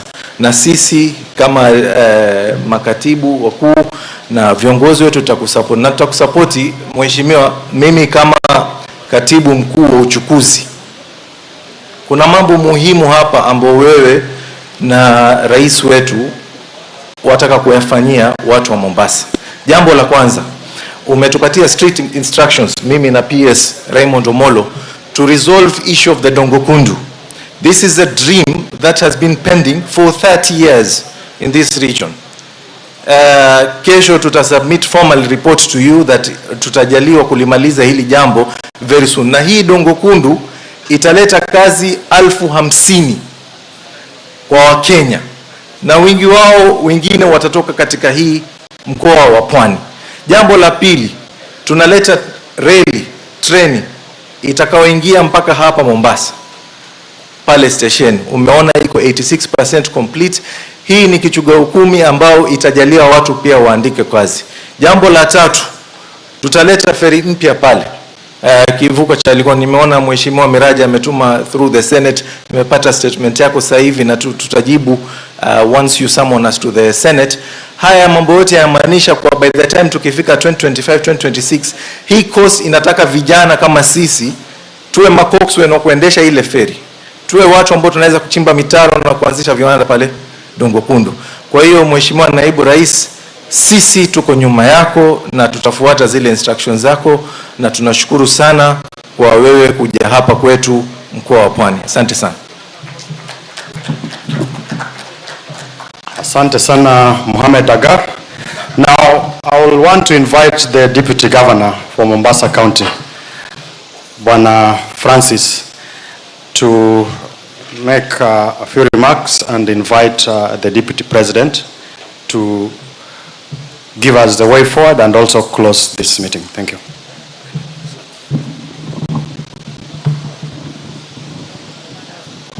Mheshimiwa Deputy President wa taifa letu la Kenya, itifaki zote kutambuliwa, mimi yangu yatakuwa mafupi. Tumekaa sana siku nzima, so sitaongea sana. Niko hapa kumwakilisha gavana wangu Abdulswamad Sharif Nasir, ambaye angependa sana kuwa na wewe hapa Deputy President, kwa sababu zisizoepukika. Yuko Senate kwa sasa katika ile shughuli ya kawaida. Kwa hivyo ameniambia tu nikupatie apology yake na utambue kwamba yuko na wewe katika safari hii ya kupigana na swala na janga zima la madawa ya kulevya katika pwani. Hatujanyamaza. Hata ukisikia sauti yetu si sauti ndogo. Hatujanyamaza kabisa. Kwa hivyo mimi sitaenda zaidi kuongea yale ambayo Mheshimiwa Badi ameongea, ambazo ni jitihada nyingi county zinazoweka, lakini nitachangia moja tu. Naibu Rais, umeambiwa hapa kwamba sehemu ya Kisauni kuna vijana wadogo ambao ni vijana wa shuleni, vijana ambao wanaenda shule. Holiday ikiingia, vijana hawa kwa sababu hawana chochote cha kufanya hushika mapanga wakaangaisha watu. Kisauni hakukaliki, na tusidanganyane. Si Kisauni tu, ukielekea Likoni hali ni hii. Mimi nimesikiza hapa, na Naibu Rais, nitakwambia kitu kimoja tu. Tuache kulalamika, tuanze sasa kuchukua hatua. Tumesema sana, haya yamesemwa kila siku. Naibu Rais, sianzi kuyasikia masuala ya madawa ya kulevya leo. Hadithi Moha alizokuwa akisema tulizisikia zote. Je, kama viongozi tumekaa hapa sote, tunachukua hatua gani? Na mimi langu ningepropose moja tu. Deputy President, sisi kama viongozi tukubaliane leo, tunaondoa tofauti zetu zote, national government na county tushikane, tuanze kupigana na hili swala. Tusio watu wa kulaumiana, sijui kuna laiseni, sijui kuna hivi. Kindiki ameshasema tayari, waziri, hili ni janga kubwa la kitaifa. Tusilaumiane. It is a security issue. County wako na majukumu, tukae sote chini. Tunaanzia wapi? Tutokeni sote. Kama ni baa iko mahali, tuende tufunge sote. Tuendeni sote. Si swala la ati wanakwenda hawa, alafu wakibadilika hawa wanarudi wanafanya mambo mengine. So mimi yangu, Naibu Rais, ni kukueleza tu kama county tunajitihada tunaweka. Tulianza mpango wa inaitwa Mombasa yangu. National government zamani walikuwa na mpangilio mzuri, kazi kwa vijana. Ilikuwa inawachukua vijana mitaani, wanawapatia ajira. Tukawacha kwa sababu ilikuwa na matatizo. Sawa. Sisi kama county tumeamua kuichukua. Tunachukua sasa vijana wakati wamefunga shule, wakati wa likizo, tunawapatia kazi tu za kufagia. Na tunapowapatia kazi, tunawaondoa barabarani, wanakuwa hawako idle. Na hii tumeona pakubwa katika muda tumefanya hii program, tumeona uhalifu ukipungua. Kwa hivyo yangu, Makamu wa Rais, ni kukuhakikishia tutatembea na wewe. Sisi kama county tuko na wewe. Utakachotuambia tutafanya. Kwa haya mengi na machache niachie hapo. Muniruhusu basi nimwalike Makamu wa Rais aje atupatie mwongozo sasa tunakwenda vipi. Karibu Makamu wa Rais.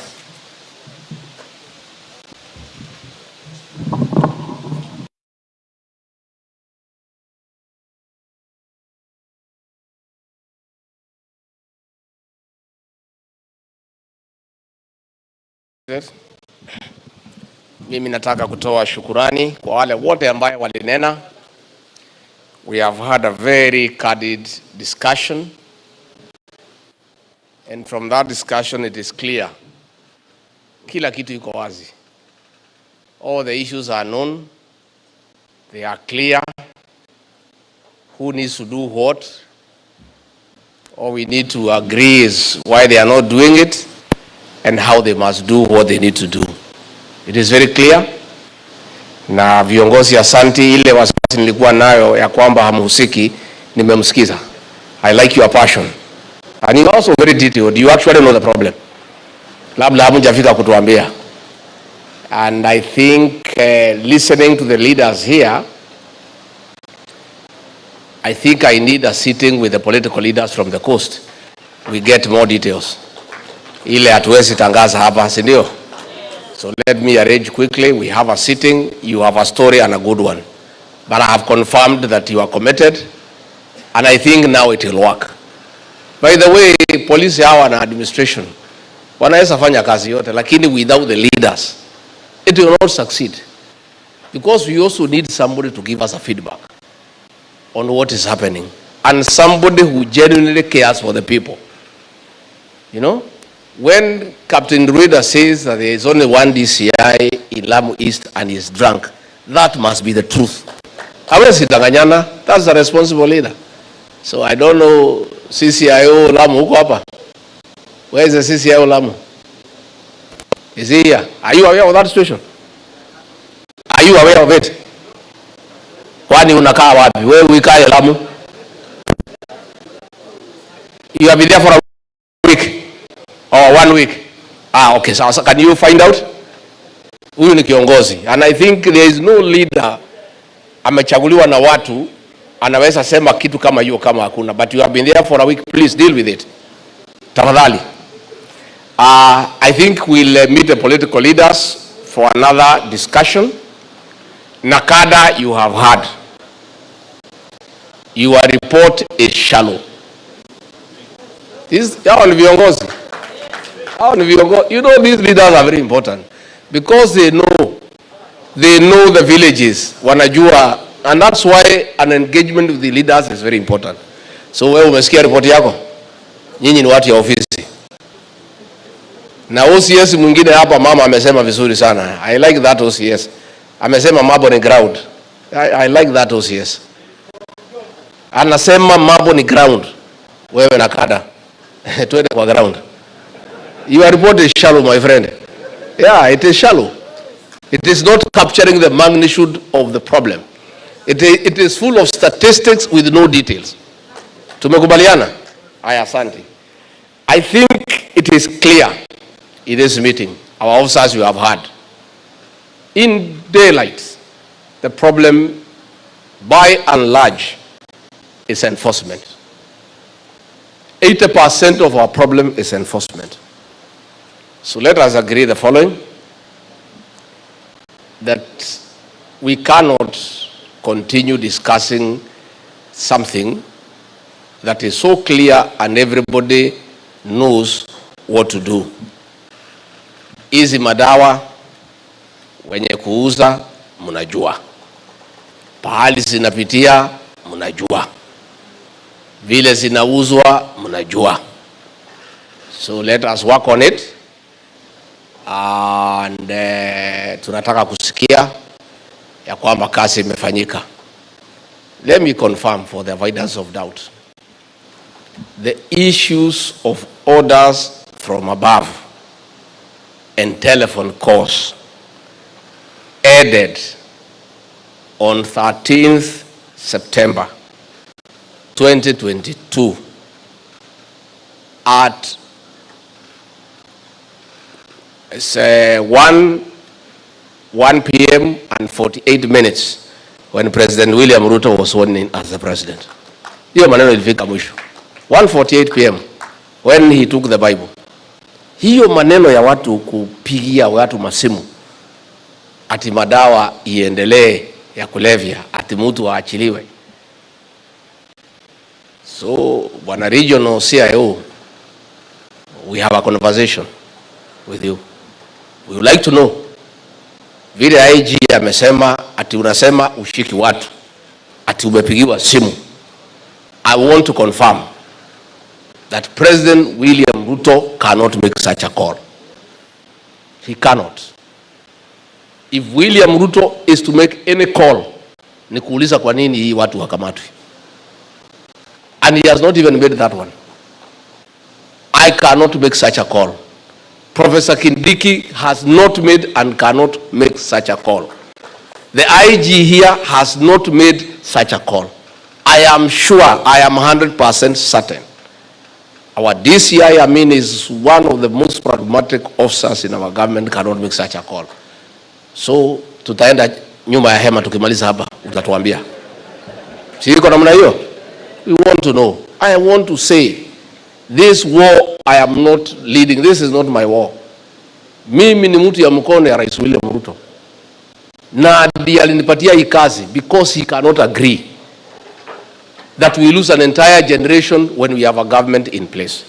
In fact, he is so concerned about this region that last week Saile tuliairisha, alinipigia simu nikuniuliza ni kwa nini tuliairisha.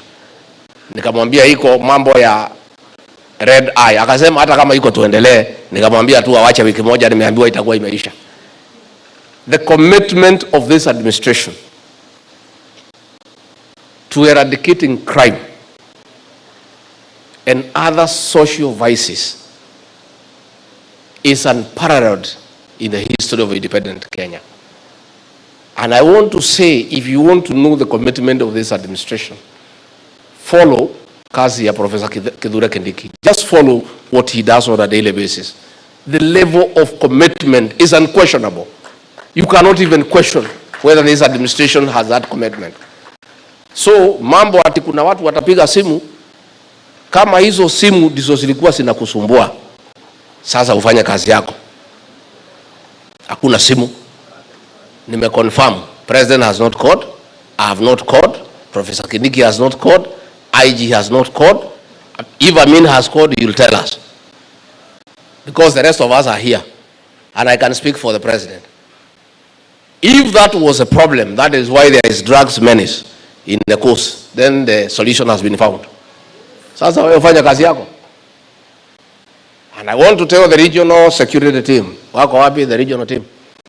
Madam RC na wengine, we cannot accept this situation. No, it's not acceptable.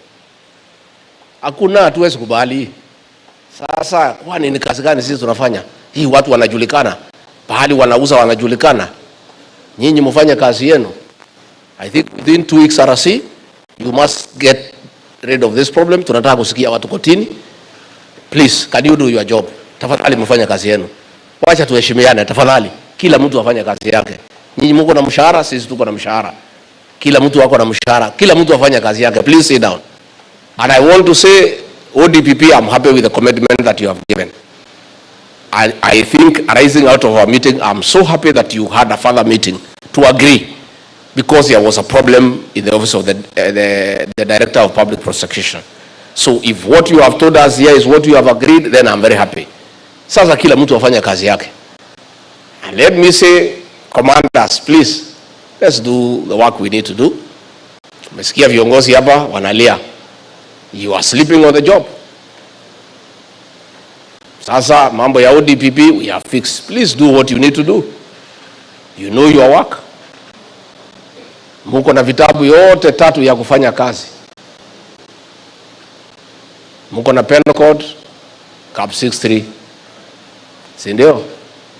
Muko na CPC, cap 75. Muko na Evidence Act, cap 80. Muko na uniform, muko na mshahara. What is the problem? What is the problem? Mfanye kazi yenu. Where are the security team for Kisauni and Likoni? Kisauni and Likoni, where are the teams, the 2 teams? How do you tell us, good people, that vijana wanakatakata watu na mapanga Kisauni na Likoni? How do you explain that to anybody here? How do you explain that to the Inspector General of Police? How do you explain to the Interior Minister that vijana wanakatakata watu na mapanga na nyinyi mko pale? You have no explanation. There is no explanation you can give to us that can stand. So you go and stop that nonsense. Yeah? And I think RC and your team, can you supervise that? And that complaint should never again come before me or the minister or the IG. It's a topic we shall never discuss. If these men and women cannot do it, waende nyumbani, we bring some other team to do it. There is no discussion. Sasa gang ya vijana watachukua mapanga namna gani ati wakatakata watu kwa sababu hawana kazi? Kukosa kazi is not a license to criminality. Kuna watu wengi sana hawana kazi na hakuna mtu anaumiza. That is not an excuse. So please, your teams, tukitoka hapa, you go and meet and draw an operation plan and work on those gangs and make sure that no gangs can disturb the people of Kisauni and Likoni. It is unacceptable. We have a government in place. You are there. Serikali imempatia kazi, muko na mshahara. Mko na officers under you. What explanation can you give to the nation? Hata hivi viongozi mtatuambia nini? It is not possible. Please sit down and go and do your work. Mwende mfanye kazi yenu. Kila mtu afanye kazi yake. Watu ya Pharmacy and Poisons Board, please, we have a meeting, I think end of the week or early next week, ile tulikubaliana. Map all the licensed outlets. Utupatie, we shall close the rest for you. And they will remain permanently closed. Sisi tumeamua sasa mchezo hatutaki. Wewe before our meeting, map for us the licensed chemists and pharmacies per sub-county, per town. You'll give that to PS Omolo. Once we know them, we'll give them to our team. These are the licensed ones. Any other outlet will be shut and shut down permanently. And if it reopens, somebody must lose his or her job the same day. You know, we are tired. How do we have illegal outlets all over the country na tuko na officers? But let us work together. Give us the list of the licensed ones, so that we map out the licensed ones tusiweke kando. But again, even the licensed ones, the way we discussed, you know, they are also dispensing drugs that are supposed to be dispensed when they are prescribed, and they are selling them over the counter. So as we help you to shut down the illegal ones, can you work on the licensed ones? Can you have inspection? And our officers here will support you. Our teams, we shall give instructions when we meet. Professor Kidika Tapeana, you will get all the support that you need to inspect the proper ones, to make sure they are doing the right thing. Again, the lady from the veterinary board also do the same. Map for us the licensed agrovets and other establishments zile zimekubalika. The ones that are illegal, we will shut them down for you. Tutafunga sote na hakuna kitu ati kubwa hapa. Ile kazi itafanyika hii Kenya in the next 2 weeks, itakuwa ni kazi. We'll shut them down. So you map the one for us, the licensed one, then we can proceed. National Government Administration. It is true, CS Machogu, you are right. In my earlier life, I was in that system of government, and things were working. The police station is 40, 50, 60 kilometers away from where wananchi are. The chiefs, the DOs, the DCs had support of APs, and they were able to deal with crime before it degenerated into something big, because they had some form of enforcement. So with the new constitution, the National Police Service came there, the Inspector General of Police, our officers were, and to a large extent, it is that decision is responsible for the breakdown of the security architecture in this country. And actually the effects we are feeling of almost things getting out of order is because the deterrent aspect of security architecture got removed when our GAO officers lacked support. So the task force that was set up by the president has recommended that we create an administrative framework where the GAO officers are supported by officers in uniform. I think in the next 1 or 2 months, everything will have been worked out. Our CS Interior is on it, and our GAO officers will have support the way it used to be, so that the people at the police station can deal with apprehending the offenders. But we have some other officers working with the chief, with the ACC, with the DCC on deterrence and prevention. Because also people, wale wananchi pia, wakiona chief wako tu peke yake hakuna kitu naweza kufanya, inakuwa tu namna hiyo, they just ignore him. So the chiefs lack authority, the ACC lack authority. We are going to reinstate that authority, but we'll work on the mechanism, but administratively, so that our GAO officers once more are supported by officers who are armed, who are in uniform. I don't think we need to arm chiefs. It is not necessary at this stage. We'll give them officers to work with them because it has worked before. And some of us bear testimony because we were there and we saw it work. And crime was contained to a certain level. Most of these things you see, even murder, they start on a family dispute. And because there is no deterrence, inaendelea kiwa kitu kubwa mpaka inakuwa ni mauaji.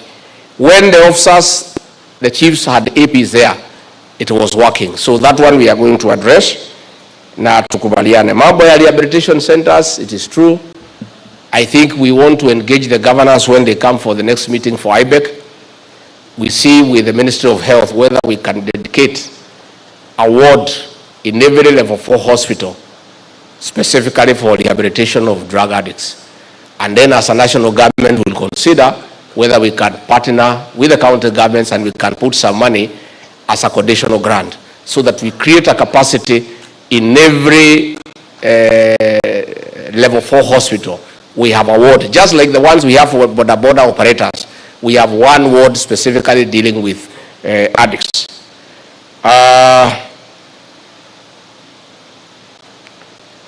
I think Captain Raila ameongea, they need more women officers. I think that is something the people at Lamu County you can discuss. I agree. Because sasa wale kina mama Waislamu huwezi guza hawa. Sasa ukipata mwanaume anaweka ile buibui, anasema yeye ni mama, huwezi guza, anabeba madawa. People are very imaginative. You know, so I think it's a local problem, but I think Mheshimiwa will ask you to engage with the local team. You work around it, but your request is quite reasonable. It sounds quite reasonable. Mambo ya officers of our state. IG will discuss this matter at the National Security Council and instructions were issued. Somehow we have not complied, so we'll have a discussion with you and Professor Kindiki, because it is a problem that has been agreed everywhere. Officers wanakaa, wanaoa huko, wanafungua bar, wanakuwa wasee ya mtaa. They cannot deal with crime, si ndio? Wanakuwa wenyeji. So we agreed at the National Security Council that 3 years wasonge. We'll agree with the IG because that must be implemented, because it will solve a lot of our problems. Because again, even when unaleta OCS mpya, unakuta maofisa wamekaa hapo miaka 8, miaka 10 na wajuaji. Wanasema tumeona ma-OCS wengi wakija, hata wewe utatuacha tu hapa. That is what they say, we know. And some constables and those corporals, they need vichwa ngumu. And they are an institution. Is that true, officers? Yeah, I know. Wanakuwa pale, they even transfer OCSs. Wako na misisi sijui natokanga wapi. We are going to uproot all of them. Wote watasonga, and that is something IG we must do, because it's a good policy and it will enable the station commanders to take charge so that they are not prisoners of their own juniors who have been there for a long time. Let me talk about the legal amendments we need to do, Mheshimiwa. We have told Kimani Ichung'wah, we want it to be a government bill, isonge kama risasi. There are many changes we want to do. One of them, we are going to talk to the governors here. Na tutakubaliana, governors wakubali, na kada and national government to license, hawa wachukue revenue, watumie. Hatusemi pesa ni yao, si ndio? Pesa mchukue, lakini we license. And governor tutakuwa pia tumesaidia nyinyi. Most of these bar operators are also very serious political operatives. Ukinyima yeye license anaanza kukulima. So tunataka tuondolee nyinyi hiyo mzigo. And because these bars and their activities are posing a threat to national security, we can no longer leave that function to the county governments. We'll amend the law and we return that function to the national government, but the county governments, once the license has been done, mnapatiwa list, mnachukua pesa yenu, mnaenda pale mnataka kwenda. Sio tumekubaliana? Lakini licensing hiyo lazima tuondoe kwenu. Sasa kama hiyo mnasema una apply online, you don't know where the bar is. Hakuna mtu ametembea hapo. Bar inakuwa is next to the school. And let me say this, we still have a national law. The national law is superior to the county laws. Where the two conflict, the national law prevails to the extent of that conflict. We are saying all licenses that have been issued contrary to the law are invalid. They are null and void. And tukikutana next week, tutaanza kusifanyia kazi. Hata kama umepeana license governor next to a school, and the national law says there should be no license so many meters from the school, we'll shut it down. And we'll consider that license to be null and void because it's in contravention of the law. So sisi ndio tumelala kidogo. Sasa tumeamuka. Tumeamuka kwa sababu tumeona hii nchi itaangamia. Magavana wakitafuta pesa, nchi itaisha. Sasa hiyo barabara mkijenga, nani atatembea juu yake? Hii ma license unless you build more mortuaries with that money. Because sasa if you license everybody. Sasa I have found in some shopping centers iko na buildings 10. 8 ni bar. Moja ni hoteli na moja ni duka. So how? But governors are just licensing because they need revenue. So there must be some balance between revenue collection and national security and the welfare of the Kenyan people. Finally, mimi nataka OCS wale wako hapa msimame. OCS is Officer Commanding Police Station. I want to address you. I served in the security sector for 15 years. My understanding of this country's security architecture is that the OCS is the central person. At the regional commissioner, ama regional police commander kuachilia mtu lazima aongee na OCS. True or false? A police station is as good as a station commander. A police station is as efficient as the station commander. A police station has integrity as good as that of the station commander. A police station is as rotten as a police station is as corrupt as a station commander. The life of our police station revolves around the station commander. If the station commander doesn't want corruption, there will be no corruption in that station. If the station commander wants to follow the law, everybody else will follow the law. So, ile watu tutamulika tukituma watu nyumbani are the station commanders. Because that is where it begins and that's where it ends.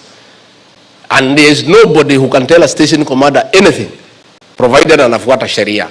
So mimi naomba nyinyi dada zangu na ndugu zangu, please do your job. And I agree those who do well, we promote them as well. Let us not just punish those who don't do the right thing. Station commanders, please do your job. Na ukiambiwa uachilie mtu kama huyu anasema anapigiwa simu, useme hakuna, useme uandikiwe in writing. Tell somebody to write your signal. If a crime has been committed, you have booked somebody in custody aende kotini. Upigiwe simu na sub county commander ama region wakwambie ati hiyo mtu aende nyumbani na wewe unajua kabisa amefanya makosa. Mwambie afande ni sawa, niandikie kitu kidogo tu. Kachita small cheat tu afande. Muongeleze tu in a nice way. Afande niandikie kitu kidogo tu nikaange nayo hapa. They are not right. Ama mwambie andike signal. There is nobody who write a signal asking you to release anybody. Watakupigia simu, tusaidie huyu, usikubali. Because kikiumana tutauliza nyinyi. Tumekubaliana? Please sit down and I wish you well.